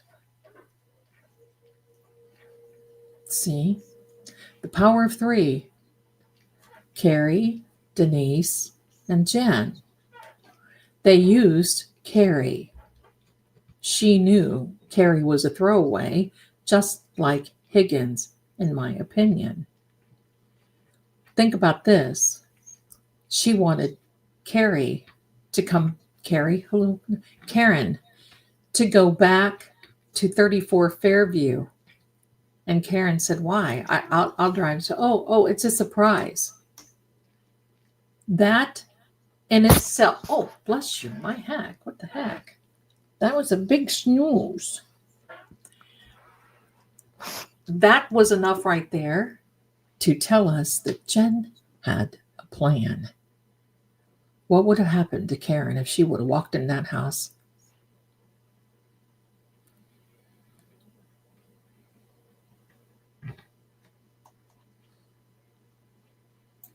Yep. Ambush.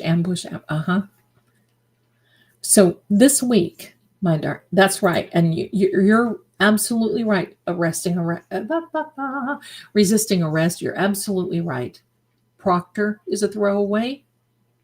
Nobody came to his side when he did all this stuff for them. Same thing with Higgins. Maybe same thing with Carrie, but Carrie wasn't there. Carrie was used to tell the tale. Rosebud 4, I do too. And I don't know. They may or may not be having problems. We'll never know. But I feel bad for the owners too. They were never told. They didn't have to, pardon me, they didn't have to divulge it. Obviously, Miss Jules, I love this. Not the brightest bulb.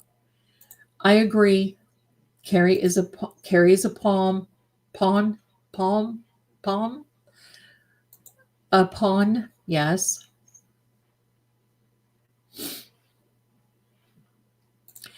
When she was released, Meatball was seen at his house. Oh, when he was, yeah. I think there might have been some.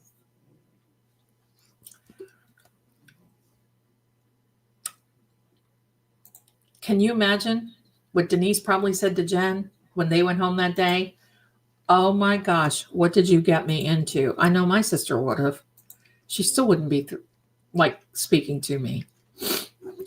They throw everyone under the bus and wait to see who survives.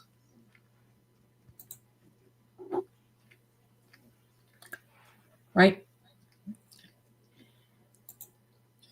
Now Carrie has a charge for lying hanging over her head. I don't think they're going to do anything to him because it would have to be Norfolk. They're not going to do anything to her. Carrie shouldn't have lied, but was tricked and still lost a friend. I feel really bad. Well, I don't know. I'm not so sure I feel so bad for her, but I'm going to tell you this. That day after she testified, and it was worldwide, what do you think her husband said that day when Carrie went home? I can tell you what I would have. You are not hanging out with these people any longer. No way. The fact that your wife, pardon me, lies in court. Yeah.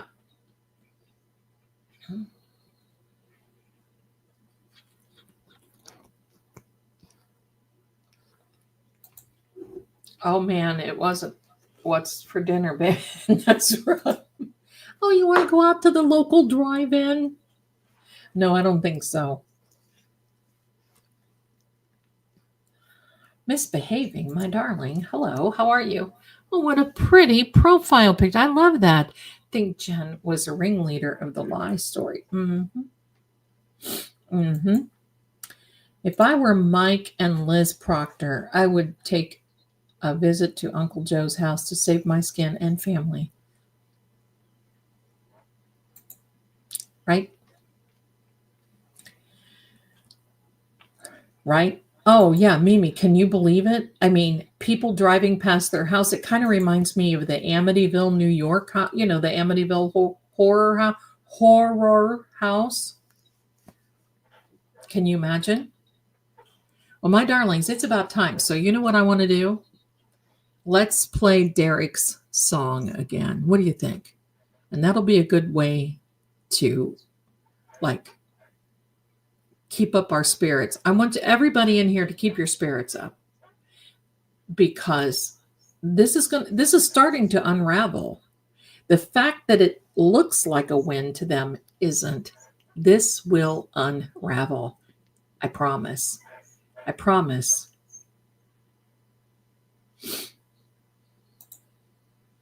Oh, made me hungry. Chicken salad. No, I don't. Oh, well, I hope you find some.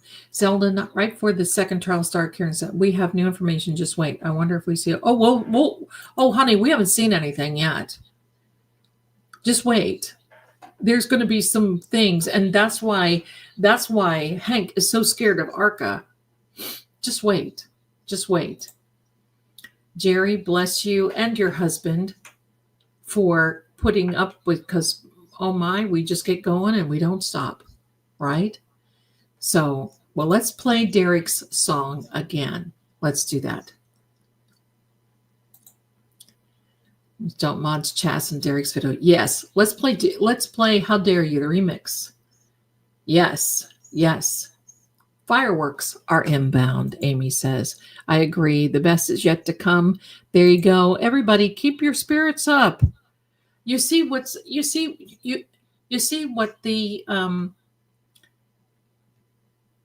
you see, I mean, there's just no choice. Wait till the end. Wait till the end. It's going to be A-okay. All right, here we go, my darlings. We're playing How Dare You. Get ready to rock, because we are. Here we are.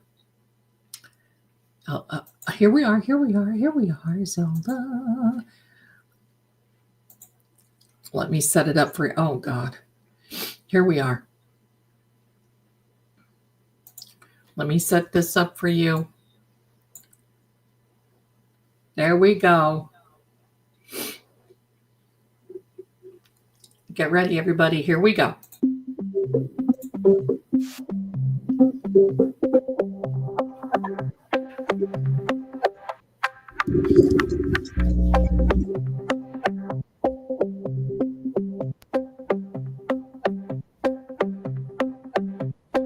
Way to go, Terry. Won't find a fingerprint. How dare you? How dare you? Won't find one drop of spit. How dare you? How dare you? There's no evidence here. How dare you? How dare you? But the truth falls on a deaf ear. I'm innocent. How dare you? Magnificent. How dare you? Your accusations are not based in reality, and I deserve much better than you're treating me. When you die, you will see what a monster you've been to me. Is my love not enough? Can't you just be happy in this love? Why you gotta make it so rough when we've been blessed with this gift from above? Won't find a finger. How dare you? How dare you? How dare you? How dare you? Won't find one drop of spit. How dare you? How dare you? There's no evidence here. How dare you? How dare you? But the truth falls on a deaf ear. I'm innocent. How dare you? Magnificent.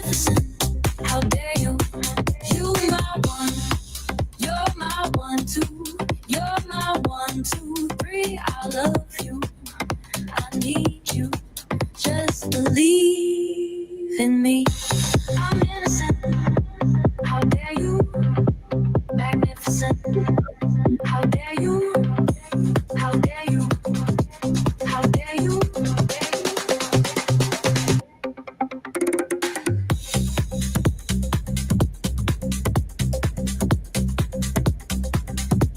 How dare you?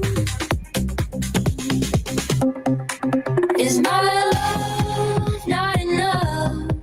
Can't you just be happy in this love? Why you gotta make it so rough when we've been blessed with this gift from above? On finest fingerprint. How dare you? How dare you? How dare you? How dare you? Won't find one drop of spit. How dare you? How dare you? There's no evidence here. How dare you? How dare you? But the truth falls on the deaf ear. I'm innocent. I'm innocent. How dare you? Magnificent. How dare you? Stop this judgment. How dare you? I'm heaven sent. How dare you? You're my one. You're my 1, 2. You're my 1, 2, 3. I love you. I need you. Just believe in me. I'm innocent. How dare you? Magnificent. How dare you? Stop this judgment. How dare you? I'm heaven sent. How dare you? How dare you?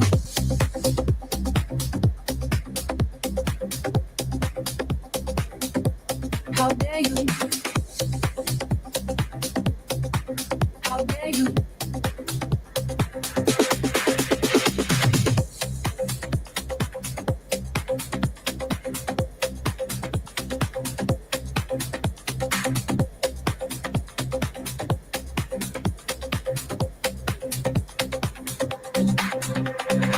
I'm innocent. How dare you? Magnificent.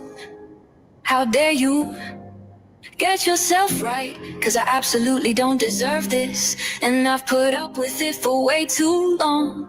Better wise up, straight up. Get it together, wise up. Oh my goodness. It's going to start again. Oh my Lord. Oh my darlings. It's that time. We've been here together, and I'm going to be going live again this coming week. Don't forget, mark your calendars. Next Saturday, 7 p.m., I will be with Calling All Beings at 7 p.m. Then we are coming back here, my darlings.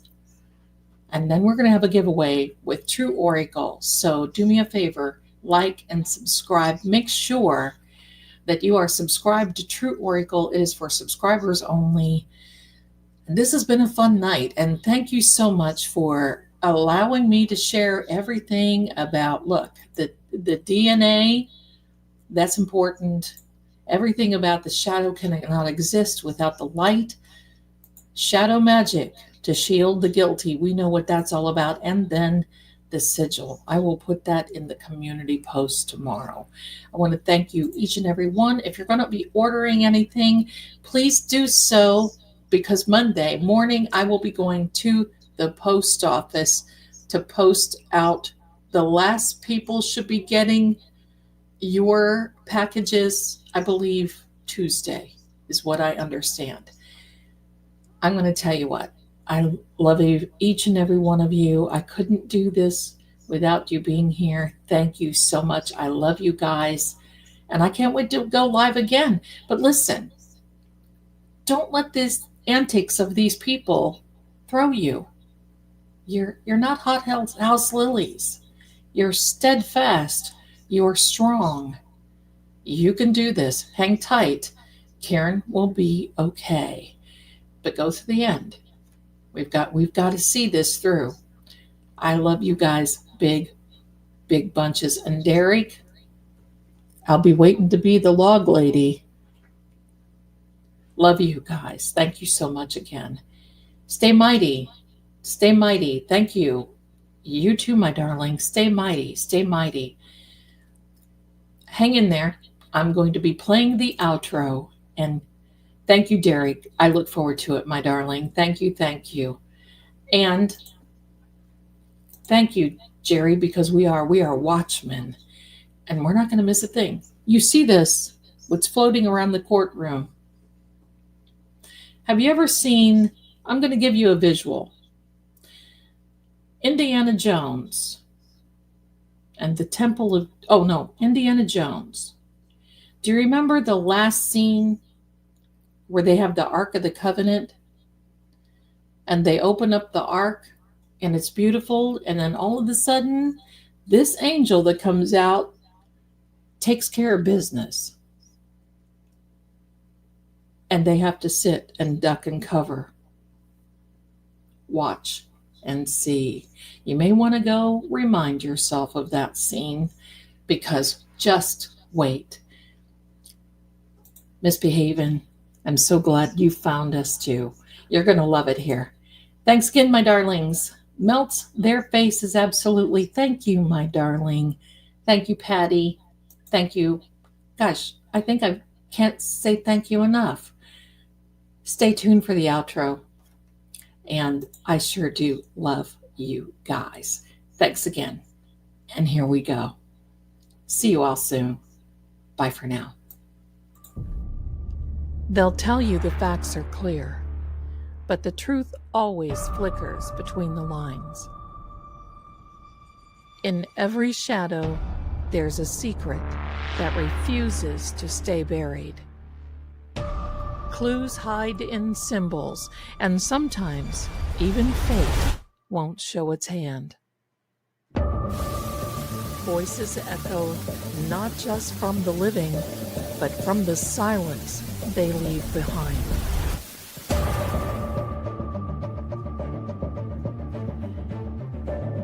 I'm Lady Zelda. This is Seeing Crime, where what's hidden doesn't stay hidden for long. Until next time, keep watching.